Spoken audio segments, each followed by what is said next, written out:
Chapter 16. The locks was curled and the housekeeper sent away. And Emma sat down to think and be miserable. It was a dismal matter indeed. Such a downfall of everything she had been desiring for. Such a development of everything most unwelcome. Such a strike for Harriet that was the worst of all. Every part of it brought suffering and humiliation. Of some sort or other, but compared with the evil, to Harriet all was light, and she would gladly have submitted, to feel yet more mistaken, more in error, more dishonored by misjudgment than she actually was. Could the effects of her blunders have been confined to herself? If I had not urged Harriet into liking the man, I could have borne anything. He might have doubled his presumption to me, but poor Harriet! How she could have been so deceived, he protested. That he had never thought genuinely of Harriet, never. She looked back as well as she could, but it was all uncertainty she'd taken up the idea. She supposed and made everything bend to it. His manners, however, must have been unmarked wavering. Dubious, or she could not have been so misled. The picture. How eager he had been about the picture and the charade, and 100 other circumstances. How clearly they had seemed to point at Harriet. To be sure, the charade, with its ready wit, but then the soft eyes. In fact, it suited neither. It was just a jumble without taste or truth. Who could have seen through such thick-headed nonsense? Certainly she had often, especially of late, thought his manners to herself unnecessarily gallant. But it had passed as his way, as a mere mistake of judgment, of knowledge of taste, as one proof among others, that he had not always lived in the best society, that with all the gentleness of his address, true elegance was sometimes wanting, but till this very day she had never, for an instant, suspected it to mean anything but grateful respect to her, as Harriet's friend to Mr. John Knightley. She was indebted for her first idea on the subject, for the first start of its possibility.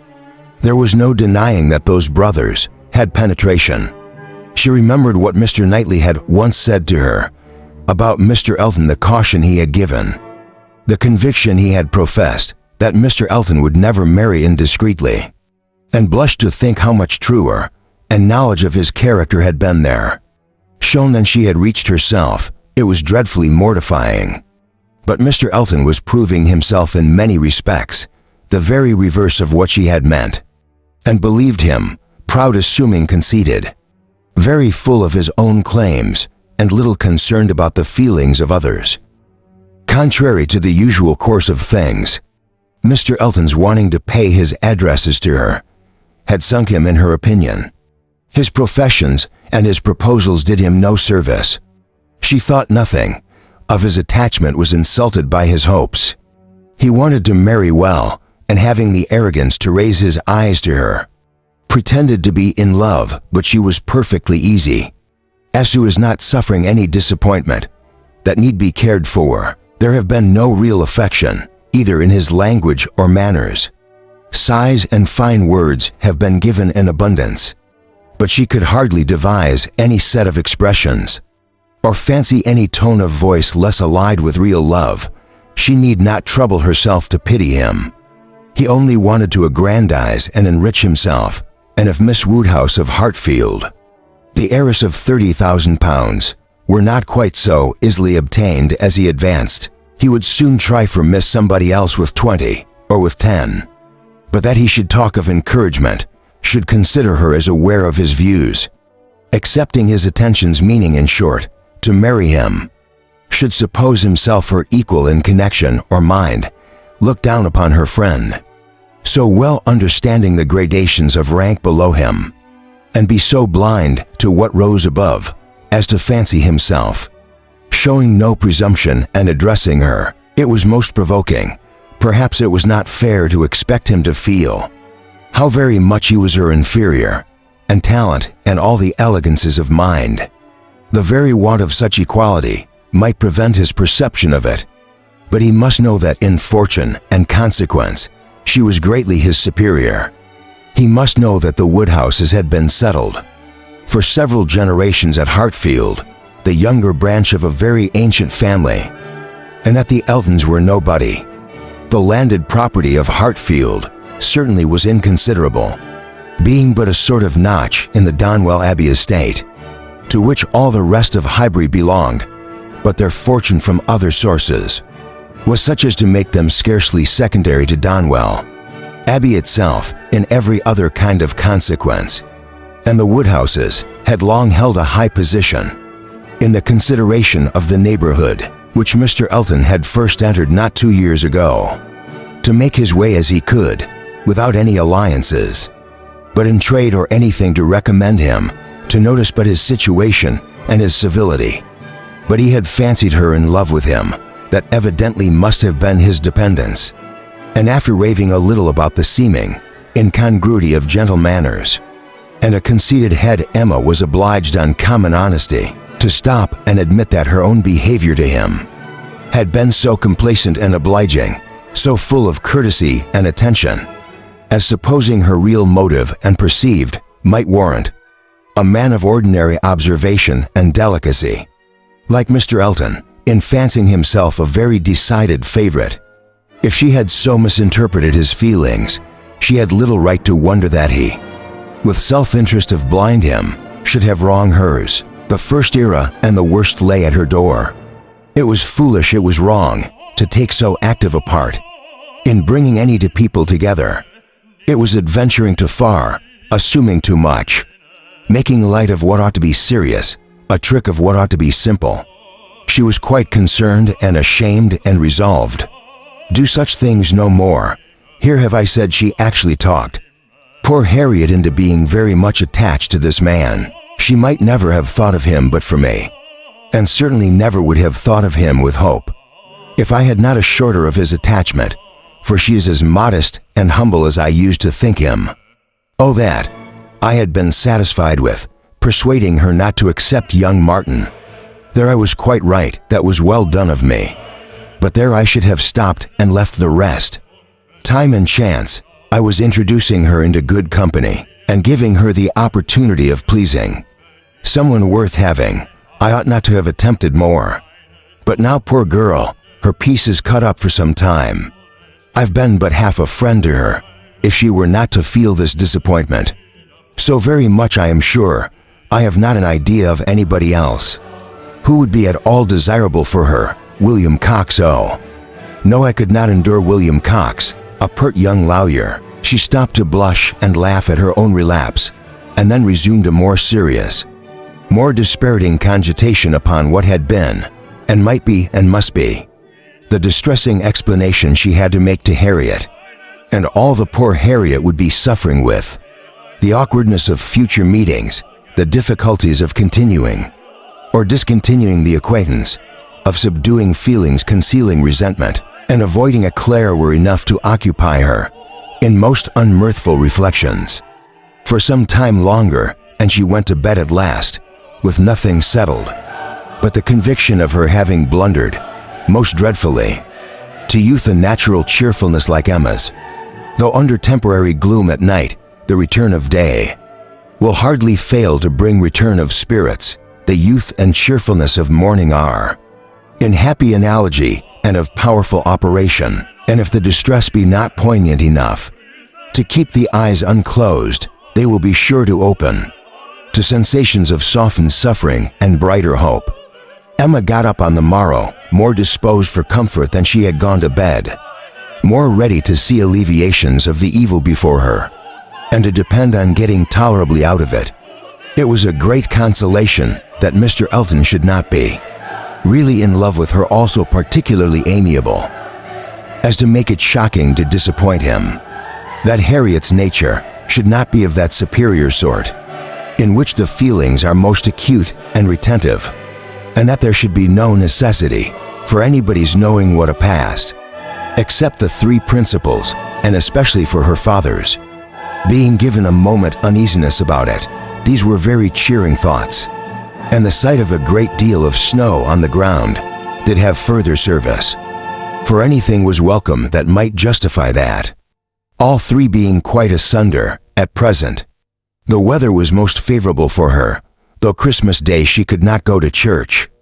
Mr. Woodhouse would have been miserable, had his daughter attempted it, and she was therefore safe from either exciting or receiving unpleasant and most unsuitable ideas. The ground covered with snow and the atmosphere in that unsettled state between frost and thaw, which is of all others the most unfriendly for exercise. Every morning beginning in rain or snow, and every evening setting into freeze. She was for many days a most honorable prisoner.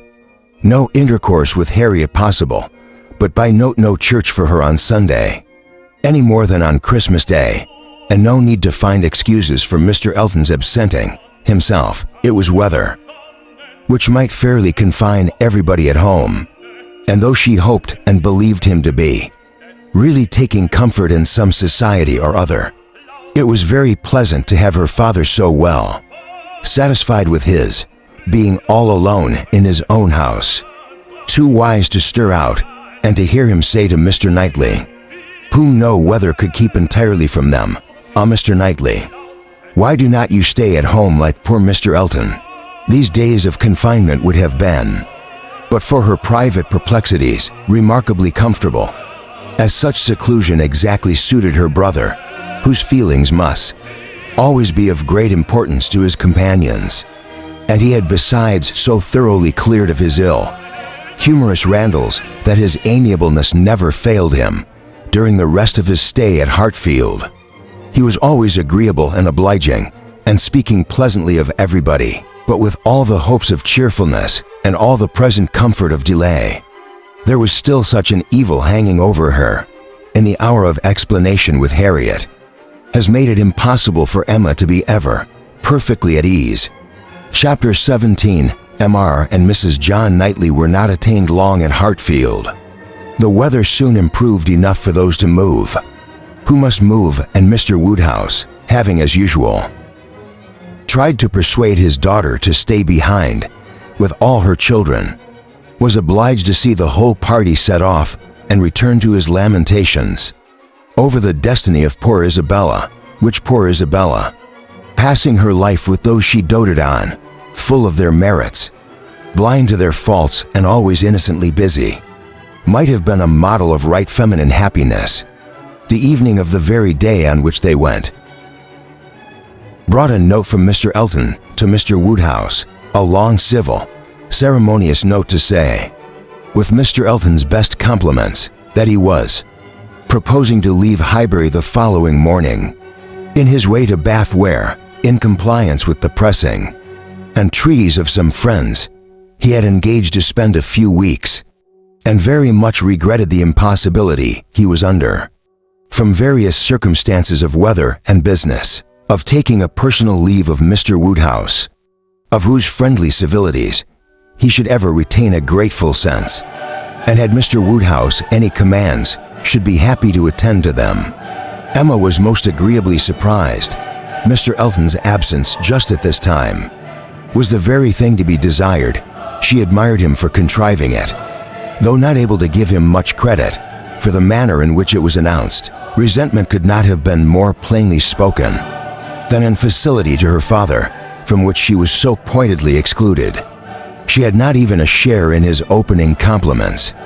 Her name was not mentioned, and there was so striking a change in all this, and such an ill-judged solemnity of leaf taking in his grateful acknowledgments, as she thought at first, could not escape her father's suspicion. It did, however. Her father was quite taken up with the surprise of so sudden a journey, and his fears that Mr. Elton might never get safely to the end of it.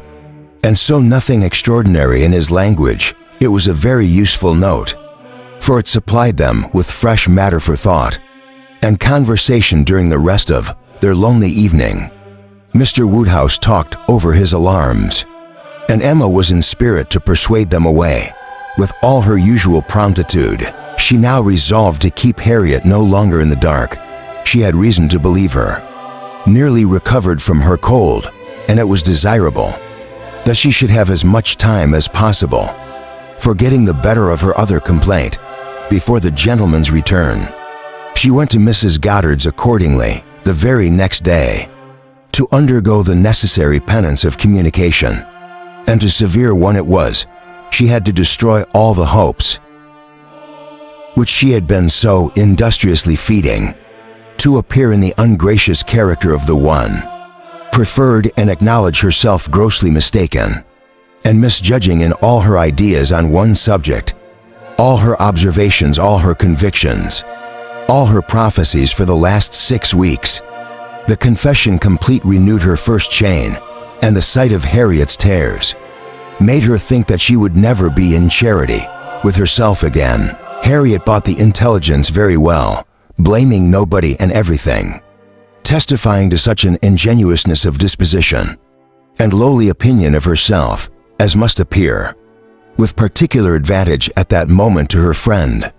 Emma was in the humor to value simplicity and modesty to the utmost, and all that was amiable, all that ought to be attaching seemed on Harriet's side, not her own. Harriet did not consider herself as having anything to complain of. The affection of such a man as Mr. Elton would have been too great a distinction. She never could have deserved him, and nobody but so partial and kind of friend as Miss Woodhouse would have thought it possible.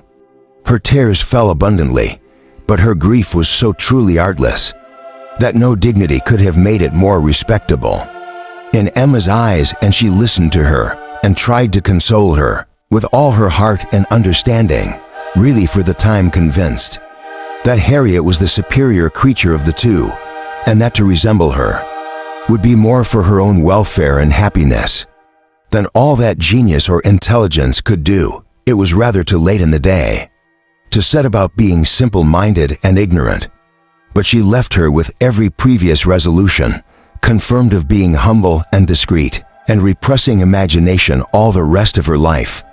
Her second duty, now inferior only to her father's claims, was to promote Harriet's comfort and endeavor to prove her own affection. In some better method than by matchmaking, she got it to Hartfield, and showed her the most unvarying kindness, striving to occupy and amuse her, and by books and conversation, to drive Mr. Elton from her thoughts. Time, she knew, must be allowed for this being thoroughly done, and she could suppose herself but an indifferent judge of such matters in general, and very inadequate to sympathize in an attachment to Mr. Elton in particular. But it seemed to her reasonable that at Harriet's age, and with the entire extinction of all hope, such a progress might be made towards a state of composure by the time of Mr. Elton's return, as to allow them all to meet again in the common routine of acquaintance, without any danger of betraying sentiments or increasing them. Harriet did think him all perfection, and maintain the non-existence of anybody equal to him in person or goodness, and did in truth prove herself more resolutely in love than Emma had foreseen. But yet it appeared to her so natural, so inevitable, to strive against an inclination of that sort, unrequited, that she could not comprehend its continuing very long, in equal force, if Mr. Elton on his return made his own indifference as evident and indubitable as she could not doubt he would anxiously do. She could not imagine Harry as persisting to place her happiness in the sight or the recollection of him. Their being fixed, so absolutely fixed in the same place, was bad for each. For all three, not one of them had the power of removal or of effecting any material change of society. They must encounter each other and make the best of it. Harriet was further unfortunate in the tone of her companions. At Mrs. Goddard's, Mr. Elton being the adoration of all the teachers and the great girls in the school, and it must be at Hartfield only that she could have any chance of hearing him spoken of with cooling moderation or repellent truth. Where the wound had been given, there must the cure be found, if anywhere. And Emma felt that till she saw her in the way of cure, there could be no true peace for herself. Chapter 18. Mr. Frank Churchill did not come when the time proposed. Junior Mrs. Weston's fears were justified in the arrival of a letter of excuse. For the present, he could not be spared, to his very great mortification and regret, but still, he looked forward with the hope of coming to Randalls at no distant period. Mrs. Weston was exceedingly disappointed, much more disappointed in fact than her husband, though. Her dependence on seeing the young man had been so much more sober, but a sanguine temper, though forever expecting more good than occurs, does not always pay for its hopes by any proportion of depression. It soon flies over the present failure and begins to hope again. For half an hour Mr. Western was surprised and sorry, but then he began to perceive that Frank's coming 2 or 3 months later would be a much better plan, better time of year, better weather, and that he would be able, without any doubt, to stay considerably longer with them. Then if he had come sooner, these feelings rapidly restored his comfort, while Mrs. Weston, of a more apprehensive disposition, foresaw nothing but a repetition of excuses and delays, and after all her concern for what her husband was to suffer, suffered a great deal more herself. Emma was not at this time in a state of spirit to care really about Mr. Frank Churchill's not coming, except as a disappointment at Randall's. The acquaintance at present had no charm for her. She wanted rather to be quiet and out of temptation, but still, it was desirable that she should appear in general like her usual self. She took care to express as much interest in the circumstance and enter as warmly into Mr. and Mrs. Weston's disappointment as might naturally belong to their friendship. She was the first to announce it to Mr. Knightley, and exclaimed quite as much as was necessary, or being acting a part perhaps rather more, at the conduct of the Churchills in keeping him away. She then proceeded to say a good deal more than she felt of the advantage of such an addition to their confined society, and Surrey the pleasure of looking at somebody new, the gala day to Highbury and Tyre, which the sight of him would have made, and ending with reflections on the Churchills, again found herself directly involved in a disagreement with Mr. Knightley, and to her great amusement perceived that she was taking the other side of the question from her real opinion and making use of Mrs. Weston's arguments against herself. The Churchills are very likely in fault, suppositantly coolly, but I dare say he might come if he would. I do not know why you should say so. He wishes exceedingly to come, but his uncle and aunt will not spare him. I cannot believe that he has not the power of coming, if he made a point of it. It is too unlikely for me to believe it without proof. How odd you are! What has Mr. Frank Churchill done to make you suppose some such an unnatural creature? I'm not supposing him at all. An unnatural creature in suspecting that. He may have learned to be above his connections, and to care very little for anything but his own pleasure from living with those who have always set an example of it. It is a great deal more natural than one could wish that a young man brought up by those who are proud, luxurious and selfish should be proud, luxurious and selfish too. If Frank Churchill had wanted to see his father, he would have contrived it between September and January. A man at his age, what is he, 3 or 4 and 20, cannot be without the means of doing as much as that. It is impossible. That's easily said and easily felt by you, who have always been your own master. You are the worst judge in the world, Mr. Knightley, of the difficulties of dependence. You do not know what it is to have tempers to manage. It is not to be conceived that a man of 3 or 4 and 20 should not have liberty of mind or limb to that amount.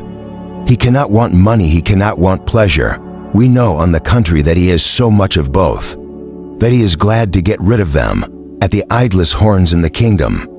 We hear of him forever at some washing place or other. A little while ago he was at Weymouth. This proves that he can leave the Churchills.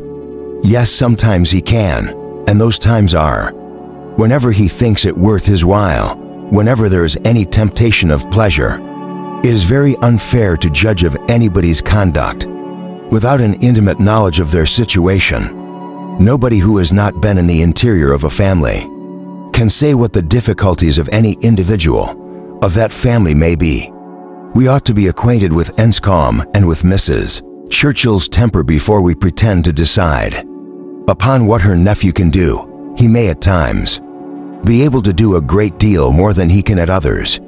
There is one thing, Emma, which a man can always do if he chooses, and that is his duty, not by maneuvering and finessing, but by vigor and resolution, it is Frank Churchill's duty to pay this attention. To his father, he knows it to be so by his promises and messages. But if he wished to do it, it might be done. A man who felt rightly would say at once, simply and resolutely to Mrs. Churchill, every sacrifice of mere pleasure. You will always find me ready to make, to your convenience. But I must go and see my father immediately. I know he would be hurt by my failing in such remark, of respect to him on the present occasion. I shall therefore set off tomorrow, if he would say so to her at once. In the tone of decision, becoming a man, there would be no opposition made to his going. No, said I'm a-laughing. But perhaps there might be some may to his coming back. Again, such language for a young man entirely dependent to use. Nobody but you, Mr. Knightley, would imagine it possible. But you have not an idea of what is requisite in situations directly opposite your own. Mr. Frank Churchill to be making such a speech as that to the uncle and aunt who have brought him up and are to provide for him. Standing up in the middle of the room, I suppose, and speaking as loud as he could. How can you imagine such conduct? Practical. Depend upon it, Emma. A sensible man would find no difficulty in it. He would feel himself in the right, and the declaration made, of course, as a man of sense, would make it in a proper manner, would do him more good, raise him higher, fix his interest stronger with the people he depended on, than all that line of shifts and expedients can ever do. Respect would be added to affection. They would feel that they could trust him, that the nephew would done rightly by his father, would do rightly by them, for they know as well as he does, as well as all the world must know, that he ought to pay this visit to his father, and while meanly exerting their powers to delay it, are in their hearts not thinking the better of him. For submitting to their whims, respect for right conduct is felt by everybody. If he would act in this sort of manner on principle, consistently, regularly, their little minds would bend to his. I rather doubt that. You are very fond of bending little minds. But where little minds belong, to rich people in authority, I think they have a knack of swelling out till they are quite as unmanageable as great ones. I can imagine that if you, as you are Mr. Knightley, were to be transported and placed all at once in Mr. Frank Churchill's situation, you would be able to say and do just what you have been recommending for him, and it might have a very good effect. The Churchills might not have a word to say in return, but then you would have no habits of early obedience and long observance to break through to him, who, as it might not be so easy, to burst forth at once into perfect independence, and to set all their claims on his gratitude and regard it naught. He may have a stronger sense of what would be right, as you can have, without being so equal under particular circumstances, to act up to it. Then it would not be so strong a sense.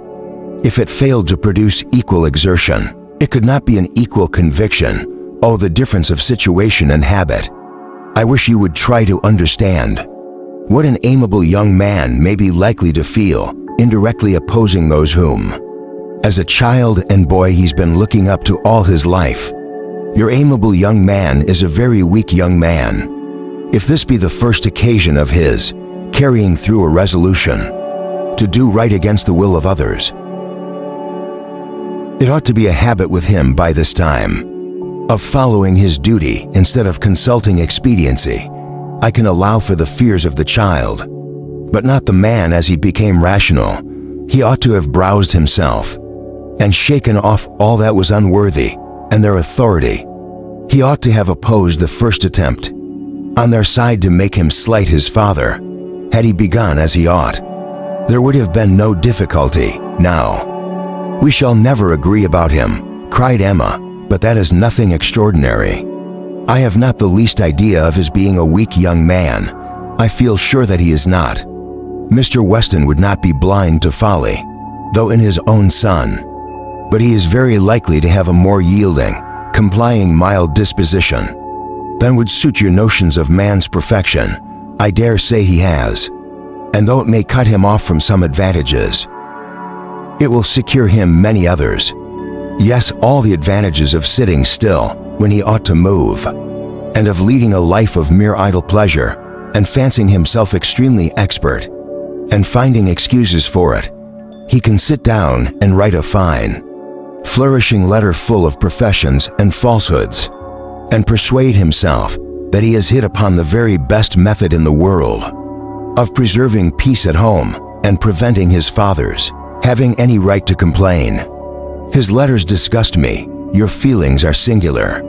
They seem to satisfy everybody else. I suspect they do not satisfy Mrs. Weston. They hardly can satisfy a woman of her good sense and quick feelings standing in a mother's place, but without a mother's affection to blind her. It is on her account that attention to Randalls is doubly due, and she must doubly feel the omission. Had she been a person of consequence herself, he would have come, I dare say, and it would not have signified whether he did or no. Can you think your friend behindhand in these sort of considerations, do you suppose? She does not often say all this to herself. No, Emma, your amiable young man can be amiable only in French. Not in English. He may be very amiable, have very good manners, and be very agreeable, but he can have no English delicacy towards the feelings of other people, nothing really amiable about him. You seem determined to think ill of him. Me not at all, replied Pastor Knightley, rather displeased. I do not want to think ill of him. I should be as ready to acknowledge his merits as any other man, but I hear of none except what are merely personal, and that he is well grown and good looking with smooth, plausible manners. Well, if he have nothing else to recommend him, he will be a treasurer at Highbury. We do not often look upon fine young men, well bred and agreeable. We must not be nice, and ask for all the virtues into the bargain. Cannot you imagine, Mr. Knightley, what a sensation his coming will produce? There will be but one subject throughout the parishes of Domwell and Highbury, but one interest, one object of curiosity. It will be all Mr. Frank Churchill. We shall think and speak of nobody else. You will excuse my being so much overpowered. If I find him conversable, I should be glad of his acquaintance, but if he is only a chattering coxcomb, he will not occupy much of my time or thoughts. My idea of him is that he can adapt his conversation to the taste of everybody, and has the power as well as the wish of being universally agreeable. To you he will talk of farming, to me of drawing or music, and so on, to everybody, having that general information on all subjects which will enable him to follow the lead, or take the lead just as propriety may require, and to speak extremely well on each. That is my idea of him, and mine, said Mr. Knightley warmly, is that if he turns out anything like it, he will be the most insufferable fellow breathing. What at 23 to be the king of his company, the great man, the practiced politician, who is to read everybody's character and make everybody's talents conduce to the display of his own superiority, to be dispensing his flatteries around, that he may make all appear like fools. Compared with himself, my dear Emma, your own good sense could not endure such a puppy. When it came to the point, I will say no more about him, cried Emma. You turn everything to evil. We are both prejudiced you against. I for him, and we have no chance of agreeing till he is really here. Prejudiced, I am not prejudiced, but I am very much, and without being at all ashamed of it. My love for Mr. and Mrs. Weston gives me a decided prejudice in his favor. He is a person I never think of from 1 month sent to another, said Mr. Knightley with a degree of vexation which made Emma immediately talk of something else, though she could not comprehend why he should be angry to take a dislike to a young man only because he appeared to be a different disposition from himself, was unworthy the real liberality of mind which he was always used to acknowledge in him. For with all the high opinion of himself which she had often laid to his charge, she had never before for a moment supposed it could make him unjust to the merit of another. Chapter 19. Emma and Harriet had been walking together one morning, and in Emma's opinion had been talking enough of Mr. Elton for that day. She could not think that Harriet's solace or her own sins required more, and she was therefore industriously getting rid of the subject. As they returned, but it burst out again when she thought she had succeeded. And after speaking some time of what the poor must suffer in winter, and receiving no other answer than a very plaintive, "Mr. Alton is so good to the poor," she found something else must be done. They were just approaching the house where left Mrs. and Miss Bates. She determined to call upon them and seek safety and numbers. There was always sufficient reason for such an attention. Mrs. and Miss Bates loved to be called on, and she knew she was considered by very few who presumed ever to see imperfection in her as rather negligent in that respect, and as not contributing what she ought to the stock of their scanty comforts. She had had many a hint from Mr. Knightley, and some from her own heart as to her deficiency, but none were equal to counteract the persuasion of its being very disagreeable, a waste of time. Tiresome women and all, the horror of being in danger of falling in with the second-rate and third-rate of Highbury, who were calling on them forever, and therefore she seldom went near them. But now she made the sudden resolution of not passing their door without going and observing, as she proposed it to Harriet, that as well as she could calculate, they were just now quite safe from any letter from Jane Fairfax. The house belonged to people in business. Mrs. and Miss Bates occupied the drawing-room floor there, in the very moderate-sized apartment, which was everything to them. The visitors were most cordially and even gratefully welcomed. The quiet, neat old lady who, with her knitting, was seated in the warmest corner, wanting even to give up her place to Miss Woodhouse and her more active talking daughter, almost ready to overpower them with care and kindness. Thanks for their visit, solicitude for their shoes, anxious inquiries after Mr. Woodhouse's health, cheerful communications about her mother's, and sweet cake from the buffet. Mrs. Cole had just been there, just called in for 10 minutes, and had been so good as to sit an hour with them, and she had taken a piece of cake, and been so kind as to say she liked it very much, and therefore she hoped Miss Woodhouse and Miss Smith would do them a favor to eat a piece too. The mention of the Coles was short, to be followed by that of Mr. Elton. There was intimacy between them, and Mr. Cole had heard from Mr. Elton. Since his going away, Emma knew what was coming.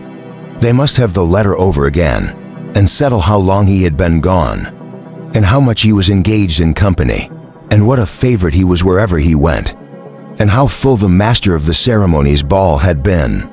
And she went through it very well, and with all the interest, and all the commendations that could be requisite, and always putting forward, to prevent Harriet's being obliged to say a word. This she had been prepared for when she entered the house, but meant, having once talked him handsomely over, to be no farther incommoded by any troublesome topic, and to wander at large amongst all the mistresses and misses of Highbury and their card parties. She had not been prepared to have Jane Fairfax succeed Mr. Elton, but he was actually hurried off by Miss Bates. She jumped away from him at last, abruptly, to the Coles to usher in a letter from her niece. Oh yes, Mr. Elton, I understood. Certainly, as to dancing, Mrs. Cole was telling me that dancing at the Rooms of Bath was Mrs. Cole was so kind as to sit some time with us. Talking of Jane, for as soon as she came in, she began inquiring after her. Jane is so great a favorite there, whenever she is with us. Mrs. Cole does not know how to show her kindness enough, and I must say that Jane deserves it as much as anybody can. So she began inquiring after her directly, saying, I know you cannot have heard from Jane lately, because it is not her time for writing. And when I immediately said, but indeed we've had a letter this very morning, I do not know that I ever saw anybody more surprised. Have you, upon your honor? Said she. Well, that is quite unexpected. Do let me hear what she says. Emma's politeness was at hand directly to say, with smiling interest, have you heard from this Fairfax? So lately, I'm extremely happy. I hope she is well, thank you. You are so kind, replied the happily misled aunt, while eagerly hunting for the letter. Oh, here it is. I was sure it could not be far off. But I'd put my housewife upon it, you see, without being aware, and so it was quite hid. But I had it in my hand so very lately that I was almost sure it must be on the table. I was reading to Mrs. Cole, and since she went away, I was reading it again to my mother, for it is such a pleasure to her. A letter from Jane, that she can never hear it often enough, so I knew it could not be far off. And here it is, only just under my housewife, and since you are so kind as to wish to hear what she says. But first of all, I really must, in justice to Jane, apologize for her writing so short a letter. Only 2 pages, you see, hardly 2, and in general, she fills the whole paper and crosses half. My mother often wonders that I can make it out so well. She often says when the letter is first open, "Well, Hetty, now I think you will be put to it, to make out all that checker work, don't you, Mom?"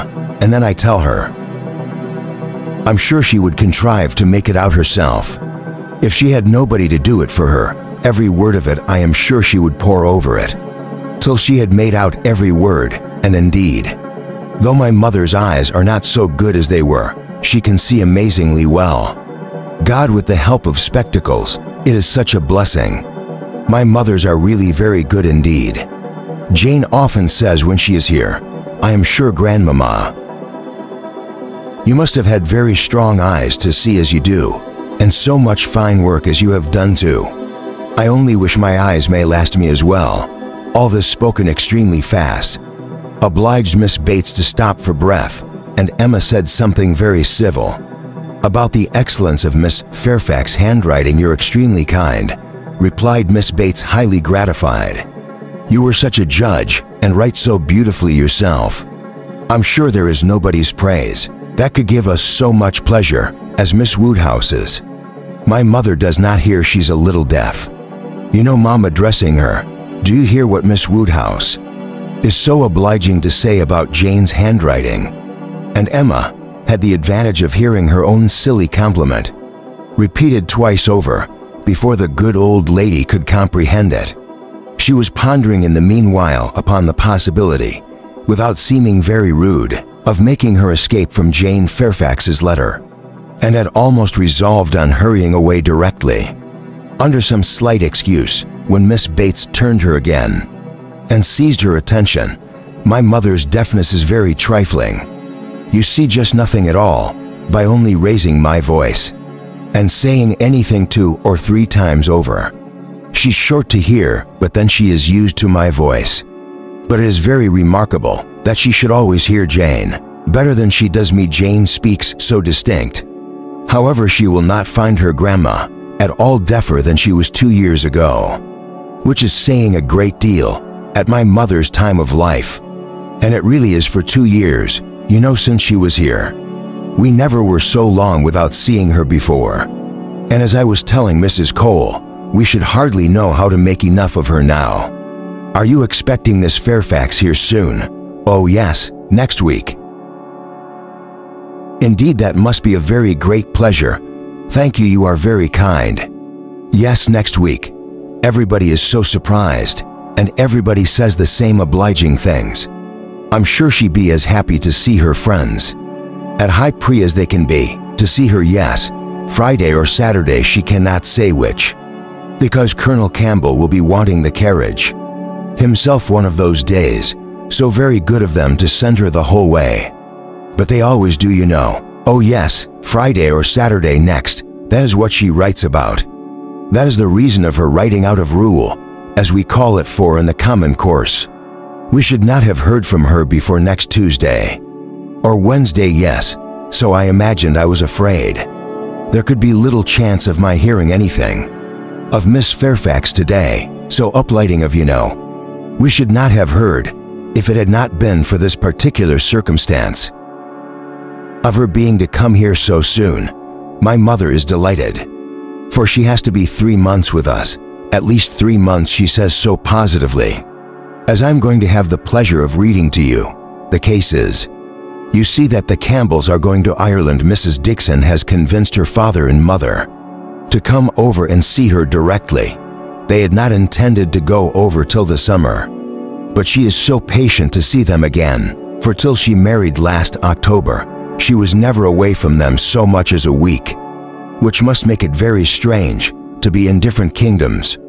I was going to say, but however, different countries. And so she wrote a very urgent letter to her mother, or her father, I declare. I do not know which it was, but we shall see presently. In James' letter, wrote in Mr. Dixon's name as well as her own, the press they're coming over directly, and they would give them the meeting in Dublin, and take them back to their country seat, Ballycraig, a beautiful place. I fancy Jade has had a great deal of its beauty. From Mr. Dixon, I mean. I do not know that you ever heard about it from anybody else, but it was very natural. You know that he should like to speak of his own place while he was paying his addresses. And as Jane used to be very often walking out with them, for Colonel and Mrs.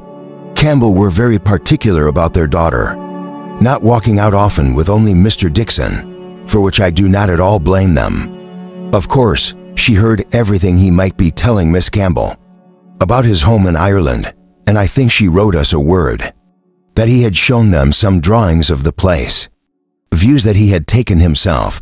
He's a most amiable, charming young man. I believe Jane was quite longing to go to Ireland. From his account of things at this moment, an ingenious, an animating suspicion entering Emma's brain with regard to Jane Fairfax, this charming Mr. Dixon, and the not going to Ireland. She said with the insidious design of further discovery, "You must feel it very fortunate that Miss Fairfax should be allowed to come to you at such a time, considering the very particular friendship between her and Mrs. Dixon.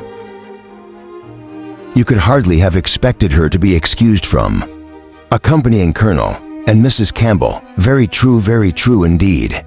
The very thing that we have always been rather afraid of, for we should not have liked to have her such a distance from us for months together, not able to come if anything was to happen. But you see, everything turns out for the best. They want her, Mr. and Mrs. Dixon, excessively to come over with Colonel and Mrs. Campbell. Quite depend upon it, nothing could be more kind or pressing than their joint invitation. James says, as you will hear presently, Mr. Dixon does not seem in the least backward in any attention. He is a most charming young man. Ever since the service he rented Jane at Weymouth, when they were out in that party on the water, and she, by the sudden whirling round of something or other among the sails, would have been dashed into the sea at once, and actually was all but gone if he had not, with the greatest presence of mind, caught hold of our habit. I can never think of it without trembling. But ever since we had the history of that day, I've been so fond of Mr. Dixon. But in spite of all her friend's urgency, and her own wish of seeing Ireland, Miss Fairfax prefers devoting the time to you and Mrs. Bates. Yes, entirely your own doing, entirely your own choice. And Cuddle Mrs. Campbell thinks she does quite right, just what they should recommend, and indeed, they particularly wish her to try her native air, as she has not been quite so well as usual lately. I'm concerned to hear of it. I think they judge wisely. But Mrs. Dixon must be very much disappointed. Mrs. Dixon, I understand, has no remarkable degree of personal beauty, is not by any means to be compared with Miss Fairfax. Oh no, you are very obliged to say such things. But certainly not, there is no comparison between them. Miss Campbell always was absolutely plain, but extremely elegant and amiable. Yes, that. Of course, Jane called about cold, poor thing, so long ago, November 7th, as I'm going to read to you, and has never been well since a long time. Is not it for a curl to hang upon her? She never mentioned it before, because she would not alarm us. Just like her, so considerate, but however, she is so far from well that her kind friends, the Campbells, think she had better come home and try an air that always agrees with her, and they have no doubt that 3 or 4 months at high pray will entirely cure her, and it is certainly a great deal better that she should come here than go to Ireland if she is unwell. Nobody could nurse her as we should do, it appears to me. the most desirable arrangement in the world. And so she used to come to us next Friday or Saturday. And the Campbells, leaving town in their way to Hollywood, the Monday following, as you will find from Jane's letter. So sudden, you may guess, dear Miss Woodhouse, what a flurry it has thrown me in, if it was not for the drawback of her illness. But I am afraid we must expect to see her grown thin, and looking very poorly. I must tell you what an unlucky thing happened to me. As to that, I always make a point of reading Jay's letters through, to myself first before I read them aloud to my mother, you know, for fear of that being anything in them to distress her. Jane desired me to do it, so I always do, and so I began today with my usual caution. But no sooner did I come to mention of her being unwell, and I burst out quite frightened with, "Bless me, poor Jane is ill," which my mother, being on the watch, heard distinctly, and was sadly alarmed at it. However, when I read on, I found it was not near so bad as I fancied at first, and I make so light of it now to her, that she does not think much about it. But I cannot imagine how I could be so off. My God, if Jane does not get well soon, we will call in Mr. Perry. The expense shall not be thought of. And though he is so liberal and so fond of Jane, that I dare say he would not be in to charge anything for the attendance, we could not suffer it to be so. You know he has a wife and family to maintain, and is not to be giving away his time. Well now, I have just given you a hint of what he writes about. We will turn to her letter, and I'm sure she tells her own story a great deal better than I can tell it for her. I'm afraid we must be running away," said Emma, glancing at Harriet and beginning to rise. "My father would be expecting us.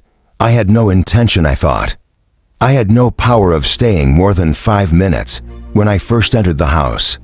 I merely called because I would not pass the door without inquiring after Mrs. Bates, but I've been so pleasantly detained now. However, we must wish you a Mrs. Bates good morning," and not all that could be urged to detain her succeeded.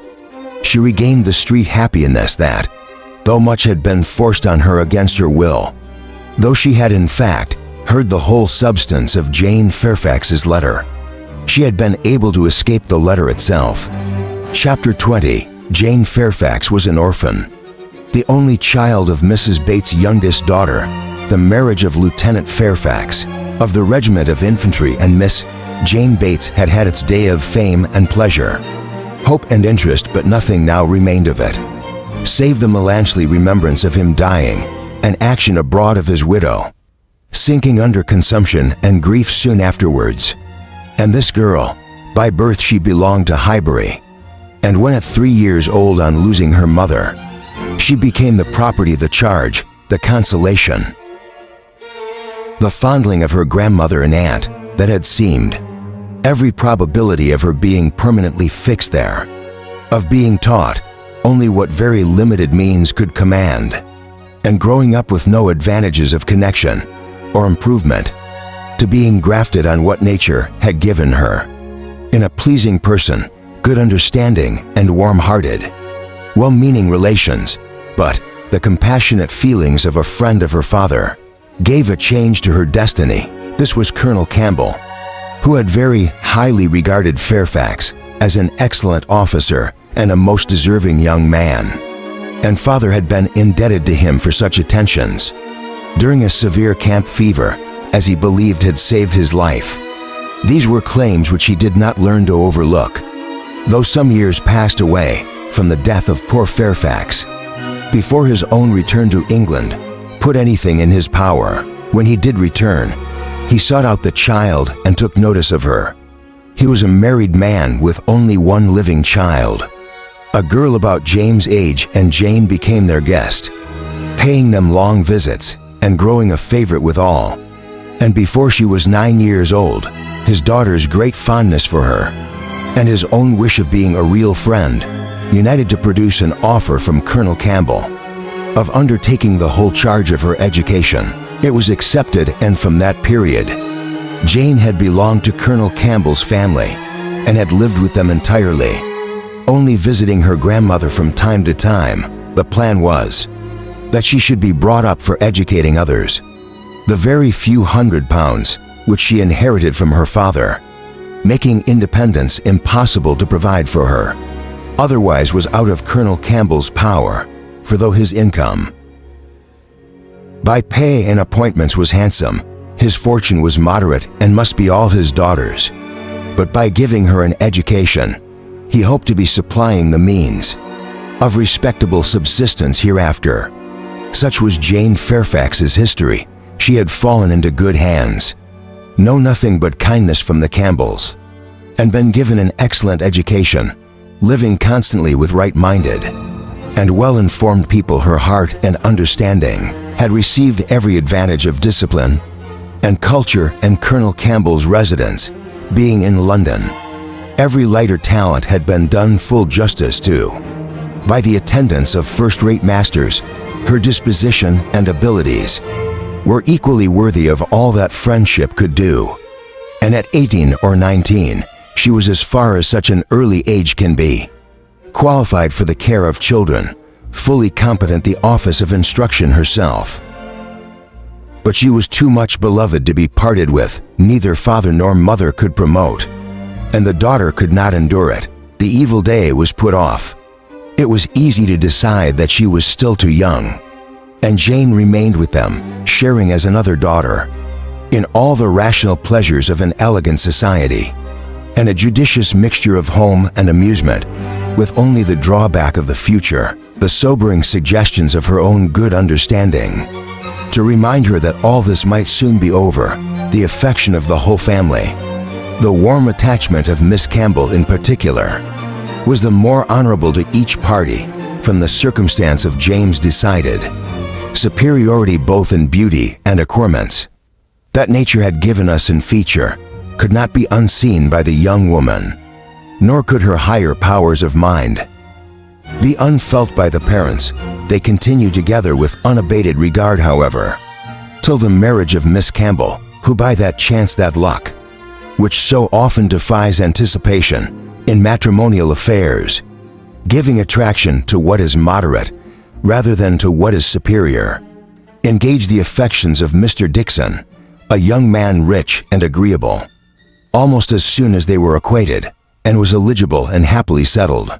While Jane Fairfax had yet her bread to earn, this event had very lately taken place, too lately for anything yet to be attempted by her less fortunate friend towards entering on her path of duty. Though she had now reached the age which her own judgment had fixed on for beginning, she had long resolved that 21 should be the period. With the fortitude of a devoted deficient, she had resolved at 21 to complete the sacrifice and retire from all the pleasures of life, of rational intercourse, equal society, peace and hope to penance and mortification forever. The good sense of Colonel and Mrs. Campbell could not oppose such a resolution, though their feelings did. As long as they lived, no exertions would be necessary. Their home might be hers forever, and for their own comfort, they would have retained her wholly, but this would be selfishness. What must be at last had better be, soon perhaps. They began to feel it might have been kinder and wiser to have resisted the temptation of any delay, and spare too from a taste of such enjoyments of ease and leisure as must now be relinquished. Still, however, affection was glad to catch any reasonable excuse for not hurrying on the miserable moment. She had never been quite well since the time of their daughter's marriage, until she should have completely recovered her usual strength. They must forbid her engaging in duties which, so far from being compatible with the weakened frame and varying spirits, seemed under the most favorable circumstances to require something more than human perfection of body and mind to be discharged with tolerable comfort. With regard to her not accompanying them to Ireland, her account to her aunt contained nothing but truth, though there might be some truths not told. It was her own choice to give the time of her absence to Highbury, to spend perhaps her last months of perfect liberty with those kind relations to whom she was so very dear. And the Campbells, whatever might be their motive or motives, whether single or double or treble, gave the arrangement their ready sanction, and said that they depended more on a few months spent in her native air for the recovery of her health than on anything else. Certain it was that she was to come and that Highbury, instead of welcoming that perfect novelty, which had been so long promised it, Mr. Frank Churchill, must put up for the present with Jane Fairfax, who could bring only the freshness of a 2-year absence. Emma was sorry to have to pay civilities to a person she did not like. Through 3 long months, to be always doing more than she wished, and less than she ought. Why she did not like Jane Fairfax might be a difficult question to answer. Mr. Knightley had once told her it was because she saw in her the really accomplished young woman which she wanted to be thought herself. And though the accusation had been eagerly refuted, at the time there were moments of self-examination in which her conscience could not quite acquit her. But she could never get acquainted with her, and she did not know how it was, but there was such a coldness and reserve, such apparent indifference, whether she pleased or not. And then her aunt was such an eternal talker, and she was always made such a fuss with by everybody. And it had been always imagined that they were to be so intimate, because their ages were the same, and everybody had supposed they must be so fond of each other. These were her reasons. She had no better. It was a dislike so little, just every imputed fault was so magnified by fancy, that she never saw Jane Fairfax the first time after any considerable absence, without feeling that she had injured her.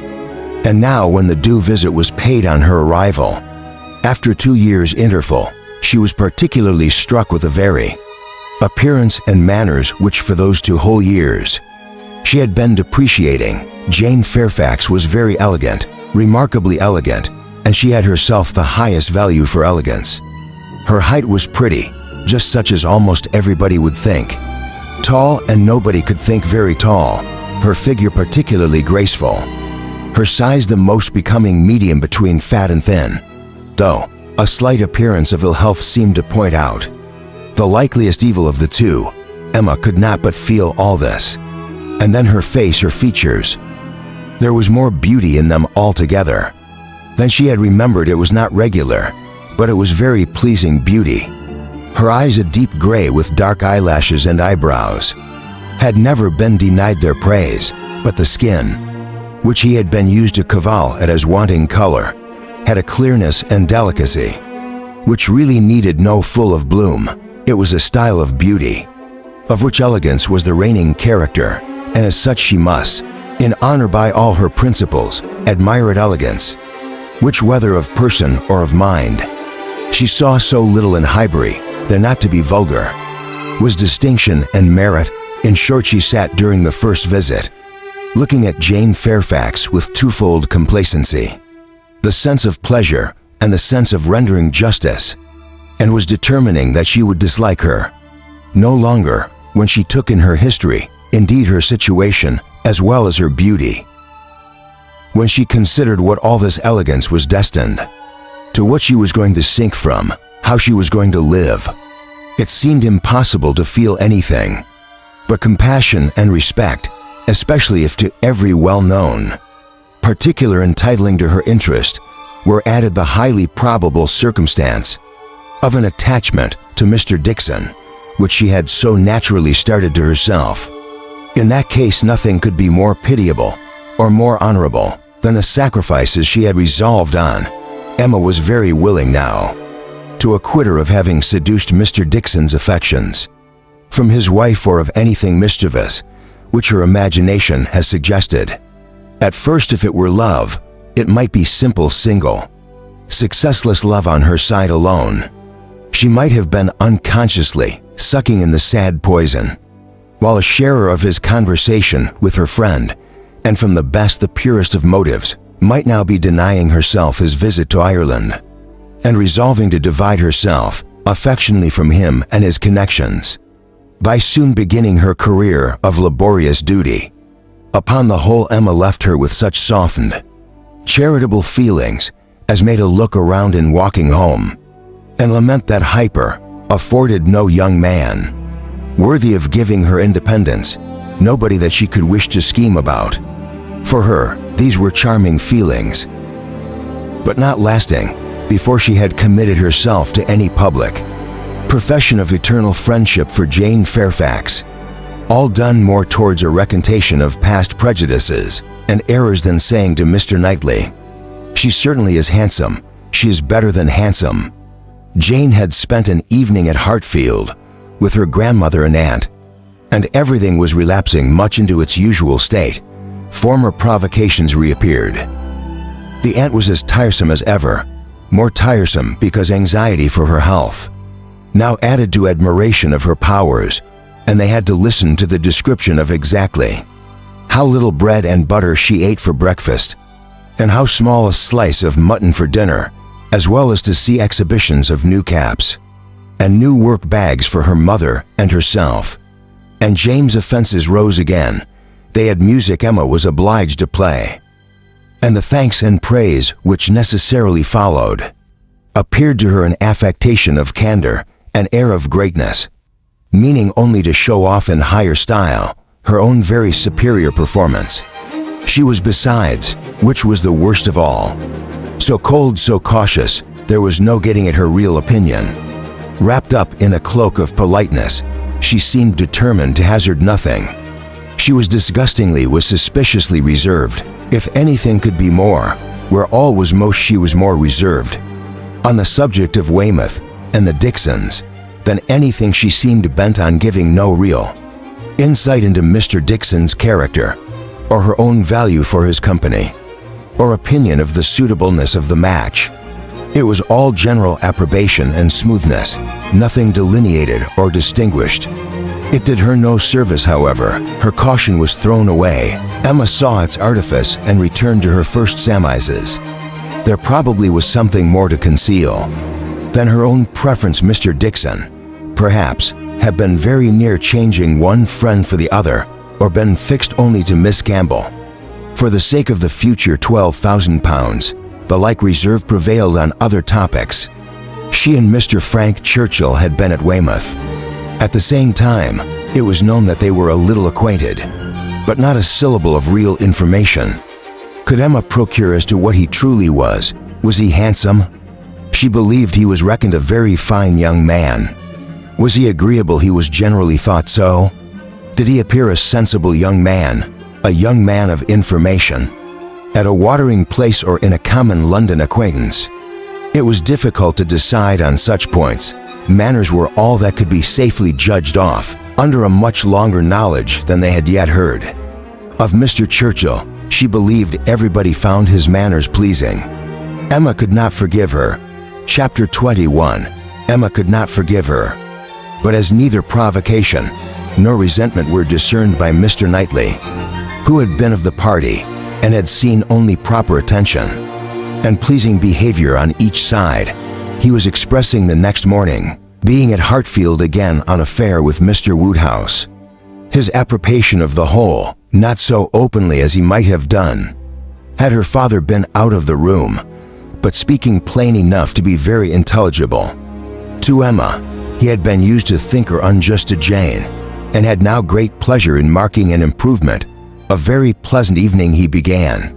As soon as Mr. Woodhouse had been talked into what was necessary, told that he understood, and the papers swept away, particularly pleasant. You and Miss Fairfax gave us some very good music.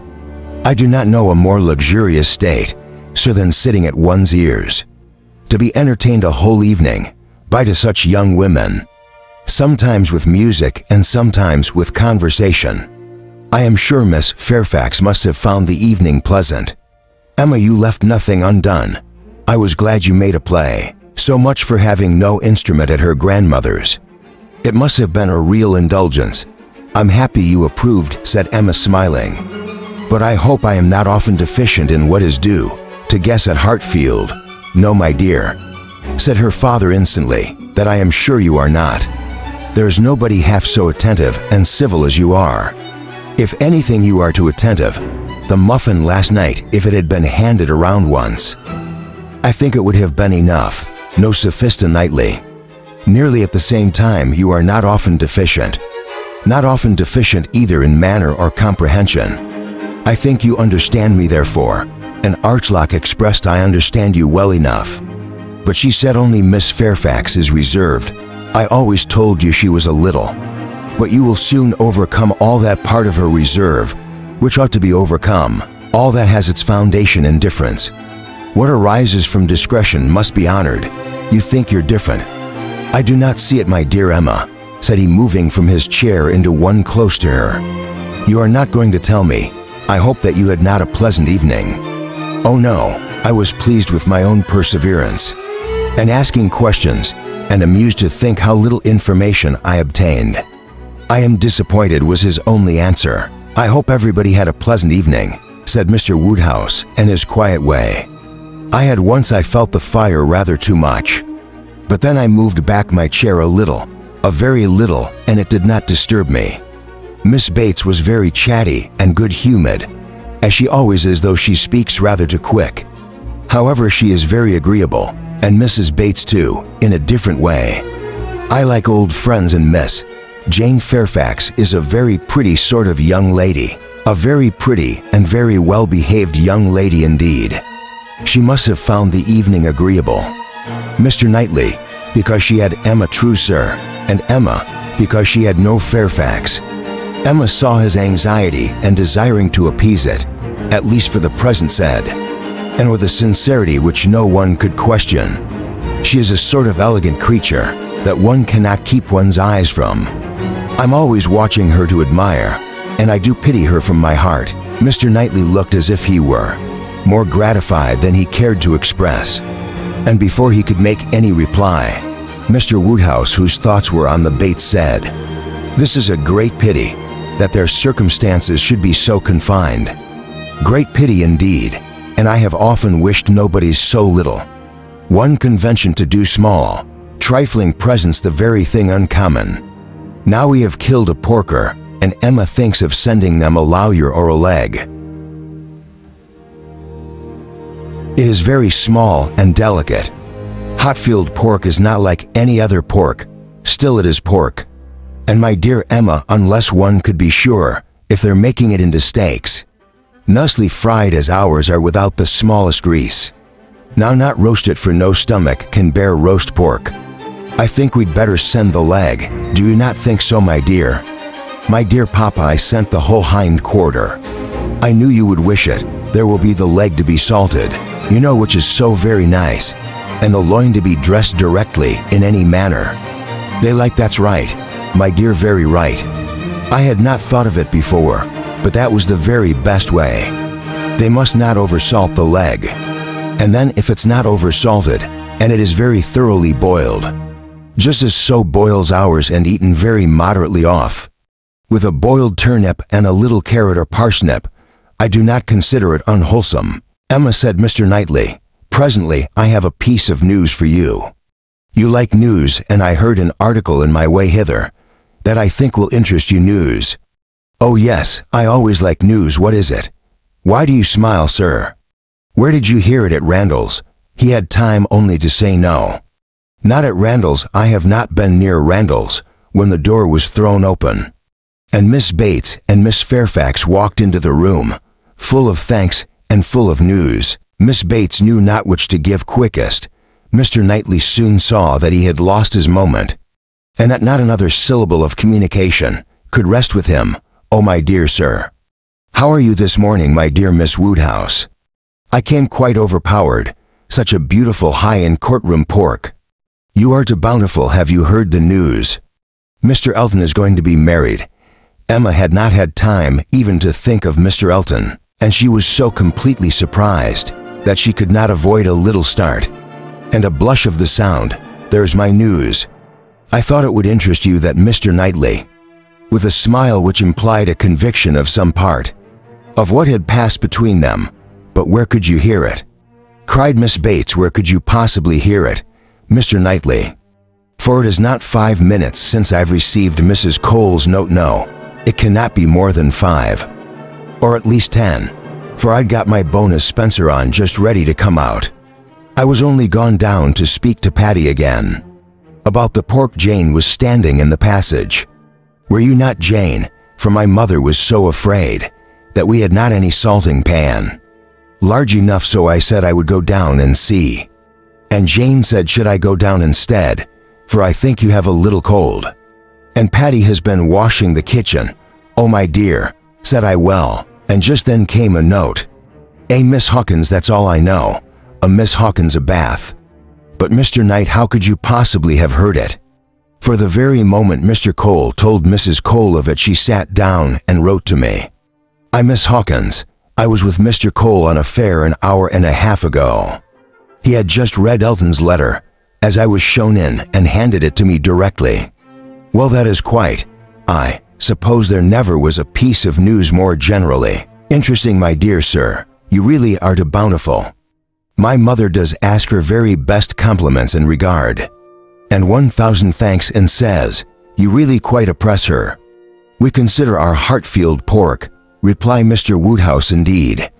It certainly is so very superior to all other pork, that Emma and I cannot have a greater pleasure than, oh my dear sir. As my mother says, our friends are only too good to us. If ever there were people who, without having great wealth themselves, had everything they could wish for, I am sure it is us. We may well say that. Our lot is cast in a goodly heritage. Well, Mr. Knightley, and say you actually saw the letter. Well, it was short, merely to announce, but cheerful, exulting. Of course, here was a sly glance at Emma. He had been so fortunate as to, I forget the precise words. One has no affair to remember them. The information was, as you state, that he was going to be married to a Miss Hawkins. By his style, I should imagine it was just settled. Mr. Elpin going to be married, said Emma as soon as she could speak. He will have everybody's wishes for his happiness. He's very young to settle, was Mr. Woodhouse's observation. He'd better not be in a hurry. He seemed to be very well off as he was. We are always glad to see him at Hartfield, a new neighbor for us all, Miss Woodhouse, said Miss Bates joyfully. My mother is so pleased, she says, she cannot bear to have the poor old vicarage without a mistress. This is great news indeed, Jane. You have never seen Mr. Elton. No wonder you have such a curiosity at him. Jane's curiosity did not appear of that absorbing nature, as wholly to occupy her. No, I have never seen Mr. Elton, she replied, starting on this appeal. Is he a tall man? Who shall answer that question? Cried Emma. My father would say yes, Mr. Knightley no, and Miss Bates and I that he's just the happy medium. When you've been here a little longer, Miss Fairfax, you will understand that Mr. Elton is the standard of perfection, in hybrid both in person and mind. Very true, miss. What I say she will. He's the very best young man. But my dear Jane, if you remember, I told you yesterday, he was precisely the height of Mr. Perry, Miss Hawkins, I dare say. An excellent young woman. He's extreme attention to my mother, wanting her to sit in the vicarage pew, that she might hear the better. For my mother is a little deaf. You know it is not much, but she does not hear quite quick. James says that Colonel Campbell is a little deaf. He fancied bathing might be good for it, the warm bath, but she said it did him no lasting benefit. Colonel Campbell, you know, is quite our angel, and Mr. Dixon seems a very charming young man, quite worthy of him. It is such a happiness when good people get together, and they always do. Now here will be Mr. Elton, Miss Hawkins, and they're the such very good people, and the Paris, I suppose. There never was a happier or better couple than Mr. and Mrs. Perry, I say, sir. Turning to Mr. Waterhouse, I think there are few places with such society. As Highbury, I always say we are quite blessed in our neighbors. My dear sir, if there's one thing my mother loves better than another, it is book a roast loid of bulk. As to who or what Miss Hawkins is, or how long he has been acquainted with her, said Emma, nothing, I suppose, can be known. One feels that it cannot be a very long acquaintance. He has been gone only for weeks. Nobody had any information to give, and after a few more wonderings, Emma said, You are silent, Miss Fairfax, but I hope you mean to take an interest in this news. You who have been hearing and seeing so much of late on these subjects, who must have been so deep in the business. On Miss Campbell's account, we shall not excuse your being indifferent.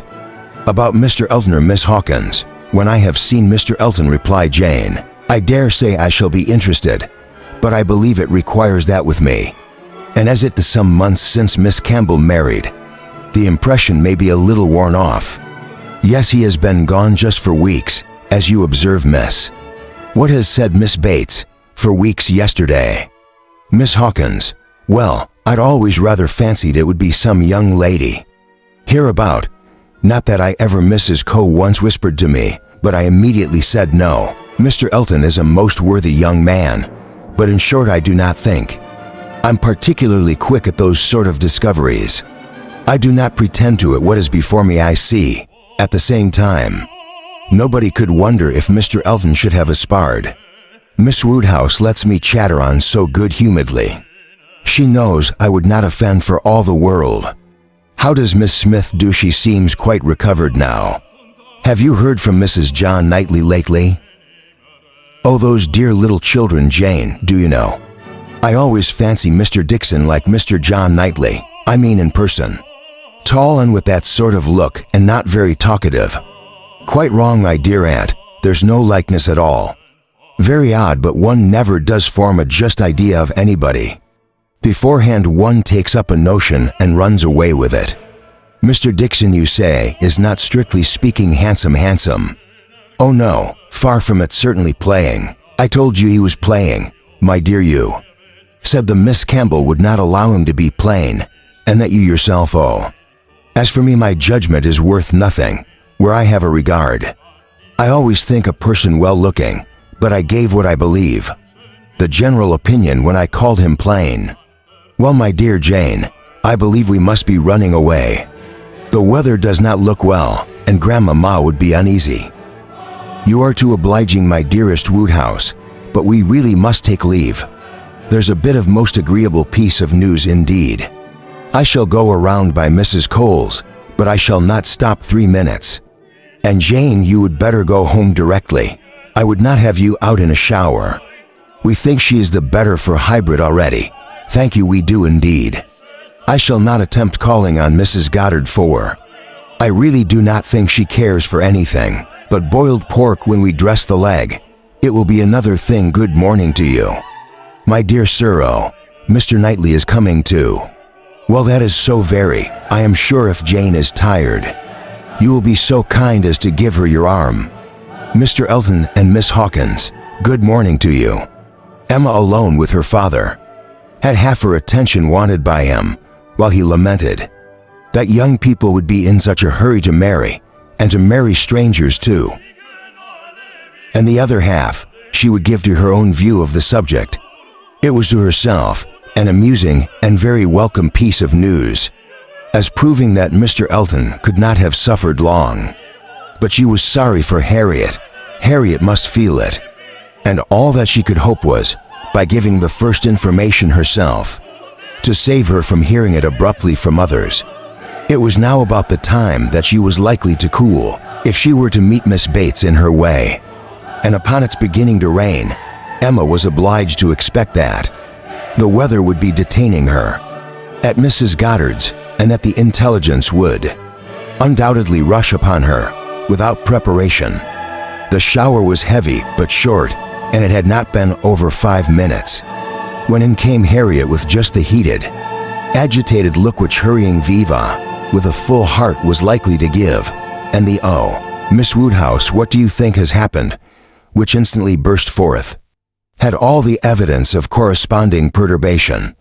As the strike was given, Emma felt that she could not now show greater kindness than in listening, and Harriet, unchecked, ran eagerly through what she had to tell. She had set out for Mrs. Goddard's half an hour ago. She had been afraid it would rain.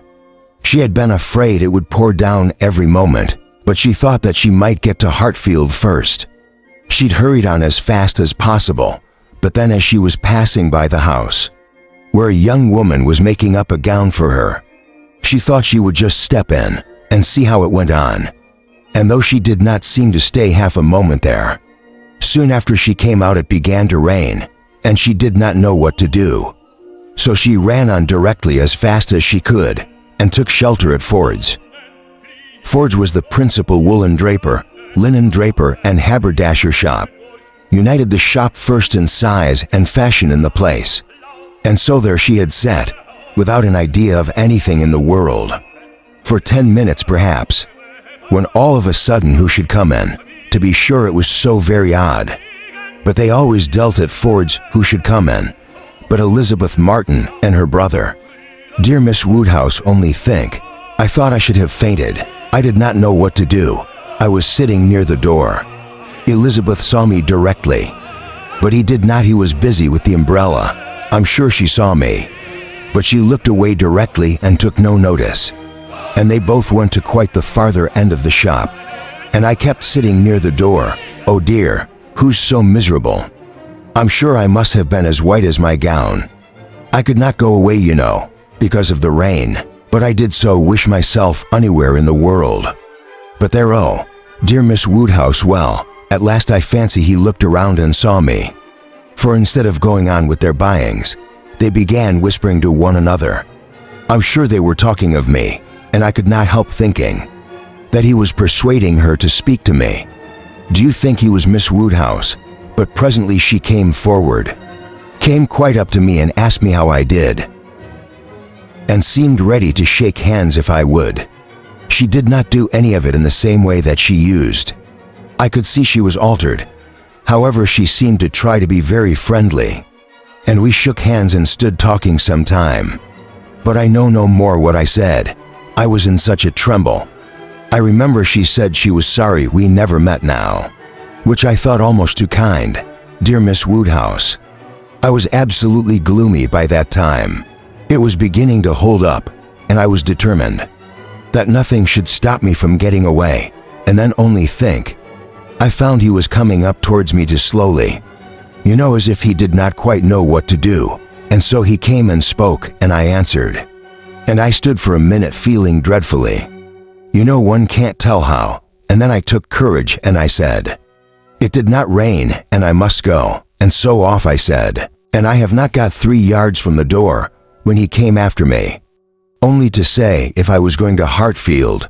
He thought I had much better go around by Mr. Cole's stable, for I should find the near way quite floated by this rain. Oh dear, I thought it would have been the death of me. So I said I was very much obliged to him. You know, I could not do less. And then he went back to Elizabeth, and I came around by the Staples. I believe I did, but I hardly know where I was or anything about it. Oh, Miss Woodhouse, I would rather done anything than have had it happen. And yet, you know, there was a sort of satisfaction in seeing him behave so pleasantly and so kindly, and Elizabeth too. Oh, Miss Woodhouse, to talk to me and make me comfortable again. Very sincerely did Emma wish to do so, but it was not immediately in her power. She was obliged to stop and think. She was not thoroughly comfortable herself. The young man's contact and his sisters seemed the result of real feeling, and she could not but pity them, as Harriet described it. There had been an interesting mixture of wounded affection and genuine delicacy in their behavior, but you believe them to be well-meaning, worthy people before, and what difference did this make? In the evils of the connection, it was folly to be disturbed by it. Of course he must be sorry to lose her. They must be all sorry. Ambition, as well as love, had probably been mortified.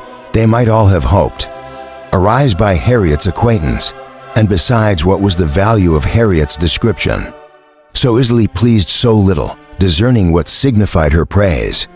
She exerted herself and did try to make her comfortable, by considering all that had passed as a mere trifle, and quite unworthy of being dwelt on. It might be distressing for the moment, said she, but you seem to have behaved extremely well, and it is over, and may never, can never as a first meeting occur again, and therefore you need not think about it. Harriet said very true, and she would not think about it. But still she talked of it.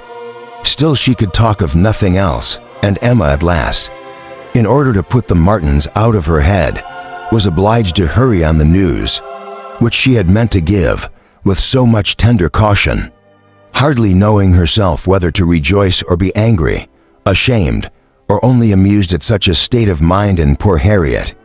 such a conclusion of Mr. Elton's importance with her. Mr. Elton's rights, however, gradually revived, though she did not feel the first intelligence, as she might have done the day before, or an hour before. Its interest soon increased, and before their first conversation was over, she had talked herself into all the sensations of curiosity, wonder and regret, suffering and pleasure as to this fortunate Miss Hawkins, which could conduce to place the Martins under proper subordination. In her fancy, Emma learned to be rather glad that there had been such a meeting. It had been serviceable and deadening the first shock, without retaining any influence to alarm. As Harriet now lived, the Martins could not get at her without seeking her, where hitherto they had wanted either the courage or the condescension to seek her. For since her refusal of the brother, the sisters had never been at Mrs. Goddard's, and a 12-month might pass without that being thrown together again, with any necessity or even any power of speech. Chapter 22. Human nature is so well disposed towards those who are in interesting situations, that a young person who either marries or dies is sure of being kindly spoken of.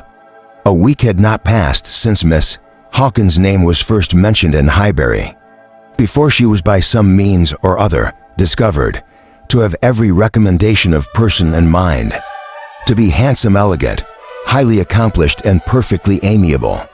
And when Mr. Elton himself arrived to triumph in his happy prospects and circulate the fame of her merits, there was very little more for him to do than to tell her Christian name and say whose music she principally played. Mr. Elton returned a very happy man. He gone away rejected and mortified, disappointed in every sanguine hope after a series of what had appeared to him strong encouragement, and not only losing the right lady, but finding himself debased to the level of a very wrong one. He gone away deeply offended. He came back engaged to another and to another, as superior, of course, to the first, as under such circumstances what is gained always is to what is lost. He came back gay and self-satisfied, eager and busy, caring nothing for Miss Woodhouse, and defying Miss Smith, the charming Augusta Hawkins. In addition to all the usual advantages of perfect beauty, a merit was in possession of an independent fortune of so many thousands as would always be called 10, a point of some dignity as well of some convenience. The story told well, he had not thrown himself away, yet gained a woman of £10,000 or thereabouts. He had gained her with such delightful rapidity. The first hour of introduction had been so very soon followed by distinguishing notice. The history which he had to give Mrs. Cole of the rise in progress of the affair was so glorious, the steps so quick from the accidental rencontre to the dinner at Mr. Green's and the party at Mrs. Brown's, smiles and blushes rising in importance, with the consciousness and agitation richly scattered. The lady had been so easily impressed, so sweetly disposed, had, in short, to use the most intelligible phrase, been so very ready to have him, that vanity and prudence were equally contented. He had caught both substance and shadow, both fortune and affection, and was just the happy man he ought to be, talking only of himself and his own concerns, expecting to be congratulated, ready to be laughed at, and with cordial, fearless smiles, now addressing all the young ladies at the place, to whom a few weeks ago he would have been more cautiously gallant. The wedding was no distant event, as the parties had only themselves to please, and nothing but the necessary preparations to wait for. And when he set out for Bath again, there was a general expectation, which a certain glance of Mrs. Cole's did not seem to contradict, that when he next entered Highbury, he would bring his bride. During his present short stay, Emma had barely seen him, but just enough to feel that the first meeting was over, and to give her the impression of his not being improved by the mixture of pique and pretension now spread over his air. She was in fact beginning very much to wonder that she'd ever thought in pleasing at all, and his sight was so inseparably connected with some very disagreeable feelings, that except in a moral light, as a penance, a lesson, a source of profitable shame to her own mind. She would have been thankful to be assured of never seeing him again. She wished him very well, but he gave her pain. And his welfare 20 miles off would administer most satisfaction. The distress of his continued residence in Highbury, however, must certainly be lessened by his marriage. Many vain solicitudes would be prevented, many awkwardnesses smoothed by it. A Mrs. Elton would be an excuse for any change of intercourse. Former intimacy might sink without remark. It would be almost beginning their life disability, again, of the lady individually. Emma thought very little she was good enough. Mr. Elton no doubt accomplished enough for Highbury, handsome enough to look plain. Probably by Harriet's side as to connection there. Emma was perfectly easy urged that, after all, his own vaunted claims and disdain of Harriet, he had done nothing on that article. Truth seemed attainable, what she was must be uncertain, but who she was might be found out. And setting aside the £10,000, it did not appear that she was at all Harriet's superior. She brought no name, no blood, no alliance. Miss Hawkins was the youngest of the two daughters of a Bristol merchant, of course he must be called. But as the whole of the profits of his mercantile life appeared so very moderate, it was not unfair to guess. The dignity of his line of trade had been very moderate also. Part of every winter she had been used to spend in Bath, but Bristol was her home, the very heart of Bristol. For though the father and mother had died some years ago, an uncle remained in the law line. Nothing more distinctly honorable was hazarded of him than that he was in the law line, and with him the daughter had lived. Emma guessed him to be the drudge of some attorney, and too stupid to rise, and all the grandeur of the connection seemed dependent on the elder sister, who was very well married to a gentleman in a great way near Bristol, who kept to carriages. That was the wind-up of the history. That was the glory of Miss Hawkins. Could she but have given Harriet her feelings about a door, she had talked her into love. But alas, she was not so easily to be talked out of it. The charm of an object to occupy the many vacancies of Harriet's mind was not to be talked away. He might be superseded by another. He certainly would indeed. Nothing could be clearer. Even a Robert Martin would have been sufficient, but nothing else, she feared, would cure her. Harriet was one of those who, having once begun, would be always in love. And now, poor girl, she was considerably worse. From this reappearance of Mr. Elton, she was always having a glimpse of him. Somewhere or other Emma saw him only once, but 2 or 3 times every day Harriet was shown. Just to meet with him, or just to miss him, just to hear his voice or see his shoulder, just to have something occur to preserve him and her fancy, in all the favoring warmth for surprise and conjecture. She was moreover perpetually hearing about him for accepting. When in Hartfield, she was always among those who saw no fault in Mr. Elton, and found nothing so interesting as the discussion of his concerns, and every report therefore, every guess, all that had already occurred, all that might occur in the arrangement of his affairs. Comprehending income, servants, and furniture, was continued in agitation around her. Her regard was receiving strength by invariable praise of him, and her regrets kept alive, and feelings irritated by, ceased as repetitions of Miss Hawkins' happiness, and continual observation of how much he seemed attached, his air as he walked by the house, the very sitting of his hat, being all in proof of how much he was in love.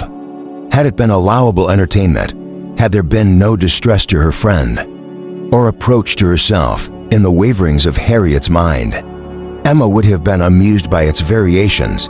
Sometimes Mr. Elton predominated, sometimes the Martins, and each was occasionally useful as a check to the other. Mr. Elton's engagement had been the cure of the agitation of meeting Mr. Martin. The unhappiness produced by the knowledge of that engagement had been a little put aside by Elizabeth Martin's calling up Mrs. Goddard's a few days afterwards. Harriet had not been at home, but a note had been prepared and left for her, written in the very style to touch, a small mixture of approach with a great deal of kindness.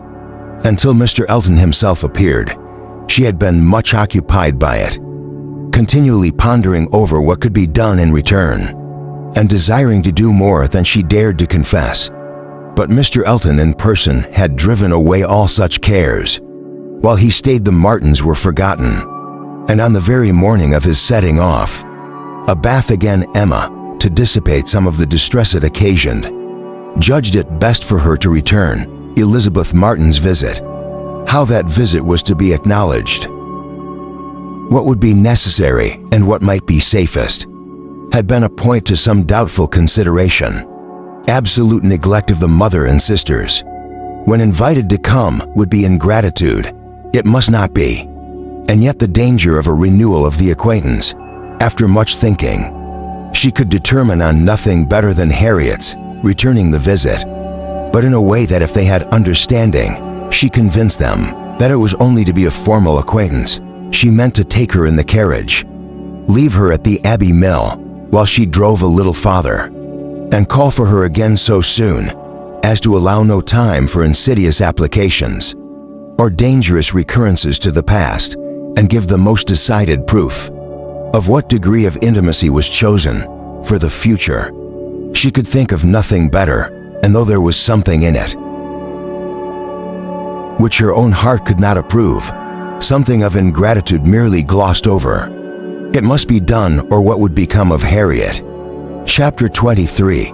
Small heart had Harriet for visiting. Only half an hour before her friend called for her at Mrs. Goddard's, her evil stars had led her to the very spot where, at that moment, a trunk directed to the Reverend Philip Elton, White Hart Bath, was to be seen under the operation of being lifted into the butcher's cart, which was to convey it to where the coaches passed, and everything in this world, excepting that trunk and the direction, was consequently a blank. She went, however, and when they reached the farm, and she was to be put down at the end of the broad, neat gravel walk, which led between espalier, apple trees to the front door, the sight of everything which had given her so much pleasure the autumn before, was beginning to revive a little agitation, and when they parted, Emma observed her to be looking around with a sort of fearful curiosity,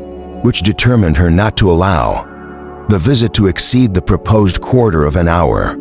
She went on herself to give that portion at the time to an old servant, who was married and settled in Donwell. The quarter of an hour brought her punctually to the White Gate again, and Miss Smith, receiving her summons, was with her without delay and unattended by any alarming young man. She came solitarily down the gravel walk, a Miss Martin just appearing at the door and parting with her, seemingly with ceremonious civility. Harriet could not very soon give an intelligible account. She was feeling too much, but at last Emma collected from her enough to understand the sort of meeting and the sort of suffering it was creating. She had seen only Mrs. Martin and the two girls. They had received her doubtingly, if not coolly, and nothing beyond the mirrors. Commonplace have been talked almost all the time, till just at last, when Mrs. Martin, saying all of a sudden that she thought Miss Smith was grown, had brought on a more interesting subject in a warmer manner. In that very room she'd been measured last September. With her two friends, there were the penciled marks and the memorandums on the Wednesday by the window. He had done it. They all seemed to remember the day, the hour, the party, the occasion, to feel the same consciousness, the same regrets, to be ready to return to the same good understanding. And they were just growing again like themselves, Harriet, as Emma must suspect, as ready as the best of them to be cordial and happy. When the carriage reappeared and all was over, the style of the visit and the shortness of it were then felt to be decisive. 14 minutes to be given to those with whom she had thankfully passed 6 weeks, not 6 months ago. Emma could not but picture it all, and feel how justly they might resent, how naturally Harriet must suffer. It was a bad matter. She would have given a great deal, or endured a great deal, to have had the Martins in a higher rank of life. They were so deserving that a little higher should have been enough. But as it was, how could she have done otherwise? Impossible, she could not repent. They must be separated. There was a great deal of distress in the process. So much to herself at this time that she soon felt the necessity of a little consolation, and resolved on going home by way of Randall's to procure it. Her mind was sick of Mr. Elton and the Martins. The refreshment of Randall's was absolutely necessary. It was a good scheme, but on driving to the door, they heard that neither master nor mistress was at home. They had both been out some time. The man believed they were gone to Hartfield. "This is too bad," cried Emma as they turned away. "And now we should just miss them, too provoking. I do not know when I've been so disappointed." And she'd lean back in the corner to indulge her murmurs or to reason them away. Probably a little of both, such being the commonest process of a noddle-disposed mind. Presently the carriage stopped. She looked up. It was stopped by Mr. and Mrs. Weston, and they were standing to speak to her. There was an instant pleasure in the sight of them, and still greater pleasure was conveyed and sound. The Mr. Weston immediately accosted her with, "How do you do? How do you do? We've been sitting with your father. Glad to see him so well. Frank comes tomorrow. I had a letter this morning. We see him tomorrow by dinner time to a certainty. He's at Oxford today, and he comes for a home fortnight. I knew it would be so if he had come at Christmas. He could not have stayed 3 days. I was always glad he did not come at Christmas. Now we are going to have just the right weather for him. Fine, dry, subtle weather. We shall enjoy him completely. Everything has turned out exactly as we could wish." There was no resisting such news, no possibility of avoiding. The influence of such a happy face, Mr. Weston's confirmed as it all was, by the words and the countenance of his wife. Fewer and quieter, but not less to the purpose. To know that she thought his coming certain was enough to make Emma consider it. So and sincerely did she rejoice in that joy. It was a most delightful reanimation of exhausted spirits. The Warner past was sunk in, the freshness of what was coming, and in the rapidity of half a moment's thought. She hoped Mr. Elton would now be talked of no more. Mr. Weston gave her the history of the engagements at Enscombe, which allowed his son to answer for having an entire fortnight at his command, as well as the route and the method of his journey. And she listened and smiled and congratulated. "I shall soon bring him over to Hartfield," said he at the conclusion. Emma could imagine. She saw a touch of the arm at his speech from his wife. "We'd better move on, Mr. Weston," said she. "We are detaining the girls well. Well, I am ready." On turning again to Emma, "But you must not be expecting such a very fine young man. You have only had my account. You know, I dare say he is really nothing extraordinary," though his sparkling eyes at the moment was speaking a very different conviction. Emma could look perfectly unconscious and innocent, and answer in a manner that appropriated nothing. "Think of me tomorrow, my dear Emma." About 4 o'clock was Mrs. Weston's party injunction, spoken with some anxiety and meant only for her. 4 o'clock, depend upon it. He will be here by 3, was Mr. Weston's quick amendment. And so ended a most satisfactory meeting. Emma's spirits were mounted quite up to happiness. Everything wore a different air. James and his horses seemed not half this luggage as before. When she looked at the hedges, she thought the elder at least must soon be coming out. And when she turned around to Harriet, she saw something like a look of spring, a tender smile even there. Will Mr. Frank Churchill pass through Bath as well as Oxford was a question, however, which did not all go much, but neither geography nor tranquility could come all at once, and Emma was now in a humor to resolve that they should both come in time. The morning of the interesting day arrived, and Mrs. Weston's faithful pupil did not forget, either at 10 or 11 or 12 o'clock, that she was to think of her at 4. "My dear, dear anxious friend," said she in mental soliloquy, while walking downstairs from her own room. "Always over careful for everybody's comfort. But your own, I see you now in all your little fidgets."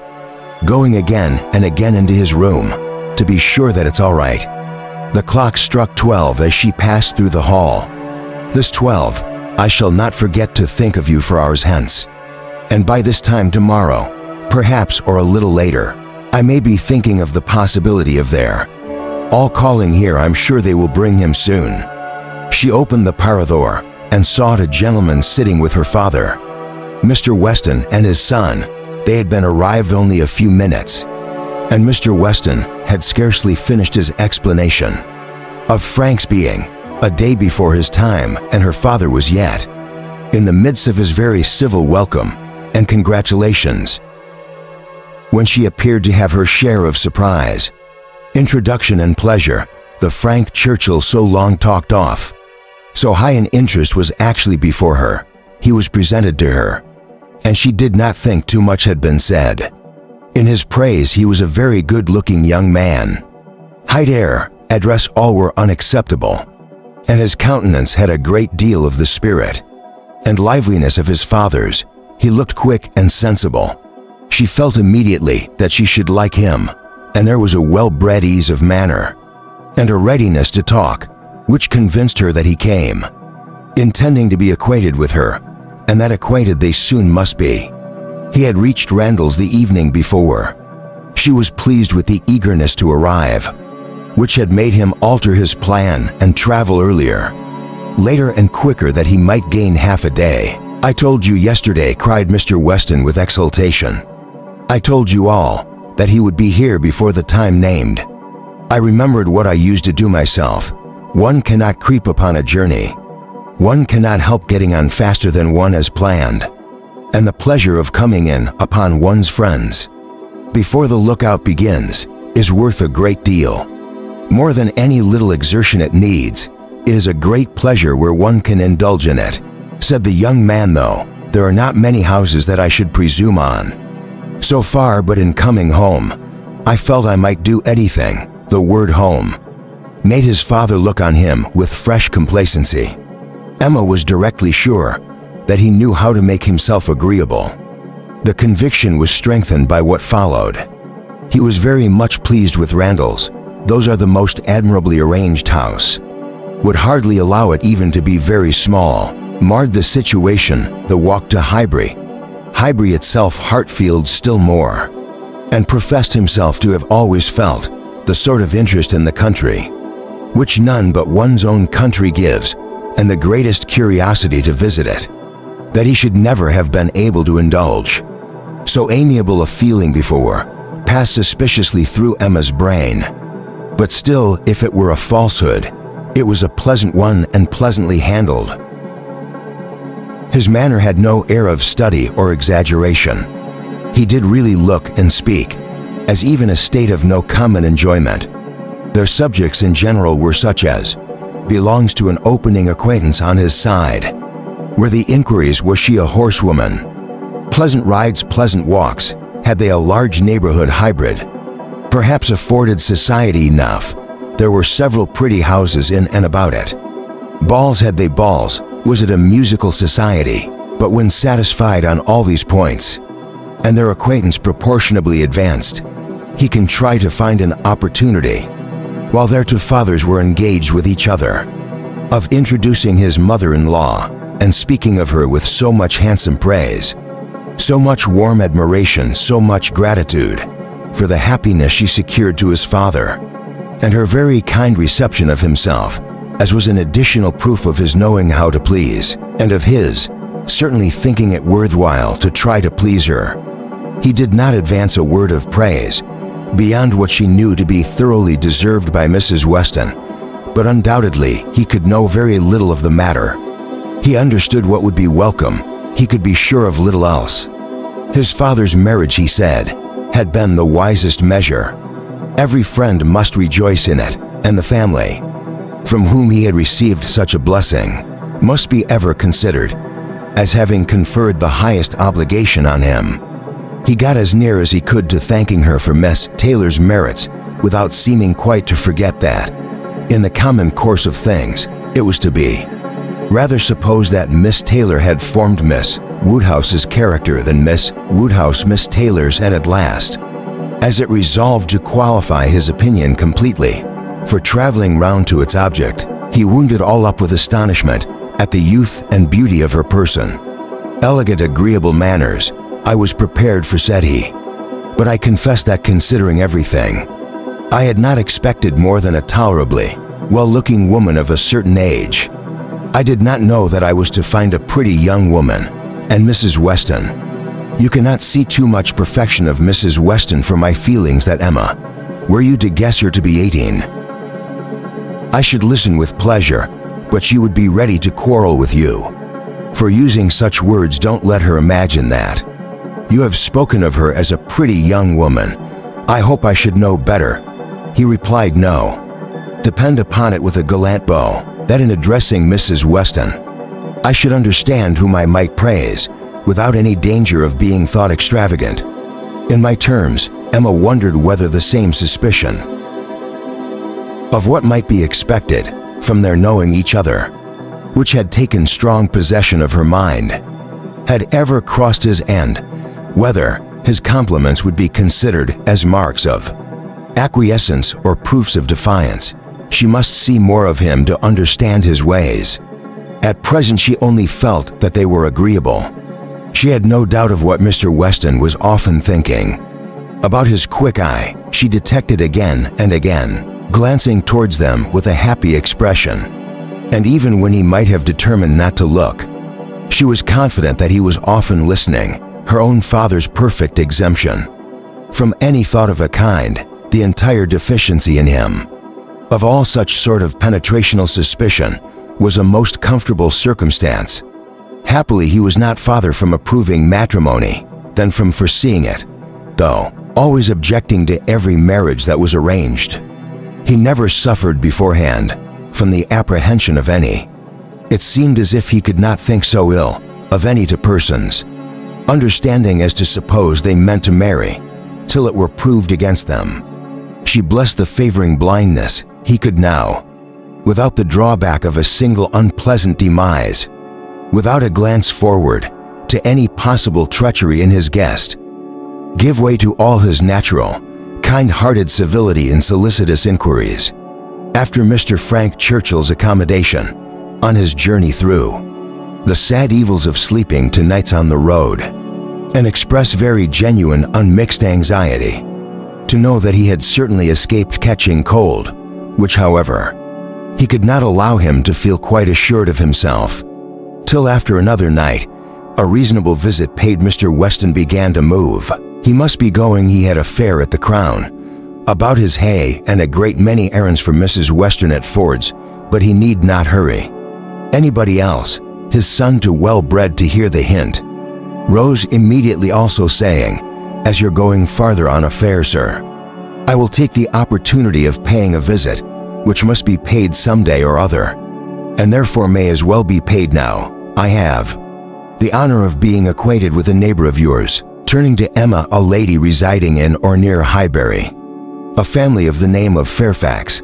I shall have no difficulty, I suppose, in finding the house, though Fairfax, I believe, is not the proper name. I should say rather Barnes or Bates. Do you know any family of that name? To be sure we do. Cried father. Mrs. Bates, we passed her house. I saw Miss Bates at the window. True. True, you are acquainted with Miss Fairfax. I remember you knew her at Weymouth, and a fine girl she is. Call upon her by all means. There's no necessity for my calling this morning, said the young man. Another day would do as well. But there was that degree of acquaintance at Weymouth, which, go today, do not defer it. What is right to be done cannot be done too soon. And besides, I must give you a hint, Frank, any want of attention to her here should be carefully avoided. You saw her with the Campbells, when she was the equal of everybody she mixed with. But here she is with a poor old grandmother, who is barely enough to live on. If you do not call early, it will be a slight. The son not convinced. I have heard her speak of the acquaintance, said Emma. She is a very elegant young woman. He agreed to it, but was so quiet, yes, as inclined her almost to doubt his real concurrence. And yet there must be a very distinct sort of elegance for the fashionable world If Jane Fairfax could be thought only ordinarily gifted with it, if you were never particularly struck by her manners before, said she, I think you will see her to advantage. See her and hear her. No, I'm afraid you will not hear her at all. But she has an aunt who never hurls her tongue. You are acquainted with Miss Jane Fairfax, sir, are you? Said Mr. Woodhouse, always the last to make his way in conversation. Then give me leave to assure you that we'll find her. A very agreeable young lady. She is staying here on a visit to her grandmamma, and aren't very worthy people. I have known them all my life. They will be extremely glad to see you, I am sure, and one of my servants shall go with you to show you the way, my dear sir, upon no account in the world. My father can direct me. But your father is not going so far. He is only going to the Crown, quite on the other side of the street, and there are a great many houses. You might be very much at a loss, and it is a very dirty walk, unless you keep on the footpath, but my coachman can tell you where you would best cross the street. Mr. Frank Churchill still declined it, looking as serious as he could, and his father gave his hearty support by calling out, My good friend, this is quite unnecessary. Frank knows a puddle of water when he sees it, and as to Mrs. Bates, he may get that from the Crown. In a hop, step, and jump, they were permitted to go alone, and with a cordial nod from one and a graceful bow from the other, the two gentlemen took leave. Emma remained very well pleased with this beginning of the acquaintance, and could now engage to think of them all at Randall's any hour of the day, with full confidence in their comfort. Chapter 24. The next morning brought Mr. Frank Churchill again. He came with Mrs. Weston, to whom and to Highbury he seemed to take very cordially. He had been sitting with her, it appeared, most companionably at home, till her usual hour of exercise, and on being desired to choose their walk, immediately fixed on Highbury. He did not doubt that, being very pleasant, walks in every direction, but if left to him, he should always choose the same Highbury, that every cheerful, happy-looking Highbury would be his constant attraction. Highbury with Mrs. Weston stood for Hartfield, and she trusted to its bearing the same construction. With him they walked with her directly. Emma had hardly expected them, for Mr. Weston, who had called in for half a minute, in order to hear that his son was very handsome, knew nothing of their plans, and it was an agreeable surprise to her, therefore, to perceive them walking up to the house together. Arm in arm, she was wanting to see him again, and especially to see him in company with Mrs. Weston upon his behavior, to whom her opinion of him was to depend. If you were deficient there, nothing should make amends Brit, but on seeing them together, she became perfectly satisfied. It was not merely in fine words or hyperbolical compliment that he paid his duty. Nothing could be more proper or pleasing than his whole manner. To her nothing could more agreeably denote his wish, considering her as a friend and securing her affection, and there was time enough for Emma to form a reasonable judgment, as their visit included all the rest of the morning.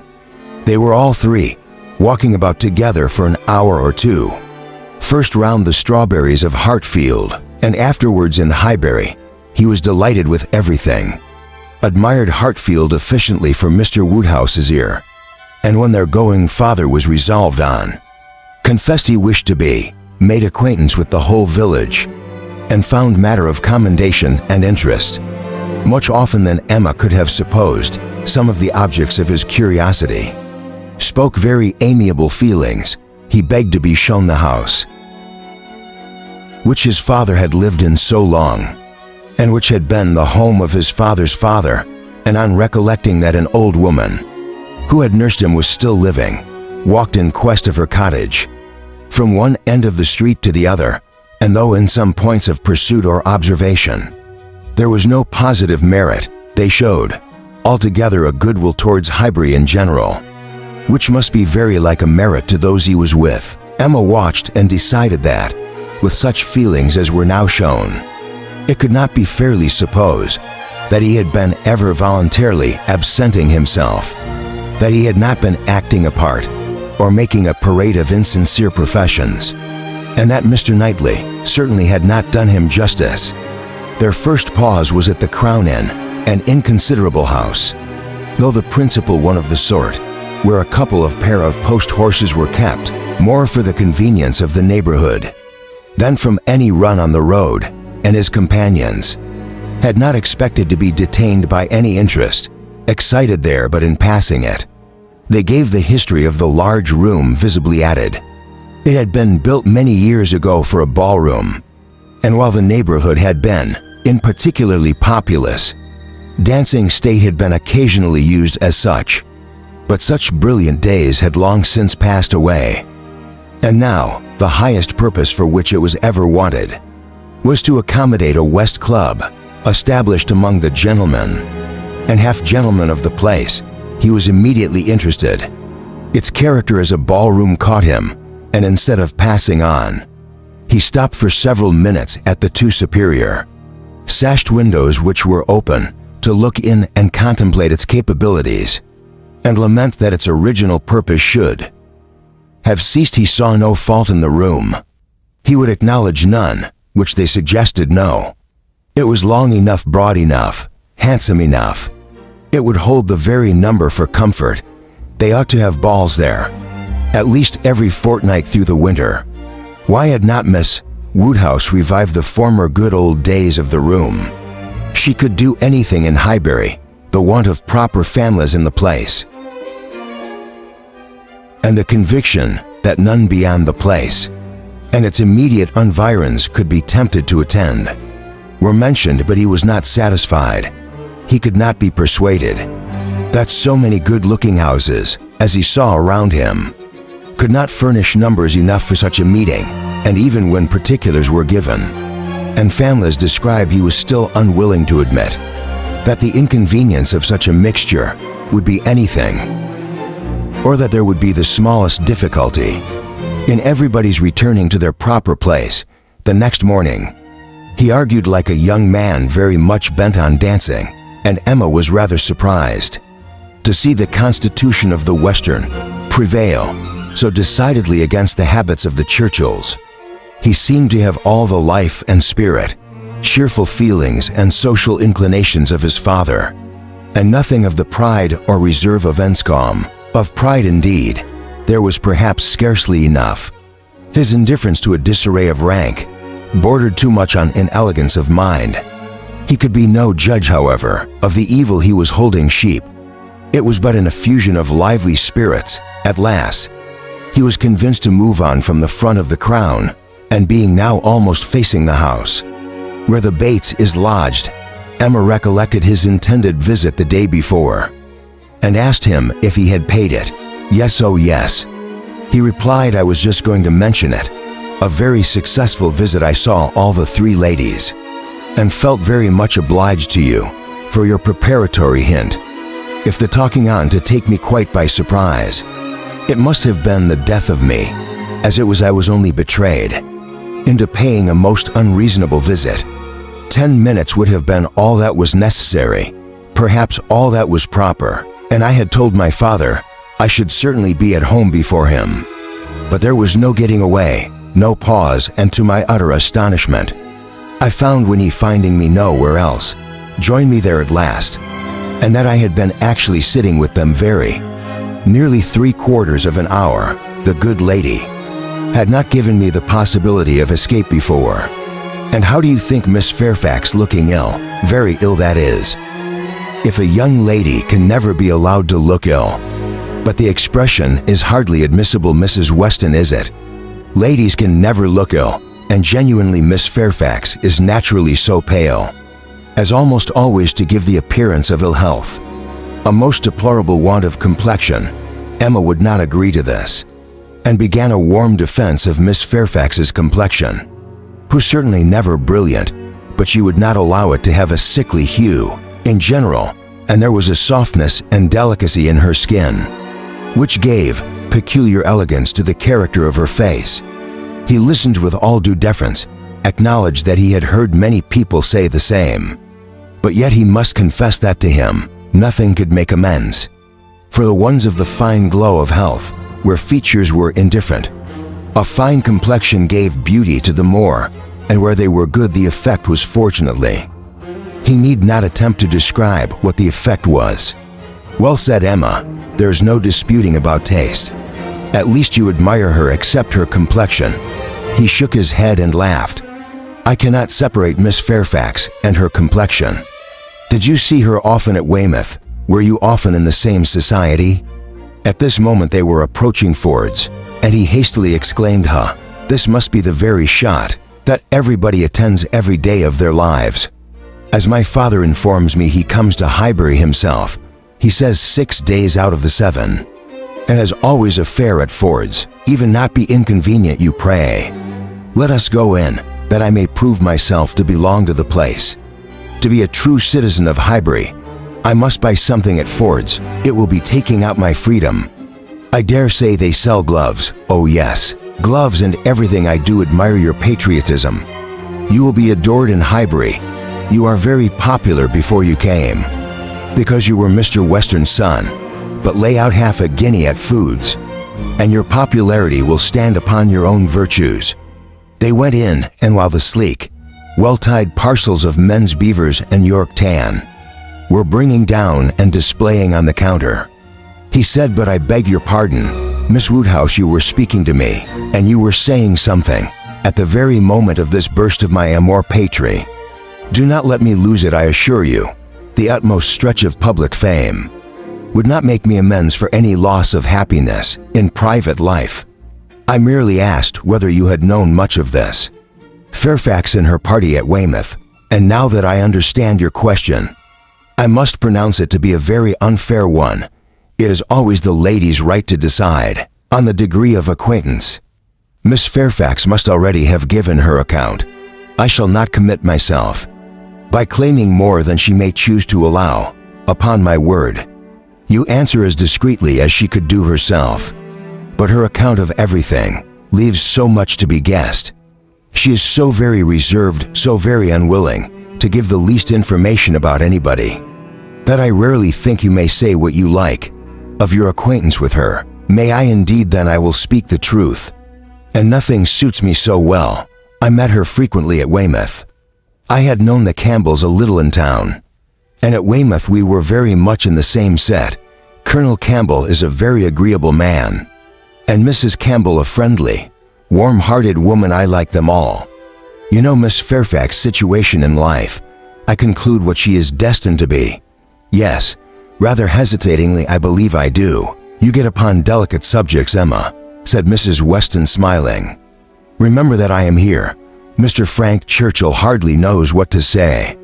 When you speak of Miss Fairfax's situation in life, I will move a little farther off. I certainly do not forget to think of her, said Emma, as having ever been anything but my friend, and my dearest friend. He looked as if he fully understood and honored such a sentiment when the gloves were brought, and they had quit at the shop again. Did you ever hear the young lady we were speaking of? Said Frank Churchill. Ever hear her? Repeated Emma. You forget how much she belongs to Highbury. I have heard her every year of our lives. Since we both began she plays charmingly. You think so, do you? I wanted the opinion of someone who could really judge. She appeared to me to play well, that is, with considerable taste. But I know nothing of the matter myself. I'm excessively fond of music, but without the smaller skill or right of judging anybody's performance. I've been used to hear hers at Mad, and I remember one proof of her being thought to play well. A man, a very musical man, and in love with another woman, engaged to her on the point of marriage, would yet never ask that other woman to sit down to the instrument. If the lady in question could sit down instead, never seemed to like to hear one. If you could hear the other, that I thought, in a man of known musical talent was some proof. Proof indeed, said Emma, highly amused. Mr. Dixon is very musical, is he? We shall know more about the more than half an hour from youth. The Miss Fairfax would have out safed in half a year. Yes, Mr. Dixon and Miss Campbell were the persons, and I thought it a very strong proof. Certainly very strong it was, to own the truth. A great deal stronger than if I had been. Miss Campbell would have been at all agreeable to me. I could not excuse a man's having more music than love. More than I, a more acute sensibility to fine sounds. Then to my feelings, how did Miss Campbell appear to like it? It was a very particular friend, you know, poor comfort, said Emma laughing. One would rather have a stranger prefer than one's very particular friend. With a stranger it might not recur again, but the misery of having a very particular friend, always at hand, to do everything better than one does oneself. Poor Mrs. Dixon. Well, I am glad she's gone to settle in Ireland. You are right, it was not very flattering to Miss Campbell. But she really did not seem to feel it. So much the better or so much the worse. I do not know which, but be it sweetness or be it stupidity. In her quickness of friendship or dullness of feeling, there was one person, I think, who must have felt it, Miss Fairfax herself. She must have felt the improper and dangerous distinction. As to that I do not. Oh, do not imagine that. I expect an account of this Fairfaxy sensations from you, or from anybody else they are known to no human being, I guess, but herself. But if she continued to play, whenever she was asked by Mr. Dixon, one may guess what one chooses. There appeared such a perfectly good understanding. Among them all he began rather quickly, but checking himself added, however, it is impossible for me to say on what terms they really were, how it might all be behind the scenes. I can only say that there was smoothness outwardly. But you who have known Miss Fairfax from a child must be a better judge of her character, of how she is likely to conduct herself in critical situations than I can be. I've known her from a child.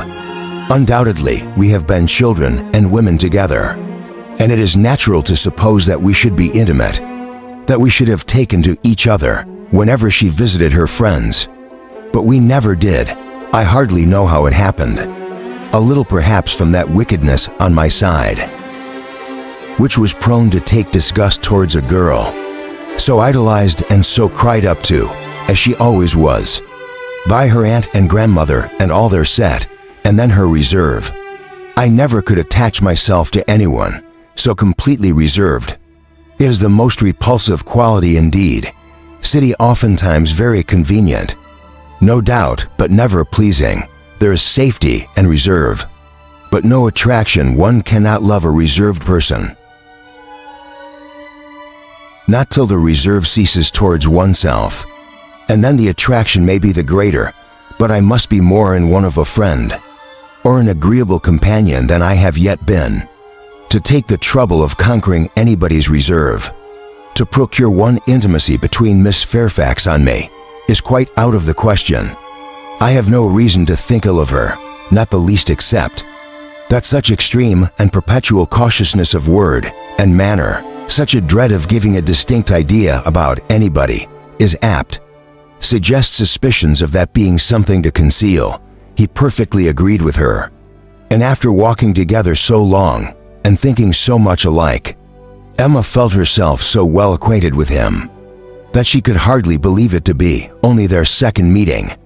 He was not exactly what she had expected, less of the man of the world in some of his notions, less of the spoiled child of fortune, therefore better than she had expected. His ideas seemed more moderate, his feelings warmer. She was particularly struck by his manner of considering Mr. Elton's house, which, as well as the church, he would go and look at, and would not join them in finding much fault with. No, he could not believe it's a bad house, not such a house as a man was to be pitied for having. If it would be shared with the woman he loved, he could not think any man to be pitied for having that house. There must be ample room in it for every real comfort. The man must be a blockhead who wanted more. Mrs. Weston laughed and said he did not know what he was talking about, used only to a large house himself, and without ever thinking how many advantages and accommodations were attached to its size. He could be no judge of the privations inevitably belonging to a small one, but Emma, in her own mind, determined that he did know what he was talking about. and that he showed a very amiable inclination to settle early in life and to marry from worthy motives. He might not be aware of the inroads on domestic peace to be occasioned by no housekeeper's room or a bad butler's pantry, but no doubt he did perfectly feel that Enscombe could not make him happy, and that whenever he were attached, he would willingly give up much of wealth to be allowed an early establishment. Chapter 25. Emma's very good opinion of Frank Churchill was a little shaken the following day by hearing that he had gone off to London merely to have his hair cut. A sudden freak seemed to have seized him at breakfast, and he has sent for shares and set off, intending to return to dinner, but with no more important view that appeared than having his hair cut. There was certainly no harmonies traveling 16 miles twice over on such an errand, but there was an air of fuckery and nonsense in it, which he could not approve. It did not accord with the rationality of plan, the moderation and expense, or even the unselfish warmth of heart, which he had believed to self-discern enemy yesterday. Vanity, extravagance, love of change, restlessness of temper, which must be doing something good or bad, heedlessness as to the pleasure of his father and to Mrs. Weston, indifferences to how his conduct might appear. In general, he became liable to all these charges. His father only called him a coxcomb and thought it was a very good story, but the Mrs. Weston did not like. It was clear enough by her passing over it as quickly as possible and making no other comment than that all young people would have their little whims.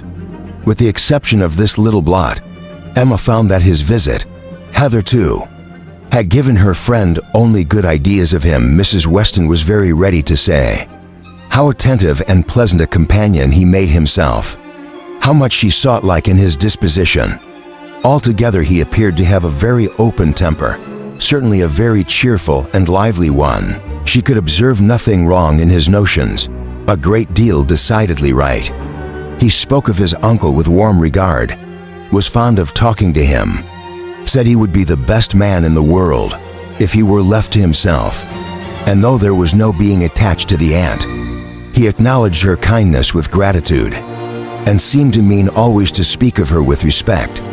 This was all very promising, and but for such an unfortunate fancy for having his haircut, there was nothing to denotive, unworthy of the distinguished honor which her imagination had given him. The honor, if not of being really in love with her, of being at least very near it, and saved only by her own indifference, for still her resolution held of never marrying, the honor, in short, of being marked out for her by all their joint acquaintance. Mr. Weston on his side added a virtue to the account, which must have some weight. He gave her to understand that Frank admired her, extremely thought her very beautiful and very charming, and with so much to be said for him altogether, she found she must not judge him harshly. As Mrs. Weston observed, all young people would have their little whims. There was one person among his new acquaintance in Surrey not so leniently disposed. In general, he was judged throughout the parishes of Donwell and Highbury with great candor. Liberal allowances were made for the little excesses of such a handsome young man, one who smiled so often and bowed so well. But there was one spirit among them, not to be softened from its power of censor by bows or smiles. Mr. Knightley, the circumstance was told him at Hartfield. For the moment he was silent, but Emma heard him almost immediately afterwards say to himself over a newspaper he held in his hand, "Just the trifling city fellow I took him for." She had half a mind to resent, but an instant's observation convinced her that it was rarely said, only to relieve his own feelings, and not meant to provoke, and therefore she let it pass. Although in one instance, the bearers of not good tidings, Mr. and Mrs. Weston's visit this morning was in another respect particularly opportune. Something occurred while they were at Hartfield to make Emma want their advice, and which was still more lucky. She wanted exactly the advice they gave. This was the occurrence. The Coles have been settled some years in Highbury, and were very good sort of people, friendly, liberal, and unpretending. But on the other hand, they were of low origin in trade, and only moderately Gentile on their first coming into the country. They had lived in proportion to their income quietly, keeping little company, and that little inexpensively. But the last year or two had brought them a considerable increase, means the house in town a deal of greater profits, and fortune in general had smiled upon them. With their wealth their views increased. Their want of a larger house, their inclination for more company. They added to their house, to their number of servants, to their expenses of every sort, and by this time were in fortune and style of living second only to the family at Hartfield, their lover society, and their new dining room prepared everybody for their keeping dinner company, and a few parties, chiefly among the single men, had already taken place. The regular and best families Emma could hardly suppose they would presume to invite. Neither Donwell nor Hartfield nor Randalls. Nothing should tempt her to go if they did, and she regretted that. Her father's known habits would be giving her refusal less meaning than she could wish. The cows were very respectable in their way, but they ought to be taught that it was not for them to arrange the terms on which the superior families would visit them. This lesson she very much feared they would receive only from herself.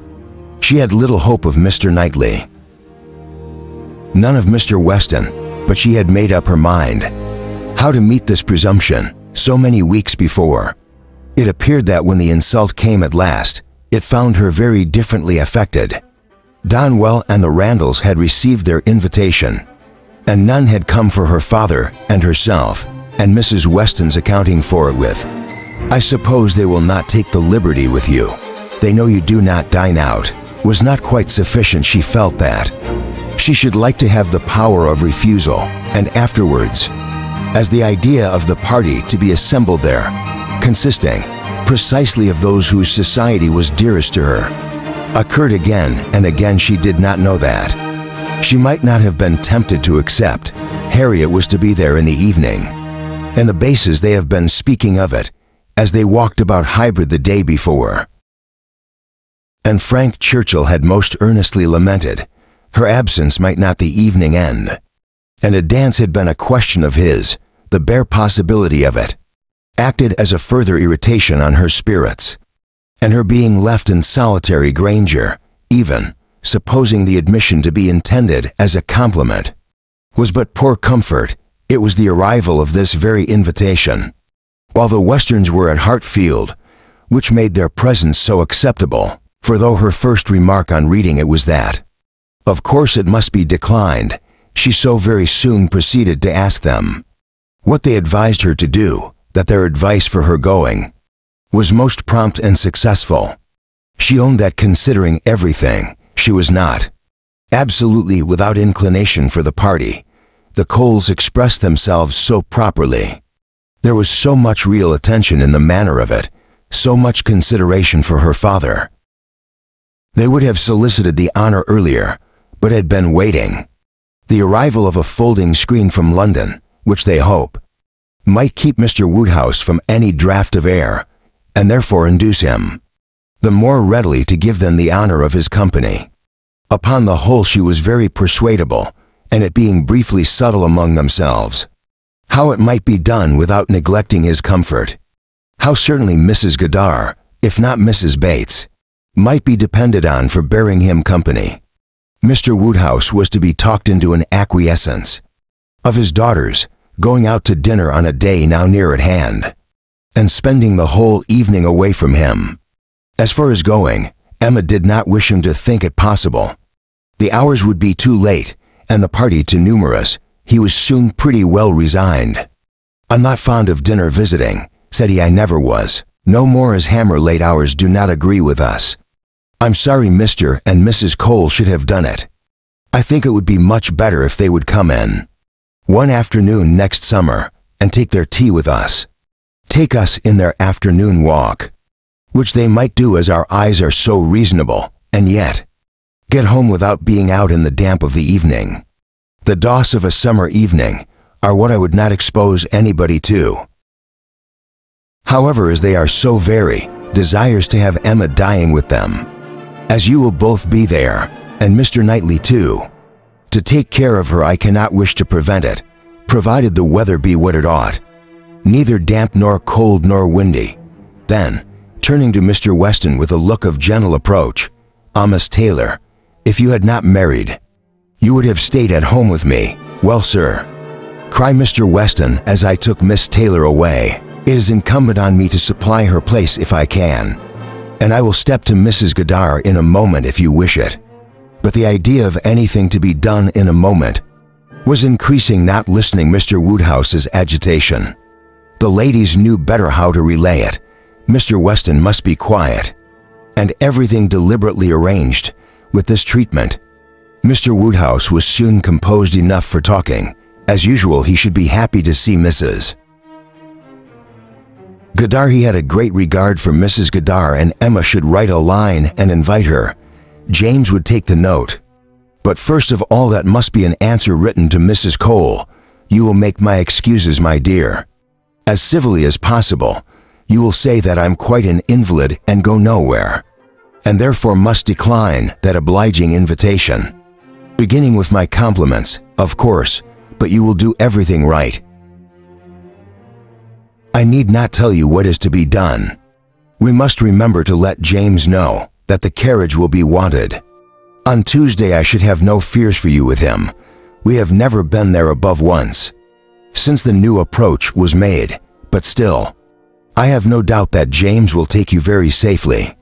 And when you get there you must tell him at what time you would have him come for you again, and you would better name an early hour. You will not like staying late. You will get very tired when tear's over. But you would not wish me to come away before I am tired. Papa, oh no, my love, but you will soon be tired.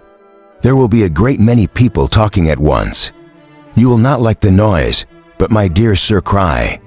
Mr. Weston, if Emma comes away early, it will be breaking up the party. And no great harm if it does so, Mr. Woodhouse. The sooner every party breaks up the better, but you do not consider how it may appear to the Coles.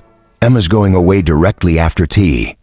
Might be giving offense. They are good-natured people, and think little of their own claims.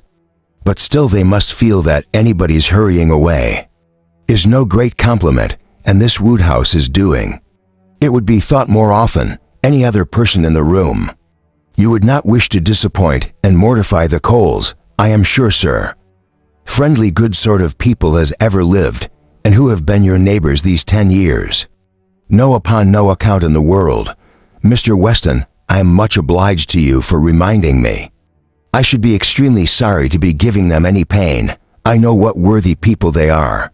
Perry tells me that Mr. Cole never touches malt liquor.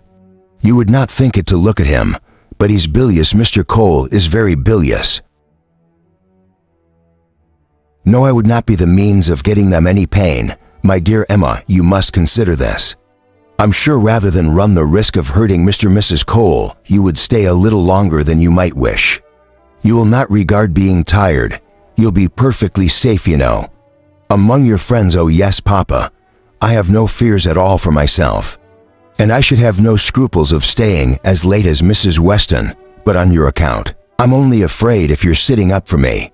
I'm not afraid of. You're not being exceedingly comfortable, Mrs. Garthard. She loves PK, you know, but when she has gone home, I'm afraid you'll be sitting up by yourself instead of going to bed at your usual time.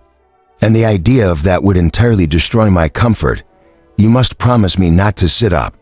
He did on the condition of some promises on her side, such as that if she came home cold, she'd be sure to warm herself thoroughly if hungry, that she would take something to eat, that her own maid should sit up for her, and that so, and the butler should see that everything was safe in the house, as usual. Chapter 26. Frank Churchill came back again, and if he kept his father's dinner waiting. It was not known at Hartfield, for Mrs. Weston was too anxious for his being a favorite with Mr. Woodhouse to portray any imperfection which could be concealed. He came back, had had his hair cut, and laughed at himself with a very good grace, but without seeming really At all ashamed of what he had done, he had no reason to wish his locks longer, to conceal any uncertainty of face, no reason to wish the money unspent, to improve his spirits. He was quite as undaunted and as lively as ever. And after seeing him, Emma thus moralized to herself, "I do not know whether it ought to be so, but certainly silly things do cease to be silly, if they are done by sensible people in an impotent way. Wickedness is always wickedness, but folly is not always folly. It depends upon the character of those who handle it. Mr. Knightley, he is not a trifling, silly young man. If he were, he would have done this differently. He would either have glory in the achievement, or been ashamed of it. There would have been either the ostentation of a coxcomb, or the evasions of a mind to eat, defend his own vanities. No, I am perfectly sure that he is not trifling or silly." With Tuesday came the agreeable prospect of seeing him again, and for a longer time than hitherto, of judging his general manners, and by influence of the meaning of his manners, towards herself of guessing how soon it might be necessary for her to throw coldness into the air, and of fancying what the observations of all those might be, who were now seeing them together for the first time. She meant to be very happy, in spite of the scene being laid. Mr. Coles, and without being able to forget that, among the failings of Mr. Elton, even in the days of his favor, none had disturbed her more than his propensity to dine. With Mr. Cole, her father's comfort was amply secured, Mrs. Bass as well as Mrs. Godar being able to come, and her last pleasing duty before she left the house was to pay her respects to them as they sat together after dinner, and while her father was fondly noticing the beauty of her dress, to make the two ladies all the amends and her power by helping them to large slices of cake and full glasses of wine for whatever unwilling self-denial his care of their constitution might have obliged them to practice during a meal. She had provided a plentiful dinner for them. She wished she could know that they had been allowed to eat it. She followed another carriage to Mr. Cole's door, and was pleased to see that it was Mr. Knightley's. For Mr. Knightley, keeping no horses, having little spare money, and a great deal of health, activity, and independence, was to apt in Emma's opinion to get about as he could, and not use his carriage so often as became the owner of Donwell Abbey. She had an opportunity now of speaking her approbation, while warm from her heart, but he stopped to hand her out. "This is coming as you should do," said she, like a gentleman. "I'm quite glad to see you." He thanked her, observing, "How lucky that he should arrive at the same moment, for if we had met first in the drawing room, I doubt whether you would have discerned me to be more of a gentleman than usual. You might not have distinguished how I came. By my local manner, yes, I should, I'm sure I should. There's always a look of consciousness or bustle when people come in a way which they know to be beneath them. You think you carry it off very well, I dare say, but with you, it is a sort of bravado, an air of affected unconcern. I always observe it whenever I meet you. Under the circumstances now, you have nothing to try for. You're not afraid of being supposed ashamed. You're not striving to look taller than anybody else. Now I shall really be very happy to walk into the same room with you." "Nonsensical girl," was his reply, but not at all in anger. Emma had as much reason to be satisfied. With the rest of the party as with Mr. Knightley, she was received with a cordial respect which could not but please, and given all the consequence which she could wish for. When the Westerns arrived, the kindest looks of love, the strongest of admiration, were for her from both husband and wife.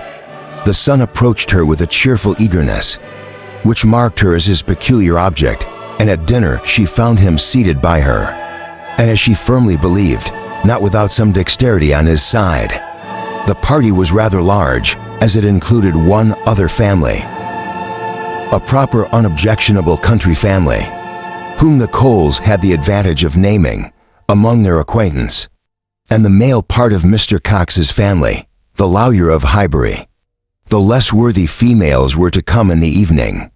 with Miss Bates and Miss Fairfax and the Smith, but already at dinner they were too numerous for any subject of conversation to be general.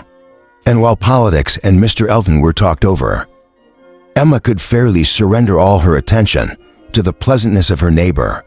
The first remote sound, which she felt obliged to attend, was the name of Jane Fairfax. Mrs. Cole seemed to be relating something of her that was expected to be very interesting. She listened and found it well worth listening to. That very dear part of Emma, her fancy received an amusing supply. Mrs. Cole was telling that she had been calling on Miss Bates, and as soon as she entered the room, had been struck by the sight of a pianoforte, a very elegant-looking instrument, not a grand but a large-size square pianoforte, at the substance of the story, the end of all the dialogue which ensued of surprise, an inquiry and congratulations on her side, and explanations on Miss Bates, was that this pianoforte had arrived from Broadwoods the day before, to the great astonishment of both aunt and niece. Entirely unexpected that at first by Miss Bates' account. Jane herself was quite at loss, quite bewildered, to think who could possibly have ordered it. But now they were both perfectly satisfied that it could be from only one quarter. Of course it must be from Colonel Campbell. One can suppose nothing else, added Mrs. Cole, and I was only surprised that they could ever have been a doubt. But Jane, it seems, had a letter from them very lately, and not a word was said about it. She knows their ways best, but I should not consider their silence as any reason for their not meaning to make the present. They might choose to surprise her. Mrs. Cole had many to agree with her. Everybody who spoke on the subject was equally convinced that it must come from Colonel Campbell, and equally rejoiced that such a present had been made, and there were enough ready to speak to allow Emma to think her own way and still listen to Mrs. Cole. I declare I do not know when I have heard anything that has given me more satisfaction. It always has quite hurt me that Jane Fairfax, who plays so delightfully, should not have an instrument. It seemed quite a shame, especially considering how many houses there are where fine instruments are absolutely thrown away. This is like giving ourselves a slap, to be sure, and it was. But yesterday I was telling Mr. Cole, I really was ashamed to look at our new grand piano forte in the drawing room, while I do not know one note from another. And our little girls, who are but just beginning, perhaps may never make anything of it.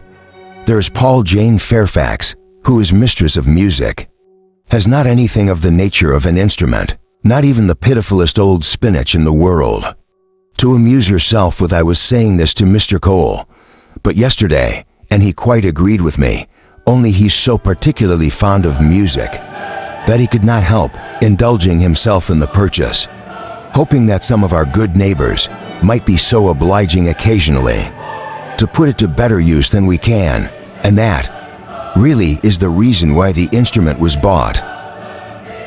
Or else I am sure we ought to be ashamed of it. We are in great hopes that Miss Woodhouse may be prevailed with to try it. This evening, Miss Woodhouse made the proper acquiescence, and finding that nothing more was to be entrapped from any communication with Mrs. Cole, turned to Frank Churchill. "Why do you smile?" said she. "May, why do you me? But Colonel Campbell's being so rich and so liberal, it is a handsome present. Very, I'd rather wonder that it was never made before. Perhaps Miss Fairfax has never been staying here so long before, or that he did not give her the use of their own instrument, which must now be shut up in London, untouched by anybody. That is a grand pianoforte, and you might think it too large for Mrs. Bates's house. You may say what you choose, but your countenance testifies that your thoughts on the subject are very much like mine. I do not know, I rather believe you are giving me more credit for cuteness than I deserve. I smile because you smile, and shall probably suspect whatever I find you suspect. But at present I do not see what there is to question, if Colonel Campbell is not the person who can be. What do you say to Mrs. Dixon?" "Mrs. Dixon? Very true indeed. I had not thought of Mrs. Dixon. She must know well as her father how acceptable an instrument would be, and perhaps the mode of it, the mystery, the surprise, is more like a young woman's scheme than an elderly man's. It is Mrs. Dixon, I dare say. I told you that your suspicions would guide mine. If so, you must extend your suspicions and comprehend. Mr. Dixon in them. Mr. Dixon, very well, yes. I immediately perceive that. It must be the joint present of Mr. and Mr. Dixon. We were speaking the other day, you know, of his being so warm an admirer of her performance. Yes, and what you told me on that had confirmed an idea, which I had entertained before. I do not mean to reflect upon the good intentions of either Mr. Dixon or Miss Fairfax, but I cannot help suspecting that, after making his proposals to her friend, he had the misfortune to fall in love with her, or that he became conscious of a little attachment. On her side, one might guess 20 things, without guessing exactly right, but I'm sure that must be a particular cause for her choosing to come to Highbury instead of going with the Campbells to Island here. She must be leading a life of privation and penance. There it would have been all enjoyment, as to the pretense of trying a native hair. I look upon that as a mere excuse. In the summer it might have passed, but what can anybody's native bear do for them? In the months of January, February, and March, good fires and carriages will be much more to the purpose. In most cases of delicate health, and I dare say in hers. I do not require you to adopt all my suspicions, though you make so noble a profession of doing it, but I honestly tell you what they are, and upon my word they have an air of great probability. Mr. Dixon's preference of her music to her friends, I can answer for being very decided, and then he saved her life. Did you ever hear of that? A water party, and by some accident she was falling overboard. He caught her, he did. I was there, one of the party. Were you really? Wow. But you observe nothing, of course, for it seems to be a new idea to you. If I had been there, I think I should have made some discoveries. I dare say you would, but I saw nothing but the fact that Miss Fairfax was nearly dashed from the vessel, and Mr. Dixon quarter. It was the work of a moment, and though the consequent shock and alarm was very great, and much more durable indeed, I believe it was half an hour before any of us were comfortable again, yet that was too general a sensation for anything of peculiar anxiety to be observable. I do not mean to say, however, that you might not have made discoveries. The conversation was here interrupted. They were called on to share the awkwardness of a rather long interval between courses, and obliged to be as formal and as oddly as the others. But when the table was again safely covered, when every corn juice was placed exactly right, and occupation and ease were generally restored, Emma said, "The arrival of this pianoforte is decisive with me. I wanted to know a little more, and this tells me quite enough. Depend upon it, we shall soon hear that it is a present from Mr. and Mrs. Dixon, and if the Dixon should absolutely deny all knowledge of it, we must conclude it to come from the Campbells. No, I am sure it is not from the Campbells. Miss Fairfax knows it is not from the Campbells, or they would have been guessed at first. She would not have been puzzled had she dared fix on them. I may not have convinced you perhaps, but I am perfectly convinced myself that Mr. Dixon is a principal in the business. Indeed, you injure me if you suppose me unconvinced. Your reasonings carry my judgment along with them, entirely at first, while I suppose you satisfied that Colonel Campbell was the giver. I saw it only as paternal kindness, and thought it the most natural thing in the world. But when you mentioned Mrs. Dixon, I felt how much more probable that it should be the tribute of a warm female friendship, and now I can see it in no other light than as an offering of love. There was no occasion to press the matter farther. The conviction seemed real. He looked as if he felt it. She said no more. Other subjects took their turn, and the rest of the dinner passed away. The dessert succeeded. The children came in and were talked to, and admired them at the usual rate of conversation. A few clever things said, a few downright silly, but by much the large proportion, neither the one nor the other. Nothing worse than everyday remarks, dull repetitions, old news, and heavy jokes. The ladies had not been long in the drawing room. Before the other ladies in their different divisions arrived, Emma watched the entree of her own particular little friend, and if she could not exalt in her dignity and grace, she could not only love the blooming sweetness and the artless manner, but could most heartily rejoice in that light, cheerful, unsentimental disposition, which allowed her so many alleviations of pleasure. In the midst of the pangs of disappointed affection, there she sat, and who would have guessed how many tears she had been lately shedding to be in company, nicely dressed herself and seeing others nicely dressed. To sit and smile and look pretty and say nothing was enough for the happiness of the present hour. Jane Fairfax did look and move superior, but Emma suspected she might have been glad to change feelings, with Harriet very glad to have purchased the mortification of having loved, yes, of having loved even Mr. Elton in vain, by the surrender of all, the dangerous pleasure of knowing herself beloved by the husband of her friend in so large a party. Was not necessary that Emma should approach her. She did not wish to speak of the pianoforte. She felt too much in the secret herself to think the appearance of curiosity or interest fair, and therefore purposely kept at a distance, but by the others. The subject was almost immediately introduced, and she saw the blush of consciousness, with which congratulations were received, the blush of guilt, which accompanied the name of my excellent friend. Colonel Campbell, Mrs. Weston, kind-hearted and musical, was particularly interested by the circumstance, and Emma could not help being amused at her perseverance and dwelling on the subject, and having so much to ask and to say.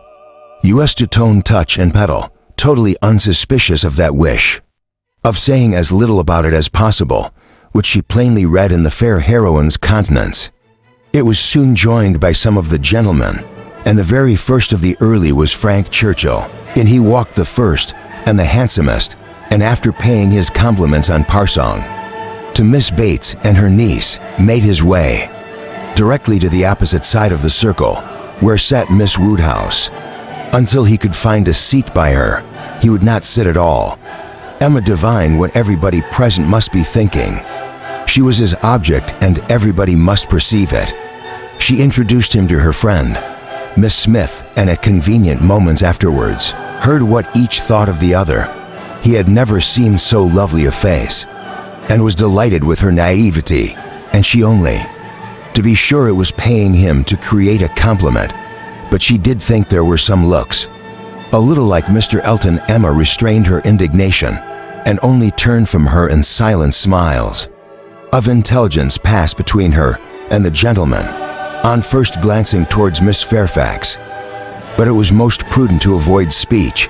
He told her that he had been impatient to leave the dining room, hated sitting long, was always the first to move when he could, that his father, Mr. Knightley, Mr. Cox, and Mr. Cole were left very busy over parish business. But as long as he had stayed, however, it had been pleasant enough, as he found them in general a set of gentlemen, like sensible men, and spoke so handsomely of Highbury altogether, thought it so abundant and agreeable families, that Emma began to feel she had been used to despise the place rather too much.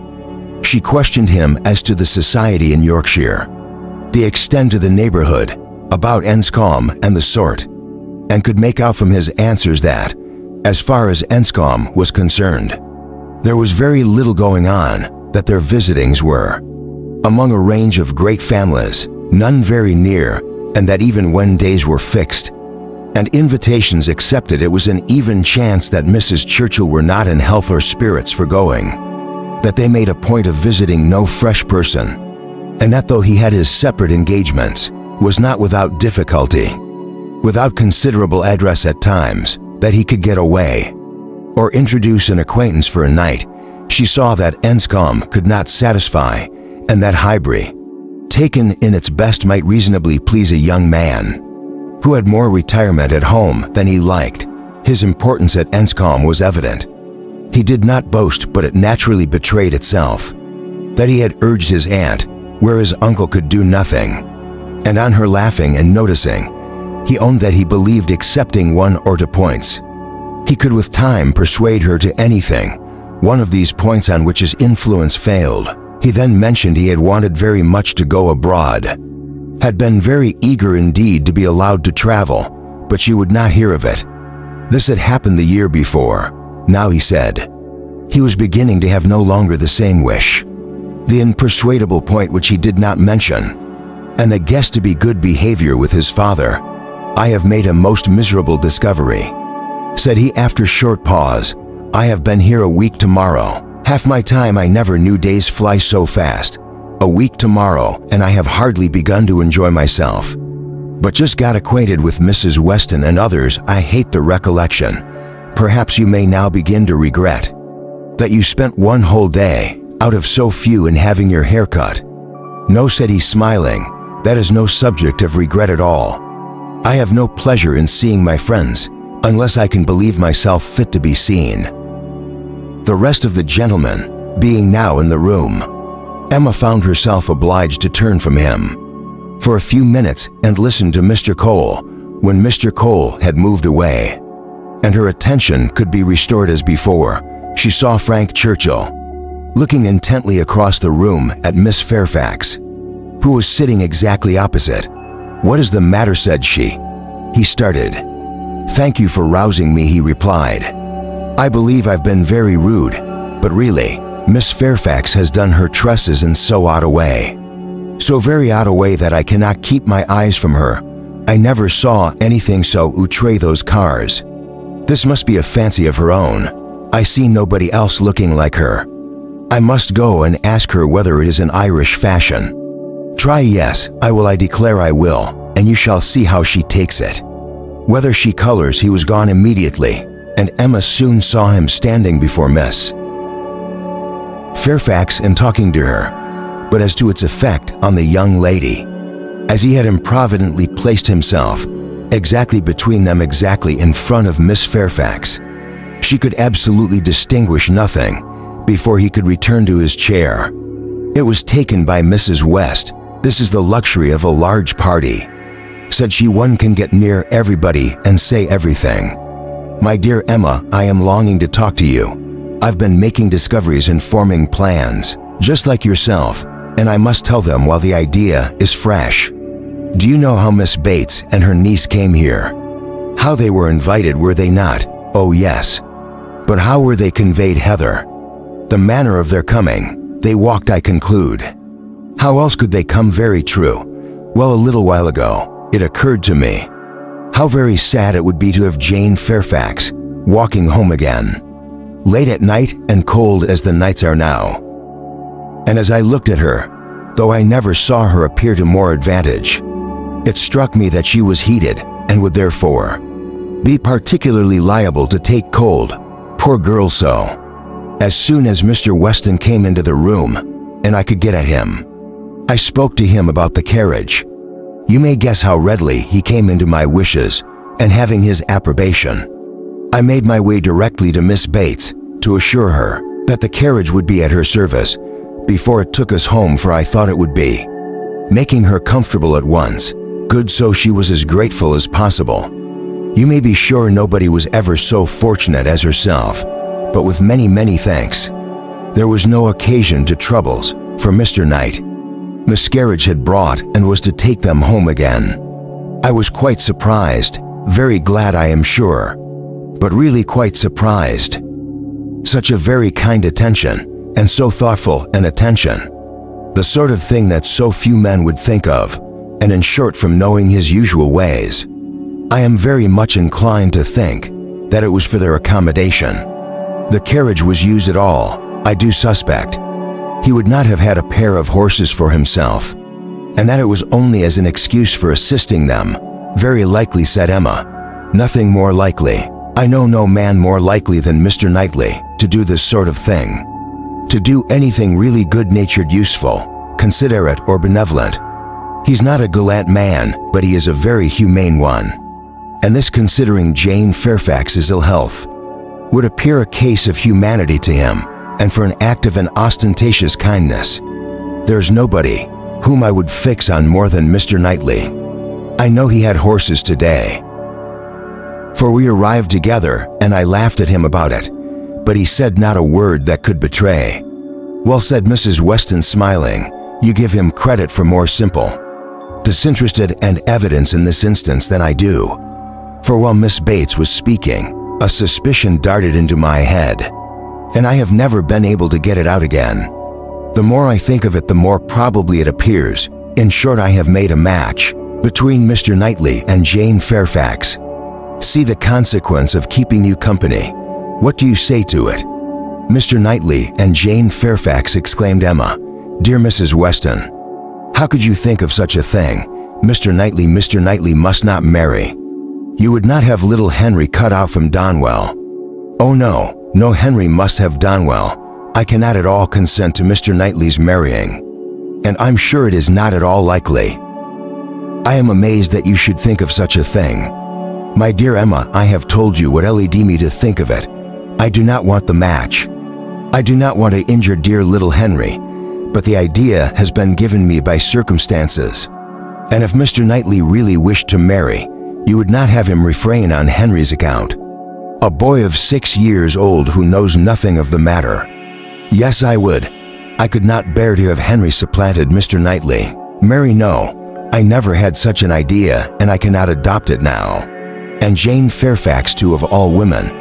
She's always been a first favorite with him, as you very well know. But the improvements of such a match, I'm not speaking of its prudence, merely its probability. I see no probability in it, unless you have better foundation than you mention. His good nature, his humanity, as I tell you, would be quite enough to account for the horses. He has a great regard for the basis, independent. Jane Fairfax, and is always glad to show them attention. My dear Mrs. Weston, do not take to matchmaking. You do it very ill. Jane Fairfax, mistress of the Abbey, oh no, every feeling revolts for his own sake. I would not have him do so mad a thing, important if you please, but not mad excepting in equality of fortune, and perhaps a little disparity of age.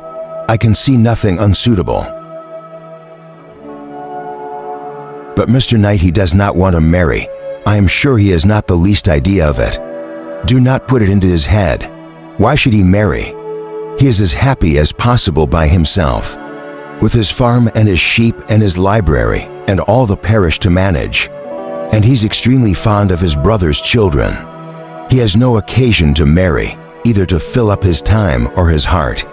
My dear Emma, as long as he thinks so, it is so. But if he really loves Jane Fairfax, nonsense. He does not care about Jane Fairfax in the way of love. I'm sure he does not. He would do any good to her or her family.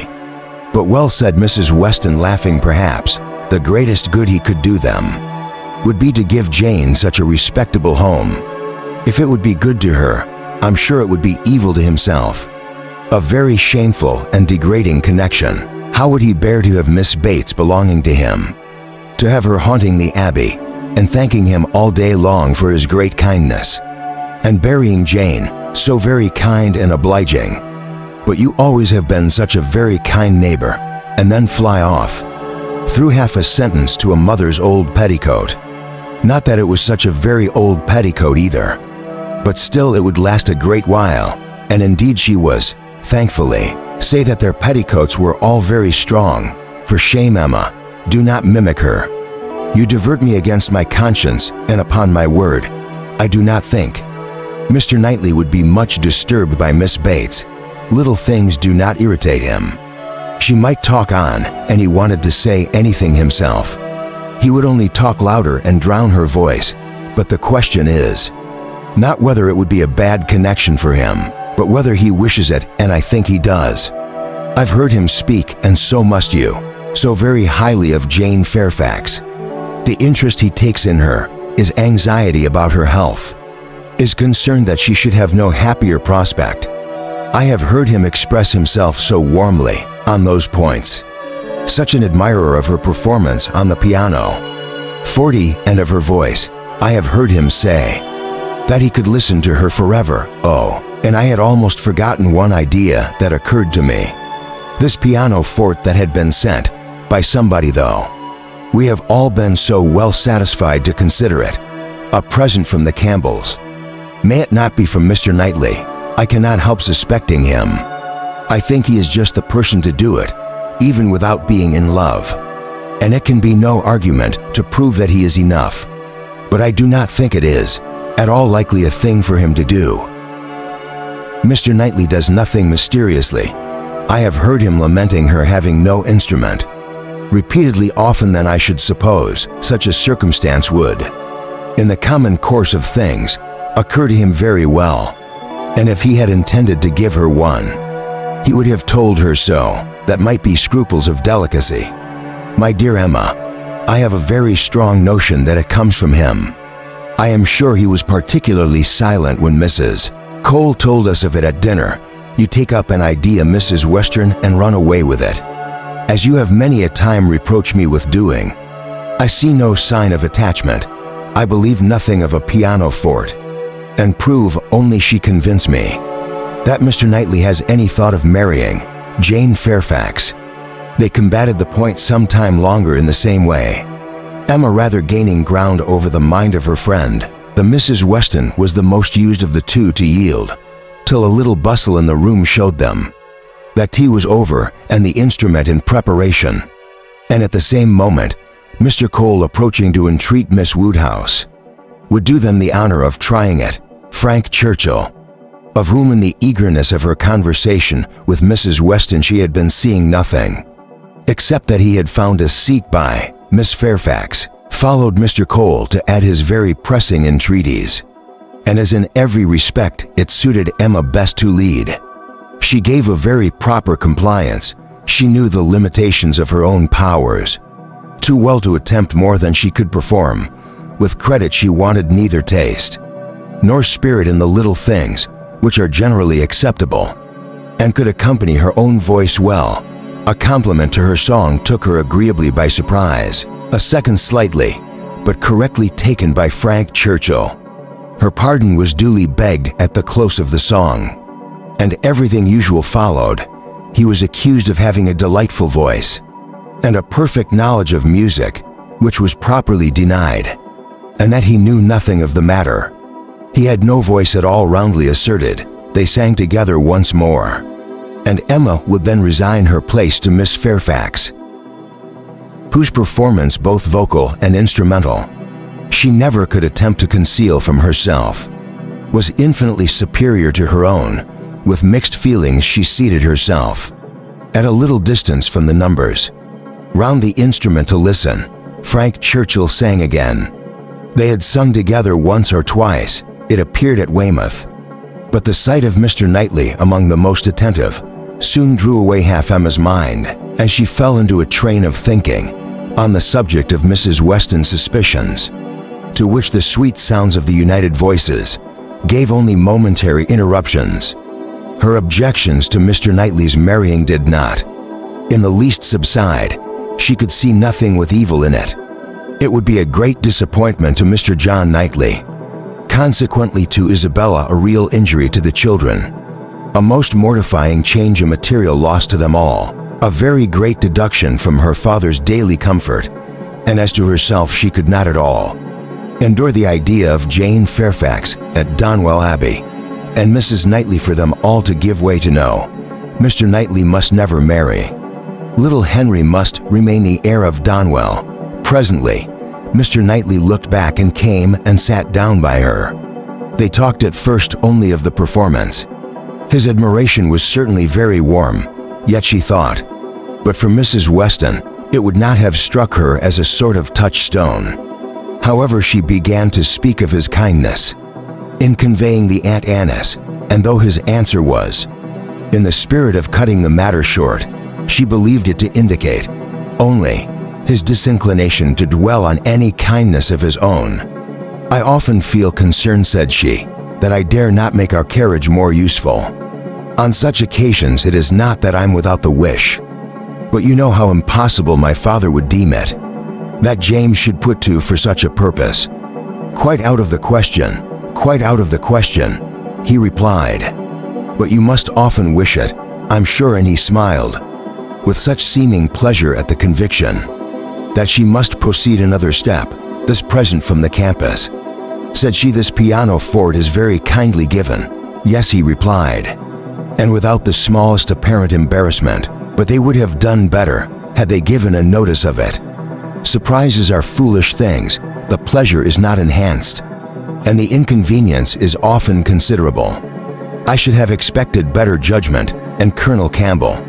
From that moment Emma could have taken her oath that Mr. Knightley had no concern in giving the instrument, but whether he were entirely free from peculiar attachment, whether there were no actual preference, remained a little longer doubtful.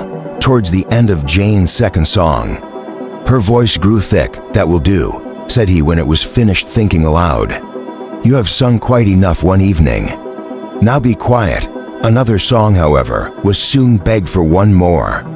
They would not fatigue Miss Fairfax on any account, and would only ask for one more, and Frank Churchill was heard to say, "I think you could manage this without effort. The first part is so very trifling. The strength of the song falls on the second." Mr. Knightley grew angry, that fellow said. "He indignantly thinks of nothing but showing off his own voice. This must not be." And touching Miss Bates, who at that moment passed near Miss Bates, "Are you mad to let your niece sing herself? Horse in this manner, go and interfere. They have no mercy on her." Miss Bates, in her real anxiety for Jane, could hardly stay even to be grateful before she stepped forward and put an end to all further singing. Here ceased the concert part of the evening for Miss Woodhouse and Miss Fairfax, with the only young lady performers. But soon, within 5 minutes, the proposal of dancing, originating nobody exactly knew where, was so effectively promoted by Mr. and Mrs. Cole that everything was rapidly clearing away. To give proper space, Mrs. Weston, capital in her country dances, were seated and beginning an irresistible waltz, and Frank Churchill, coming up with most becoming gallantry to Emma, had secured her hand and led her to the top, while waiting till the other young people could pair themselves off. Emma found time, in spite of the compliment she was receiving on her voice and her taste, to look about and see what became of Mr. Knightley. This would be a trial. He was no dancer in general, if he were to be very alert and engaging. Jane Fairfax now it might order something. There was no immediate appearance. No, he was talking to Mrs. Cole. He was looking on unconcerned.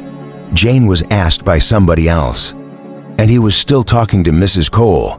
Emma had no longer an alarm for Henry. His interest was yet safe, and she led off the dance with genuine spirit and enjoyment. Not more than 5 couple could be mustered, but the rarity and the suddenness of it made it very delightful, and she found herself well matched in a partner. They were a couple worth looking at. 2 dances, unfortunately, were all that could be allowed. It was growing late, and Miss Bates became anxious to get home on her mother's account after some attempts.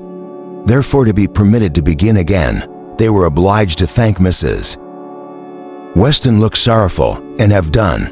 Perhaps it is as well, said Frank Churchill, as he attended Emma to her carriage. "I must have asked Miss Fairfax, and her language dancing would not have agreed with me. After yours." Chapter 27. Emma did not repent her condescension in going to the Carrolls. The visit afforded her many pleasant recollections.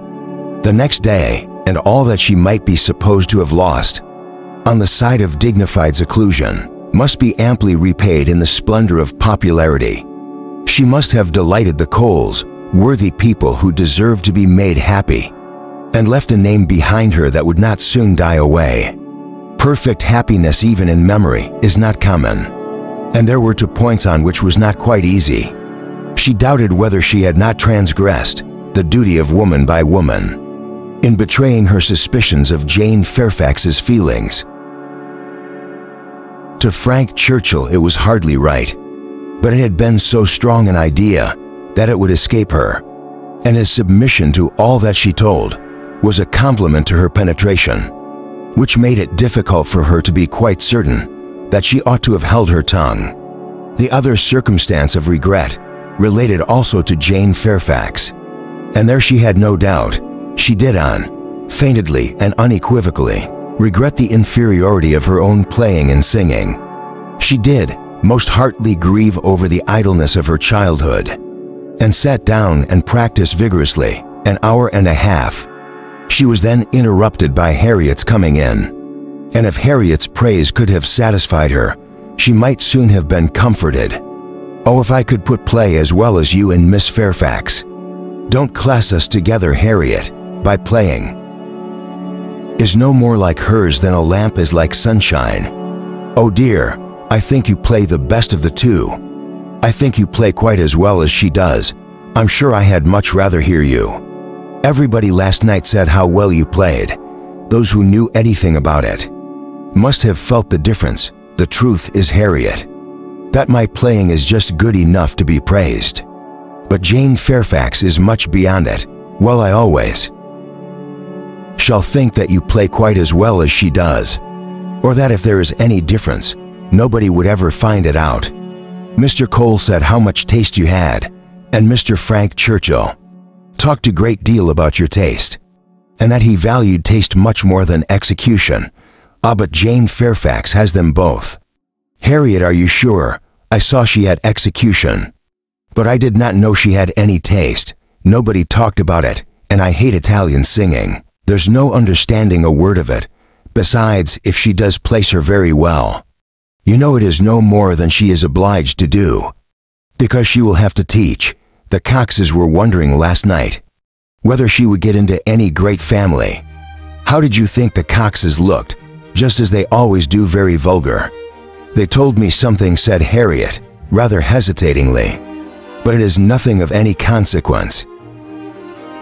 Emma was obliged to ask what they had told her, though fearful of it producing Mr. Elton. They told me that Mr. Martin dined with them last Saturday. Oh, he came to their father upon some business, and he asked them to stay for dinner. Oh, they talked a great deal about him, especially in Cox. I do not know what she meant, but she asked me if I thought I should go and stay there again next summer. She meant to be impertinently curious, just as such as in Cox should be. She said he was very agreeable the day he died in there. He sat by her at dinner. Miss Nash thinks either of the Coxes would be very glad to marry him. Very likely. I think they are, without exception, the most vulgar girls in Highbury. Harriet had matter at Ford's. Emma thought it most prudent to go with her. Another accidental meeting with the Martins was possible, and in her present state would be dangerous. Harriet, tempted by everything and swayed by half a word, was always very long at a purchase, and while she was still hanging over muslins and changing her mind, Emma went to the door for amusement. Much could not be hoped from the traffic of even the busiest part of Highbury.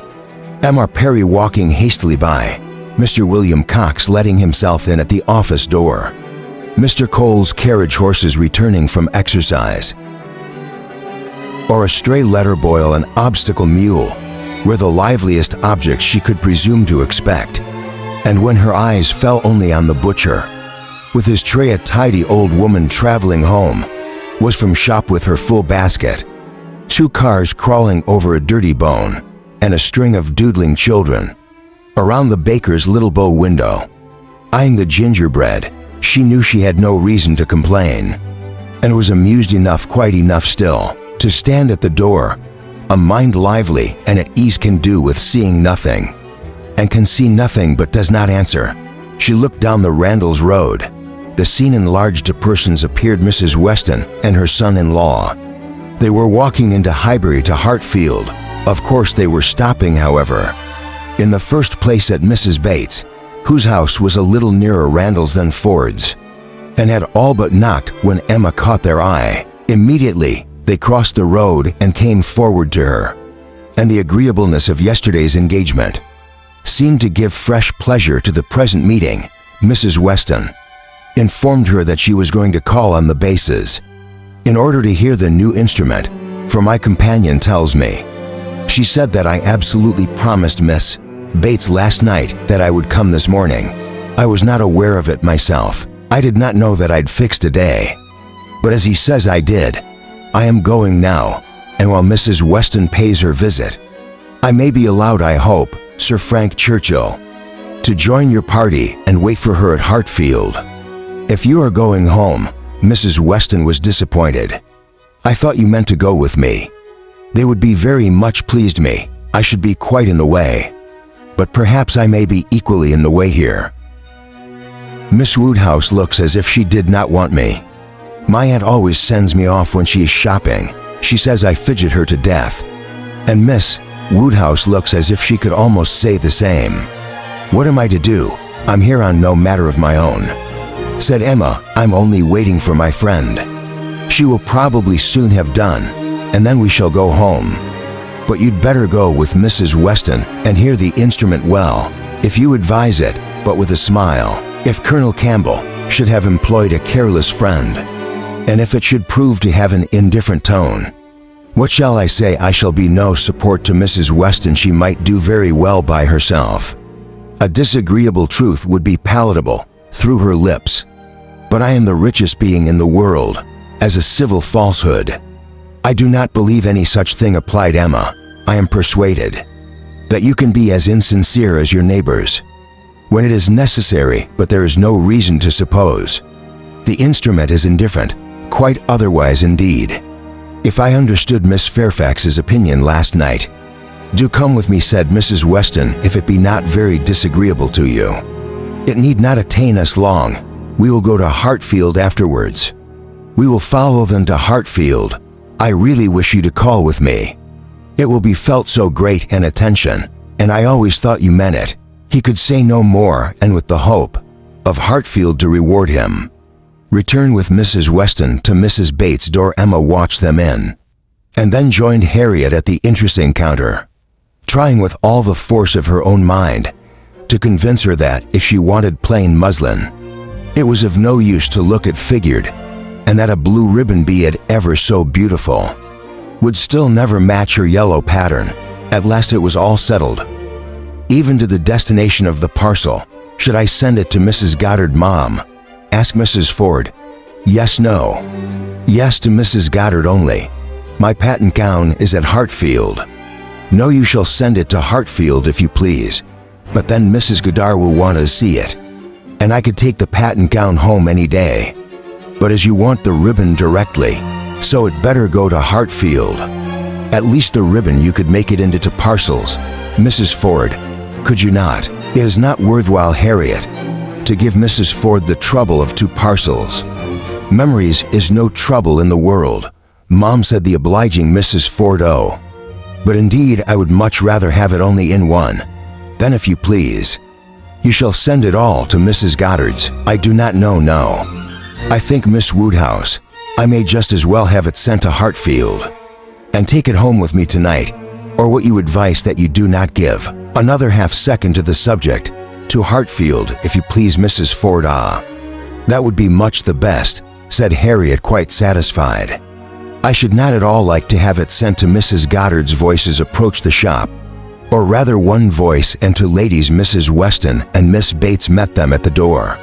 My dearest Woodhouse, said the latter, I'm just run across to entreat the favor of you to come and sit down with us a little while and give us your opinion of our new instrument.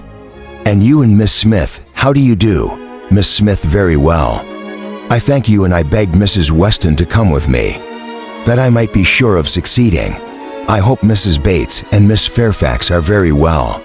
I'm much obliged to you. My mother is delightfully well, and Jane caught no cold last night. How is Mr. Woodhouse? I'm so glad to hear such a good account. Mrs. Weston told me you were here. Oh, then, said I must run across. I am sure Miss Woodhouse will allow me just to run across and treat her to come in. My mother will be so very happy to see her.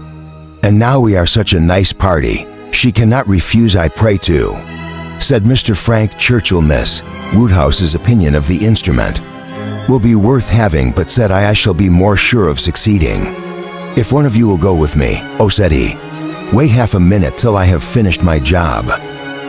For would you believe it, Miss Woodhouse, there he is in the most obliged manner in the world, fastening in the rivet of my mother's spectacles.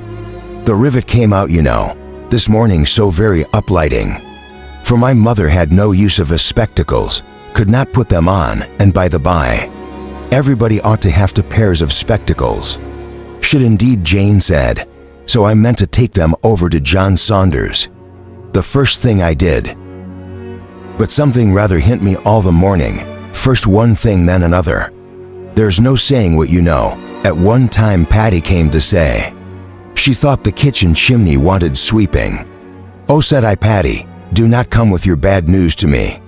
Here is the rivet of your mistress' spectacles out. Then the baked apples came home. Mrs. Wallace sent them by her boy. That extremely civil and applying to us, the Wallaces always. I've heard some people say that Mrs. Wallace can be uncivil and give a very rude answer. But we have never known anything but the greatest attention from them. And it cannot be for the value of our custom now, for what is our consumption of bread? You know, only 3 of us besides dear Jane at present. And she really eats nothing, makes such a shocking breakfast. You would be quite frightened if you saw it. I dare not let my mother know how little she eats. So I say one thing and then I say another. And it passes off but about the middle of the day. She gets hungry and there is nothing she likes so well as these baked apples, and they are extremely wholesome. For I took the opportunity the other day of asking Mr. Perry. I happened to beat him in the street. Not that I had any doubt before. I have so often heard Mr. Woodhouse recommend a baked apple. I believe it is the only way that Mr. Woodhouse thinks the fruit thoroughly wholesome have apple dumplings. However, very often, Patty makes an excellent apple dumpling. Well, Mrs. Weston, you have prevailed, I hope, and these ladies will oblige us. Emma would be very happy to wait on the basis, etc. And they did. At last move out of the shop with no further delay. From this base then, how do you do, Mrs. Ford? I beg your pardon. I did not see you before. I hear you have a charming collection of new ribbons. From town. Jane came back to light it yesterday. Thank you, the gloves do very well, only a little too large about the wrist. But Jane is taking them in. What was I talking of, said she, beginning again when they were all in the street. Emma wondered on what of all the metal she would fix. I declare I cannot recollect what I was talking of. Oh, my mother's spectacles. So they're very obliging, Mr. Frank Churchill City. I do think I can fasten the rivet. I like a job of this kind excessively. Which, you know, showed him to be so very indeed. I must say that much as I had heard of him before, and much as I had did, he very far exceeds everything. I do congratulate you, Mrs. Weston. Most warmly he seems everything a fondest parent could. Oh, said he, I can fasten the rivet. I like a job of that sort excessively. I never shall forget his manner, and when I brought out the baked apples from the closet, and hoped our friends would be so very obliging as to take some. Oh, said he directly, there's nothing in the way of fruit half so good, and these are the finest looking home-baked apples I ever saw in my life. That, you know, was so very, and I'm sure by his manner it was no compliment indeed. They are very delightful apples, and Mrs. Wallace does them full justice. Only we do not have them bake more than twice, and Mr. Woodhouse made us promise to have them done 3 times. But Miss Woodhouse will be so good as not to mention it. The apples themselves are the very finest sort for baking. Beyond doubt often done well. Some of this tonight his most liberal supply. He sends us a sack every year, and certainly there ever was such a keeping apple anywhere. As one of his trees, believe there is 2 of them, my mother says. The orchard was always famous in her younger days. But I was really quite shocked the other day, for Mr. Knightley called one morning, and Jane was eating these apples, and we talked about them, and said how much she enjoyed them, and he asked whether we were not going to the end of our stock. I'm sure you must be, said he, and I will send you another supply. For I have a great many more than I can ever use. William Larkins. Let me keep a larger quantity than usual this year. I will send you some more, before they get good for nothing. So I begged he would not. The really, as to us being gone, I could not absolutely say that. We had a great many left. It was but half a dozen indeed. but they should all be kept for Jane, and I could not at all bear that he should be sending us more. So liberal as he had been already, and Jane said the same. And when he was gone, she almost quarreled with me. No, I should not say quarreled, for we never had a quarrel in our lives. But she was quite distressed that I had owned. The apples were so nearly gone, she wished I had made him believe we had. A great many left-o, said I, my dear. I did say as much as I could. However, the very same evening, William Larkins came over with a large basket of apples. The same sort of apples, a bushel at least, and I was very much obliged, and went down and spoke to William Larkins, and said everything as you may suppose. William Larkins is such an old acquaintance. I'm always glad to see him. But however, I found afterwards from Patty that William said it was all the apples of that sort his master had. He had brought them all, and now his master had not one left to bake or boil. William did not seem to mind it himself. He was so pleased to think his master had sold so many. For William, you know, thinks more of his master's profit than anything. But Mrs. Hodges, he said, was quite displeased at their being all sent away.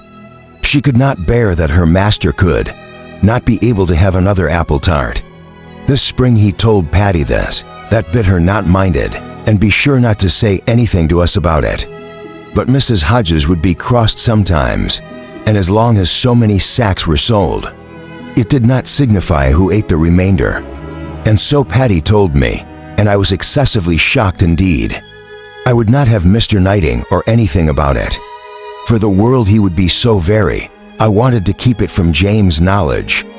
But unluckily, I had mentioned it before. I was aware. Miss Bates had just done as Patty opened the door, and her visitors walked upstairs, without having any regular narration to attend to, pursued only by the sounds of a desultory goodwill. Pay take care, Mrs. Weston, there's a step at the turning. Pay take care, Miss Woodhouse, has a rather dark staircase. Rather darker and narrower than one would wish, Miss Smith. Pay take care, Miss Woodhouse. I'm quite concerned, I'm sure you hit your foot. Miss Smith. The step at the turning. Chapter 28. The appearance of the little sitting room. As they entered was tranquility itself. Mrs. Bates, deprived of her usual employment, slumbering on one side of the fire, Frank Churchill at a table near her, most deedily occupied about her spectacles, and Jane Fairfax standing with her back to them, intent on her pianoforte. Busy as he was, however, the young man was able to show a most happy countenance on seeing Emma again. This is a pleasure city, in a rather low voice, coming at least 10 minutes earlier than I had calculated. You find me trying to be useful. Tell me if you think I shall succeed. What, said Mrs. Weston, have you not finished it yet?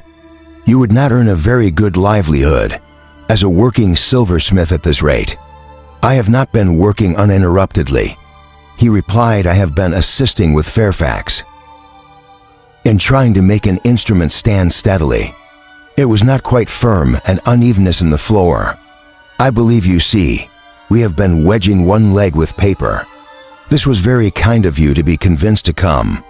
I was almost afraid you would be hurrying home.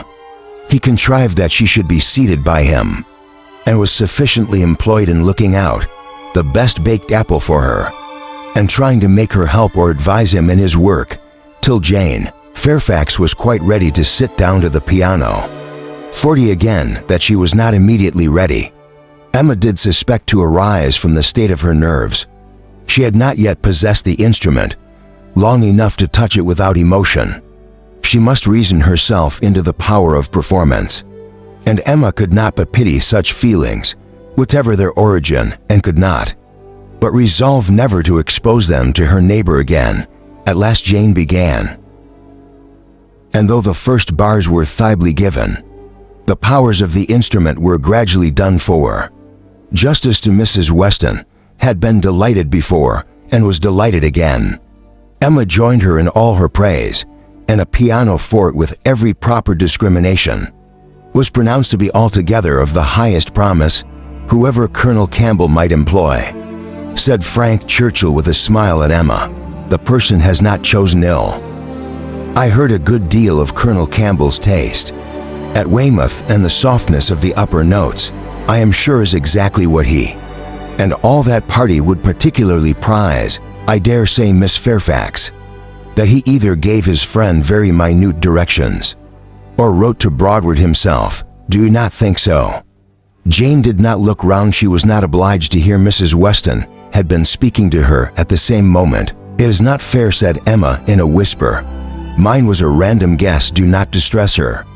He shook his head with a smile and looked as if he had very little doubt and very little mercy. Soon afterwards, he began again. How much your friends and Ireland must be enjoying your pleasure on this occasion, Miss Fairfax. I dare say they often think of you and wonder which will be the day, the precise day of the instruments coming to hand.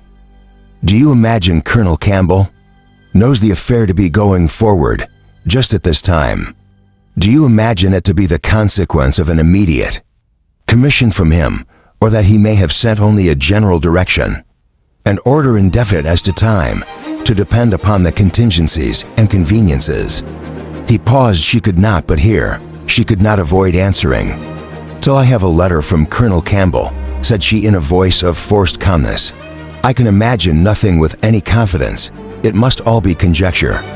Conjecture. Sometimes one conjecture is right, and sometimes one conjecture is wrong.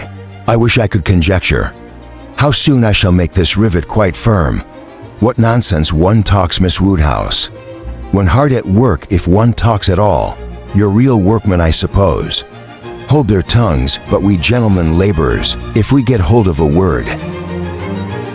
Miss Fairfax said something about conjecturing, that it is done. I have the pleasure, madam, to Mrs. Bates, of restoring your spectacles healed for the present. He was very warmly thanked both by mother and daughter. To escape a little from the latter, he went to the pianoforte and begged. Miss Fairfax was still sitting at it, to play something more. If you are very kind, said he, it will be one of the waltzes we danced last night. Let me live them over again. You did not enjoy them as I did.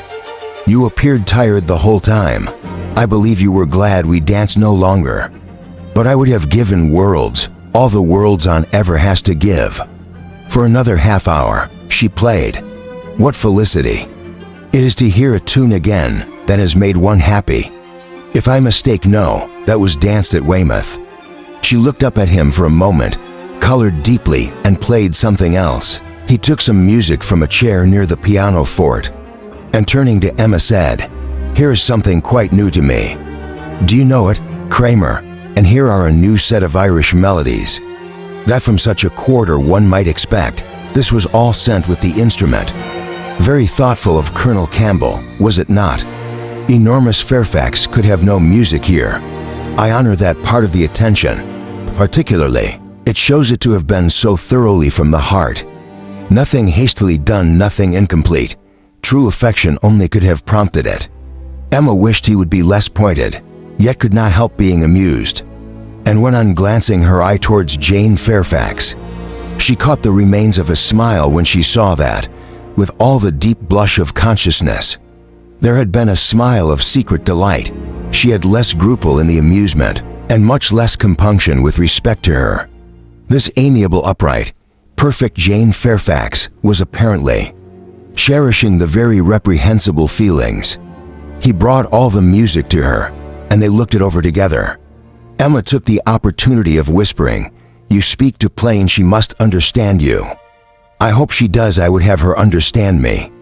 I'm not least ashamed of my meaning. Really, I am half ashamed. And I wish I'd never taken up the idea.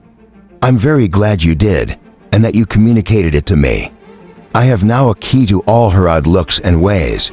Leave shame to her if she does wrong. She ought to feel it. She is not entirely without it. I think I do not see much sign of it. She is playing Robin Adair at this moment, his favorite. Shortly afterwards, Miss Bates, passing near the window, described Mr. Knightley on horseback not far off. Mr. Knightley, I declare I must speak to him if possible. Just to thank him. I will not open the window here. It would give you all cold. But I can go to my mother's room, you know. I dare say he will come in when he knows who is here. Quite delightful to have you all meet. So a little room so honored. She was in the adjoining chamber while she still spoke, and opening the casement there, immediately called Mr. Knightley's attention, and every syllable of their conversation was as distinctly heard by the others, as if it had passed within the same apartment. How do you do, how do you do? Very well, I thank you. So obliged for the carriage last night. We were just in time, my mother just ready for us. Pray come in, do come in, you'll find some friends here. So began Miss Bates, and Mr. Knightley seemed determined to be heard. In his turn, for most resolutely and commandingly did he say, "How is your niece, Miss Bates? I want to inquire after you all, but particularly your niece. How is Miss Fairfax? I hope she caught no cold last night. How is she today? Tell me how Miss Fairfax is." And Miss Bates was obliged to give a direct answer. Before he would hear her in anything else, the listeners were abused, and Mrs. Weston gave Emma a look of particular meaning, but Emma still shook her head in steady skepticism. "So much obliged to, so very much obliged to." Of the carriage, resumed Miss Bates, he cut us short with, "I'm going to Kingston. Can I do anything for you, oh dear Kingston? Are you Mrs. Girl was saying the other day? She wanted something from Kingston. Mrs. Cole has servants to send. Can I do anything for you? No, I thank you. But don't come in. Who do you think is here? Miss Woodhouse and Miss Smith. So kind as to call to hear the new pianoforte. Don't put up your horse at the Crown and come in." Well, said he in a deliberating manner for 5 minutes, perhaps, and here's Mrs. Weston and Mr. Frank Churchill too. Quite delightful, so many friends. No, not now. I thank you, I could not stay 2 minutes. I must get on to Kingston as fast as I can. Oh, don't come in. They'll be so very happy to see you. No, no, your room is full enough. I will call another day and hear the pianoforte. Well, I'm so sorry. Oh, Mr. Knightley, what a delightful party last night. How extremely pleasant. Did you ever see such dancing? Was it not delightful, Miss Woodhouse and Mr. Frank Churchill? I never saw anything to equal it. Oh, very delightful indeed. I can say nothing less for. I suppose Miss Woodhouse and Mr. Frank Churchill are hearing everything that passes," and raising his voice still more, "I do not see why Miss Fairfax should not be mentioned here. I think Miss Fairfax dances very well, and Mrs. Weston is the best country dance player, without exception, in England. Now, if your friends have any gratitude, they will say something pretty loud about you and me in return, but I cannot stay to hear it. Oh, Mr. Knightley, one moment more, something of consequence. So shocked. Donna and I are both so shocked about the apples. What is the matter now? To think of your sending us all your store of apples. You said you had a great many, and now you have not one left. We really are so shocked. Mrs. Hodges may well be angry. William Larkins mentioned it here. You should not have done it. Indeed you should not. Oh, he is off. He never can bear to be thanked. But I thought he would have stayed now, and it would have been a pity not to have mentioned. Well, returning into the room, I have not been able to succeed. Mr. Knightley cannot stop. He is going to Kingston. He asked me if he could do anything. Yes, to Jane. We heard his kind offers, we heard everything. Oh, yes, my dear. I dare say you might, because, you know, the door was open and the window was open, and Mr. Knight, he spoke loud. You must have heard everything, to be sure. Can I do anything for you at Kingston? Said he. So I just mentioned. Oh, Miss Woodhouse, must you be going? You seem, but just come. So very blighting of you. Emma found it in reality time to be at home. The visit had already lasted long, and on examining watches, so much of the morning was perceived to be gone that Mrs. Weston and her companion, taking leave, also could allow themselves only to walk with the 2 young ladies to Hartfield gates before they set off for Rundle's. Chapter 29. It may be possible to do without dancing entirely. Instances have been known of young people passing many months successively without being at any ball of any description, and no material injury accrue either to body or mind. But when a beginning is made, when the felicities of rapid motion have once been, though slightly felt. It must be a very heavy set that does not ask for more. Frank Churchill had danced once at Highbury and longed to dance again. And the last half hour of an evening, which Mr. Woodhouse was convinced to spend with his daughter at Randall's, was passed by the two young people. In schemes on the subject, Frank's was the first idea. And here's the greatest seal in pursuing it. For the lady was the best judge of the difficulties, and the most solicitors for accommodation and appearance. But still she had the inclination for showing people again how delightfully Mr. Frank Churchill and Miss Woodhouse danced, for doing that, in which she need not blush to compare herself with Jane Fairfax, and even for the simple dancing itself, without any of the wicked aids of vanity, to assist him first in pacing out the room they were in, to see what it could be made to hold, and then in taking the dimensions of the other parlor, in the hope of discovering, in spite of all that Mr. Weston could say of their exactly equal size, that it was a little the largest. His first proposition and request, that the dance began at Mr. Cole, should be finished there, that the same party should be collected, and the same musician engaged, met with the readiest acquiescence.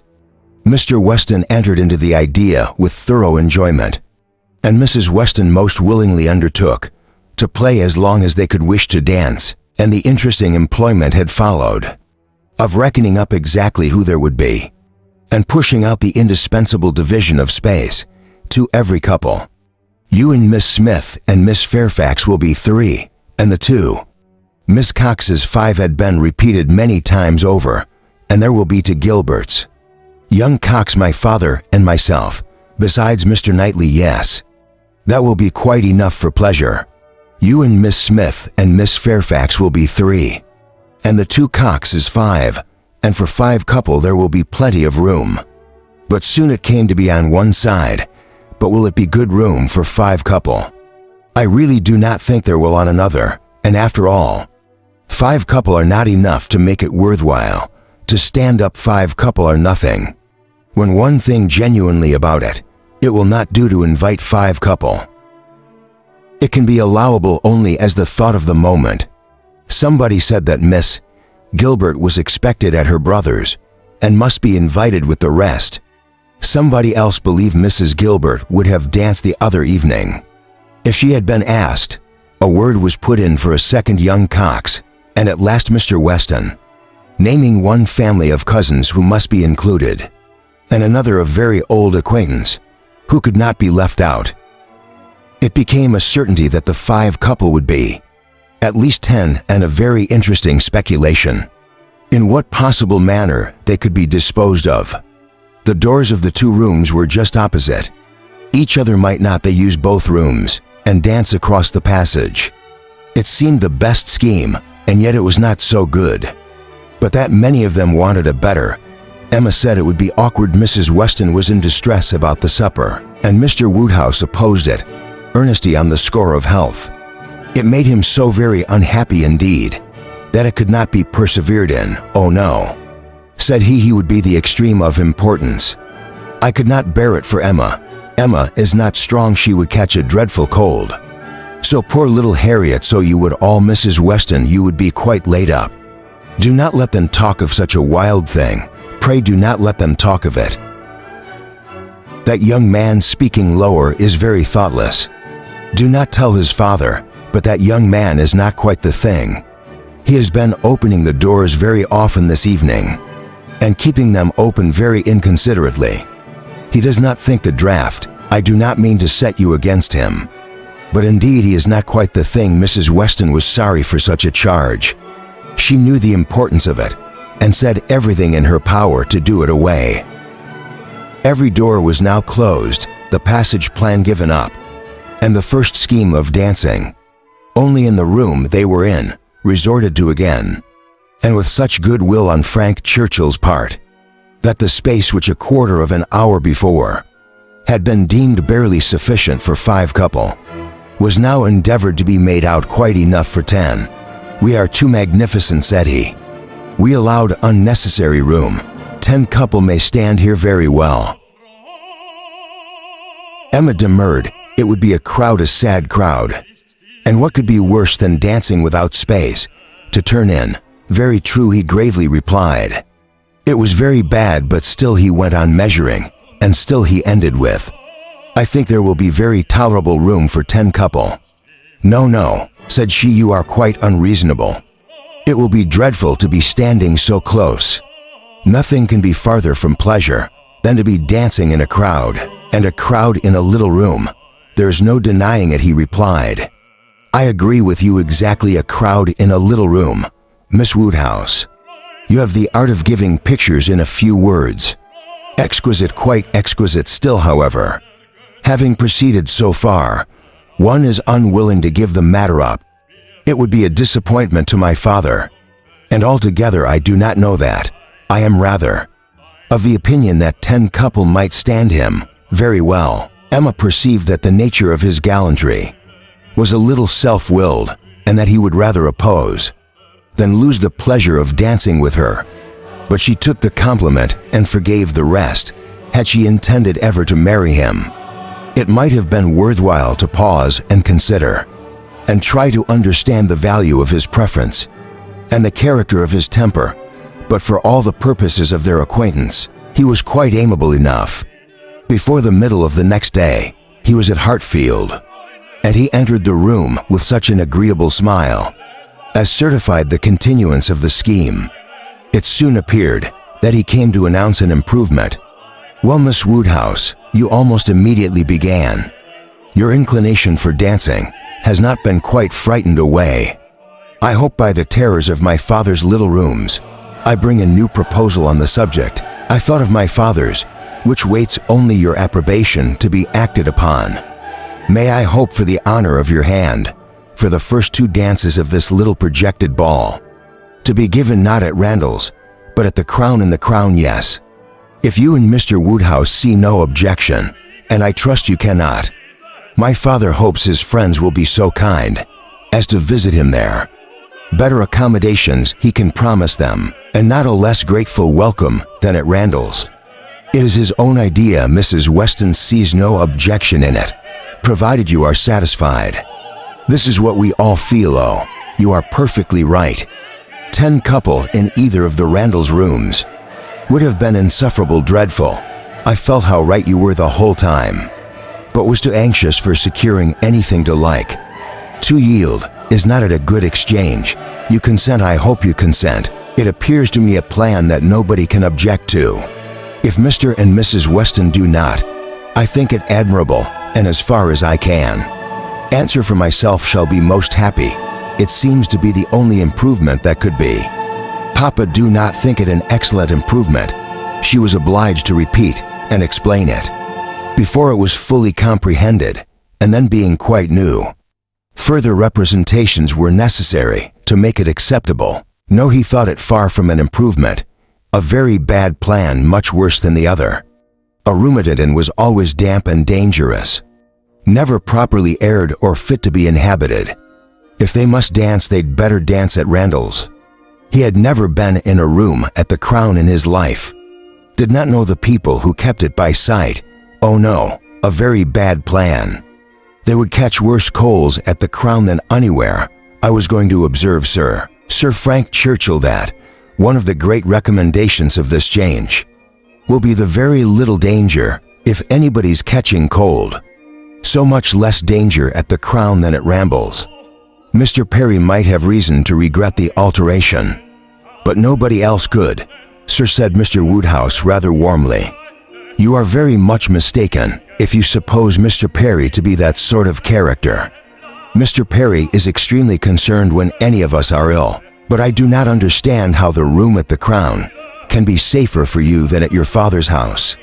From the very circumstance of its being larger, sir, we should have no occasion to open the windows at all, not once the whole evening, and it is that dreadful habit of opening the windows, letting in cold air upon heated bodies, which, as you well know, sir, does the mischief. Open the windows, but surely, Mr. Churchill, nobody would think of opening the windows at Randall's. Nobody could be so important. I never heard of such a thing, dancing with open windows. I'm sure neither your father nor Mrs. Weston for Miss Taylor. That would suffer it. Ah, sir. But a thoughtless young person will sometimes step behind a window curtain and throw up a sash without it being suspected. I've often known it done myself. Have you indeed, sir? Bless me, I never could have supposed it. But I live out of the world, and I'm often astonished at what I hear. However, this does make a difference, and perhaps when we come to talk it over. But these sort of things require a good deal of consideration. One cannot resolve upon them in a hurry. If Mr. and Mrs. Weston would be so obliging as to call here one morning, we may talk it over and see what can be done. But unfortunately, sir, my time is so limited. Oh, interrupted Emma. There'll be plenty of time for talking everything over. There's no hurry at all, if it can be contrived to be at the Crown, Papa. It would be very convenient for the horses. They'll be so near their own stable, so they will, my dear. That is a great thing, not that James ever complains. But it is right to spare our horses when we can. If I could be sure the rooms being thoroughly aired, but is Mrs. Stokes to be trusted? I doubt it. I do not know her even by sight. I can answer for everything of that nature, sir, because it will be under Mrs. Weston's care. Mrs. Weston undertakes to direct the whole there. Papa, now you must be satisfied. Our own dear Mrs. Weston, who is carefulness itself. Do not you remember what Mr. Perry said so many years ago when I had the measles? If Miss Taylor undertakes to wrap Miss Emma up, you need not have any fear, sir. How often have I heard you speak of it as such? A compliment to her. I very true, Mr. Perry did say so. I shall never forget it. Poor little Emma. You were very bad with the measles. That is, you would have been very bad, but for Perry's great attention. He came 4 times a day for a week. He said from the first it was a very good sort, which was our great comfort. But the measles are a dreadful complaint, I hope, whenever poor Isabella's little ones have the measles. She will send for Perry. My father and Mrs. Weston are at the Crown this moment. Sir Frank Churchill, examining the capabilities of the house. I left them there and came on to Hartfield, impatient for your opinion, and hoping you might be convinced to join them, and give your advice on the spot. I was desired to say so from both. It would be the greatest pleasure to them. If you would allow me to attend you there, they can do nothing satisfactorily without you. Emma was most happy to be called to such a council, and her father engaging to think it all over while she was gone. The 2 young people set off together without delay for the Crown. There were Mr. and Mrs. Weston delighted to see her and receive her approbation. Very busy and very happy in their different way, she in some little distress, and he finding everything perfect. Emma said she, "This paper is worse than I expected. Look, in places you see it dreadfully dirty. And the wainscot is more yellow and forlorn than anything I could have imagined. My dear, you're too particular to tell husband. What does all that signify? You'll see nothing of it by candlelight. It will be as clean as Randall's by candlelight. We never see anything of it on our club nights." The ladies here probably exchanged looks, which meant, men never know when things are dirty or not. And the gentlemen perhaps thought each to himself, women will have their little nonsenses and needless curse. One perplexity, however, arose which the gentleman did not disdain. It regarded a supper room at the time of the ballrooms being built. Suppers had not been in question, and a small card room adjoining was the only addition. What was to be done? This card room would be wanted as a card room now, or if cards were conveniently voted unnecessary by, therefore cells still. Was not it too small for any comfortable supper? Another room of much better size might be secured for the purpose, but it was at the other end of the house, and a long, awkward passage must be gone through to get at it. This made a difficulty. Mrs. Weston was afraid of draughts for the young people in that passage, and neither Emma nor the gentleman could tolerate the prospect of being miserably crowded. At supper, Mrs. Weston proposed having no regular supper, merely sandwiches, etc., set out in the little room, but that was scouted as a miserable suggestion. A private dance without sitting down to a supper was pronounced. An infamous fraud upon the rights of men and women, and Mrs. Weston must not speak of it again. She then took another line of expediency, and looking into the doubtful room observed, "I do not think it's so very small. We shall not be many, you know," and Mr. Weston at the same time, walking briskly with long steps to the passage, was calling out, "You took a great deal of the length of this passage.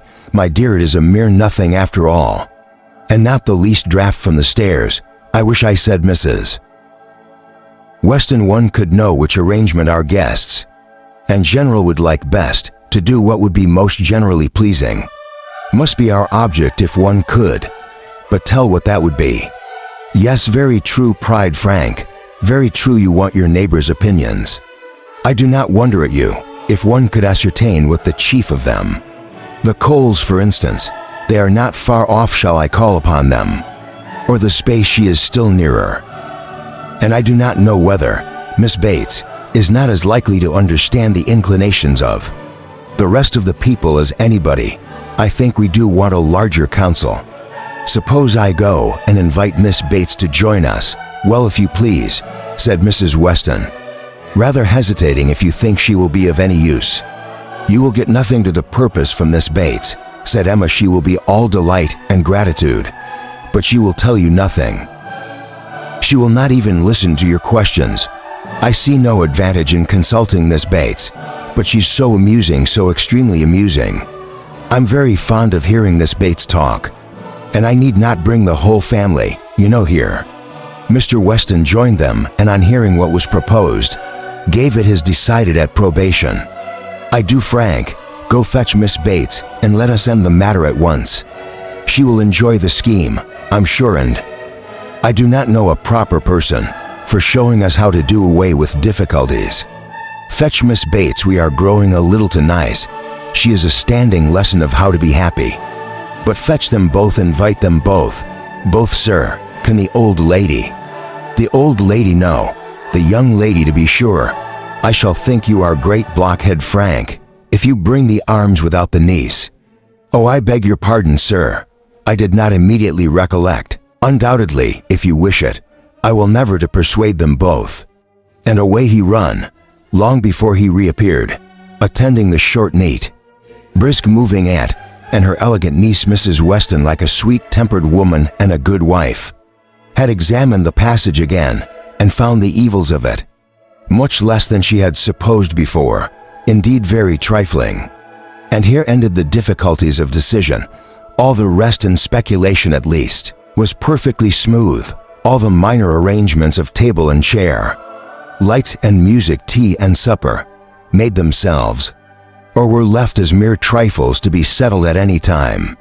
Between Mrs. Weston and Mrs. Stokes, everybody invited was certainly to come.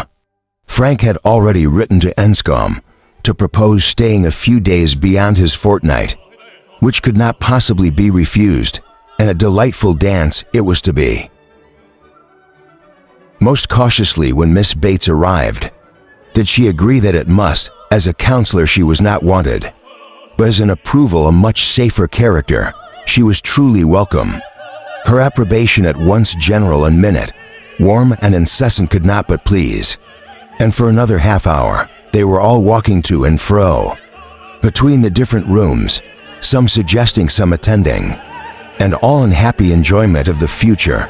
The party did not break up without Emma's being positively secured for the first two dances by the hero of the evening, nor without overhearing Mr. Weston whisper to his wife, "He has asked him, my dear. That's right, I knew he would." Chapter 30. One thing only was wanting to make the prospect of the ball completely satisfactory to Emma, its being fixed for a day, within the granted term of Frank Churchill stay in Surrey, for in spite of Mr. Weston's confidence, she could not think it so very impossible that the Churchills might not allow their nephew to remain a day beyond his fortnight. But this was not judged feasible. The preparations must take their time. Nothing could be properly ready till the third week were entered on, and for a few days they must be planning, proceeding, and hoping in uncertainty, at the risk In her opinion, the great risk of its being all in vain. Enscombe, however, was gracious in fact, if not in word. His wish of staying longer evidently did not please. But it was not opposed always safe and prosperous, as the removal of one solicitude generally makes way for another. Emma, being now certain of her ball, began to adopt as the next fixation Mr. Knight's provoking indifference about it, either because he did not dance himself, or because the plan had been formed without his being consulted. He seemed resolved that it should not interest him, determined against its exciting any present curiosity, or affording him any future amusement to have voluntary communications. Emma could get no more approving reply than, "Very well, if the Westerns think it worthwhile to be at all this trouble for a few hours of noisy entertainment, I have nothing to say against it. But they shall not choose pleasures for me. Oh yes, I must be there, I could not refuse. I will keep as much awake as I can, but I would rather be at home, looking over William Larkin's week's account. Much rather, I confess, pleasure in seeing dancing, not I indeed. I never look at it, I do not know who does fine dancing. I believe like virtue must be its own reward. Those were standing by are usually thinking of something very different." This ever felt was aimed at her, and it made her quite angry. It was not in compliment Jane Fairfax, however, that he was so indifferent or so indignant. He was not guided by her feelings in reprobating the ball, for she enjoyed the thought of it. To an extraordinary degree, it made her animated, open-hearted. She voluntarily said, "Oh, Miss Woodhouse, I hope nothing may happen to prevent the poor. What a disappointment it would be.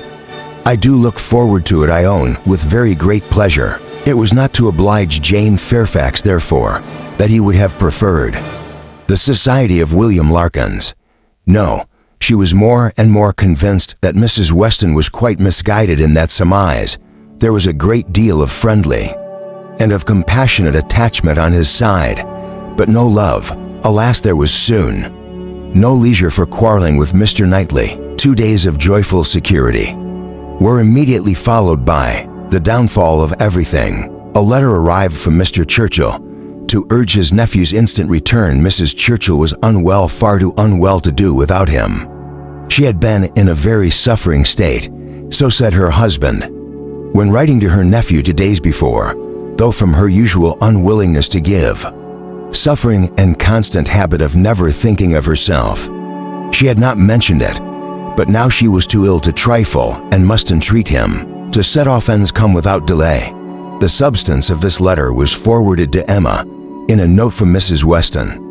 Instantly, as to his going, it was inevitable he must be gone within a few hours. There, without feeling any real alarm for his aunt, to lessen his repugnance, he knew her illnesses. They never occurred but for her own convenience.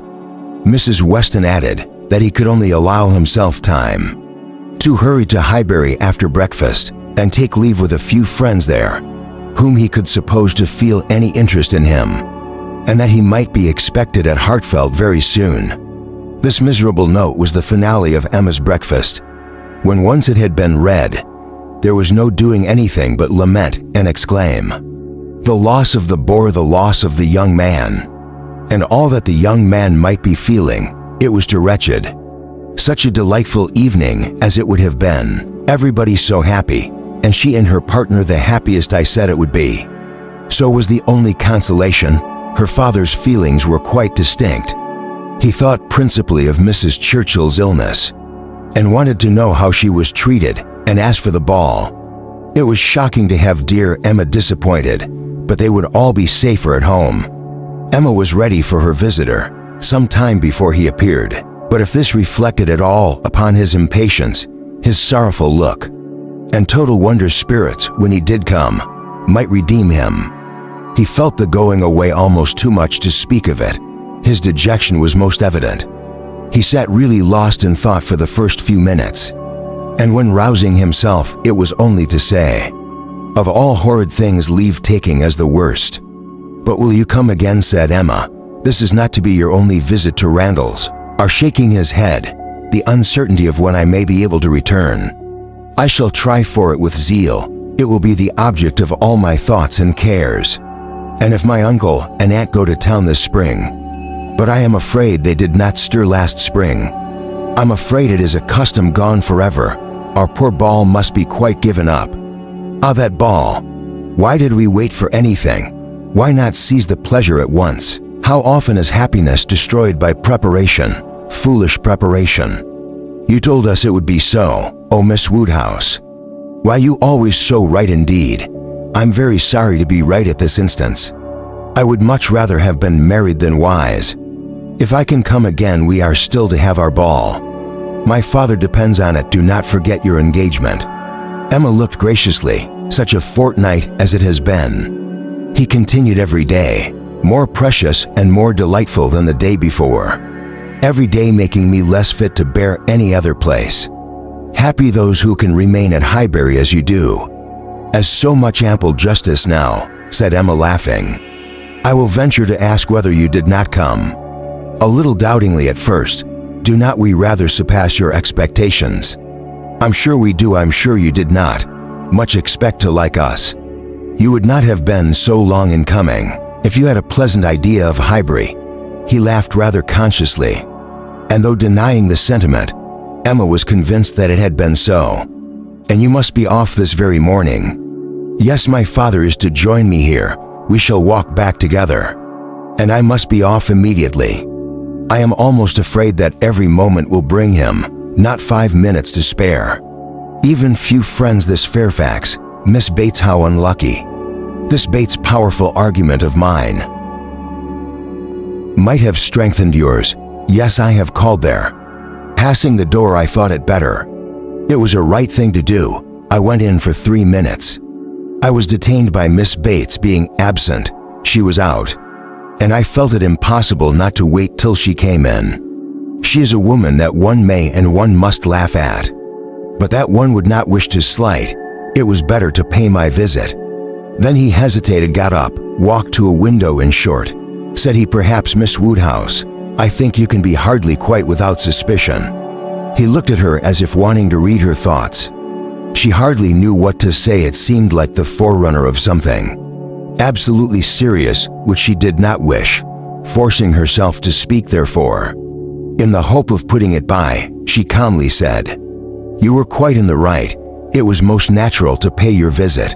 Then he was silent. She believed he was looking at her, probably reflecting on what she had said, and trying to understand the manner. She heard him sigh. It was natural for him to feel that he had caused the sigh. He could not believe her to be encouraging him. A few awkward moments passed, and he sat down again, and in a more determined manner said, It was something to feel that all the rest of my time might be given to Hartfield. My regard for Hartfield is most warm. He stopped again, rose again, and seemed quite embarrassed. He was more in love with her than Emma had supposed, and who can say how it might have ended? If his father had not made his appearance, Mr. Woodhouse soon followed, and the necessity of exertion made him composed. A very few minutes more, however, completed the present trial. Mr. Weston, always alert when matter was to be done, and as incapable of procrastinating any evil that was inevitable as of foreseeing any that was doubtful, said it was time to go, and the young man, though he might and did sigh, could not but agree and rise to take leave. I shall hear about you all, said he. That is my chief consolation. I shall hear of everything that's going on among you. I have engaged Mrs. Weston to correspond with me. She's been so kind as to promise it. Oh, the blessing of a female correspondent, when one is really interested in the absent. She will tell me everything in her letters. I shall be at dear Hybrid again. A very friendly shake of the hand, a very earnest goodbye, closed the speech, and the door had soon shut out Frank Churchill. Short have been the notice, short their meeting. He was gone, and Emma felt so sorry to part, and foresaw so greater loss to their little society from his absence, as to begin to be afraid of being sorry, and feeling it too much. It was a sad change. They had been meeting almost every day since his arrival. Certainly his being at Randall's had given great spirit. The last 2 weeks, indescribable spirit. the idea, the expectation of seeing him, which every morning abroad, the assurance of his attentions, his liveliness, his manners, is it been a very happy fortnight in Fallon, must be the sinking from it into the common course of heart-filled days. To complete every other recommendation, he had almost told her that he loved her. What strength, or what constancy of affection he might be subject to, was another point, but at present, she could not doubt his having a decidedly warm admiration, a conscious preference of herself, and this persuasion joined to all the rest made her think that she must be a little in love with him. In spite of every previous determination against it, I certainly must, said she. The sensation of listlessness, weariness, stupidity, this disinclination to sit down and employ myself, this feeling of everything's being dull and insipid. About the house, I must be in love. I should be the oddest creature in the world. If I were not for a few weeks at least. Well, evil to some is always good to others. I shall have many fellow mourners for the ball. If not for Frank Churchill, but Mr. Knightley will be happy. He may spend the evening with his dear William Larkins. Now he likes. Mr. Knightley, however, showed no triumphant happiness. He could not say that he was sorry on his own account. He's very cheerful. Look would have contradicted him if he had. But he said, and very steadily, that he was sorry for the disappointment of the others, and with considerable kindness added, "You, Emma, who have so few opportunities of dancing, you are really out of luck. You are very much out of luck." It was some days before she saw Jane Fairfax, to judge of her honest regret in this woeful change. But when they did meet, her composure was odious. She had been particularly unwell, however, suffering from headache to a degree, which made her aunt declare that, had the ball taken place, she did not think Jane could have attended it, and it was charity to impute some of her unbecoming indifference to the Longueville health. Chapter 31. Emma continued to entertain. No doubt of her being in love. Her ideas only varied as to how much. At first she thought it was a good deal, and afterwards but little. She had great pleasure in hearing Frank Churchill talked of, and for his sake, greater pleasure than ever in seeing Mr. and Mrs. Weston. She was very often thinking of him, and quite impatient for a letter, that she might know how he was. How were his spirits? How was his arm? And what was the chance of his coming to Randalls again this spring? But on the other hand, she could not admit herself to be unhappy, nor after the first morning, to be less disposed for employment than usual. She was still busy and cheerful and pleasing as he was. She could yet imagine him to have faults and father, though thinking of him so much, and as she sat drawing or working, forming 1,000 amusing schemes for the progress and clothes of their attachment, fancying interesting dialogues and inventing elegant letters, the conclusion of every imaginary declaration on his side was that she refused him. Their affection was always to subside into friendship. Everything tender and charming was to mark their parting, but still they were depart. When she became sensible of this, it struck her that she could not be very much in love, that in spite of her previous and fixed determination never to quit her father, never to marry, a strong attachment certainly must produce more of a struggle than she could foresee in her own feelings. "I do not find myself making any use of the word sacrifice," said she, "in not one of all my clever replies, my delicate negatives. Is there any allusion to making a sacrifice? I do suspect that he is not really necessary to my happiness. So much the better. I certainly will not persuade myself to feel more than I do. I am quite enough in love. I should be sorry to be more. Upon the whole, she was equally contented with her view of his feelings. He is undoubtedly very much in love. Everything denotes it. Very much in love indeed, and when he comes again, if his affection continue, I must be on my guard not to encourage it. It would be most inexcusable to do otherwise, as my own mind is quite made up. Not that I imagine he can think. I have been encouraging him, Heather, to know. If he had believed me at all to share his feelings, he would not have been so wretched, could he have thought himself encouraged. His looks and language at parting would have been different still, however. I must be on my guard. This is in the supposition of his attachment, continuing what it now is, but I do not know that I expect it will. I do not look upon him to be quite the sort of man. I do not altogether build up his steadiness or constancy. His feelings are warm, but I imagine them rather changeable. Every consideration of the subject, in short, makes me thankful that my happiness is not more deeply involved. I shall do very well again after a little while, and then it will be a good thing over. For they say everybody is in love once in their lives, and I shall have been let off easily when his letter to Mrs. Weston arrived. Emma had the Paris love it, and she read it with a degree of pleasure and admiration which made her at first shake her head over her own sensations and think she had undervalued their strength.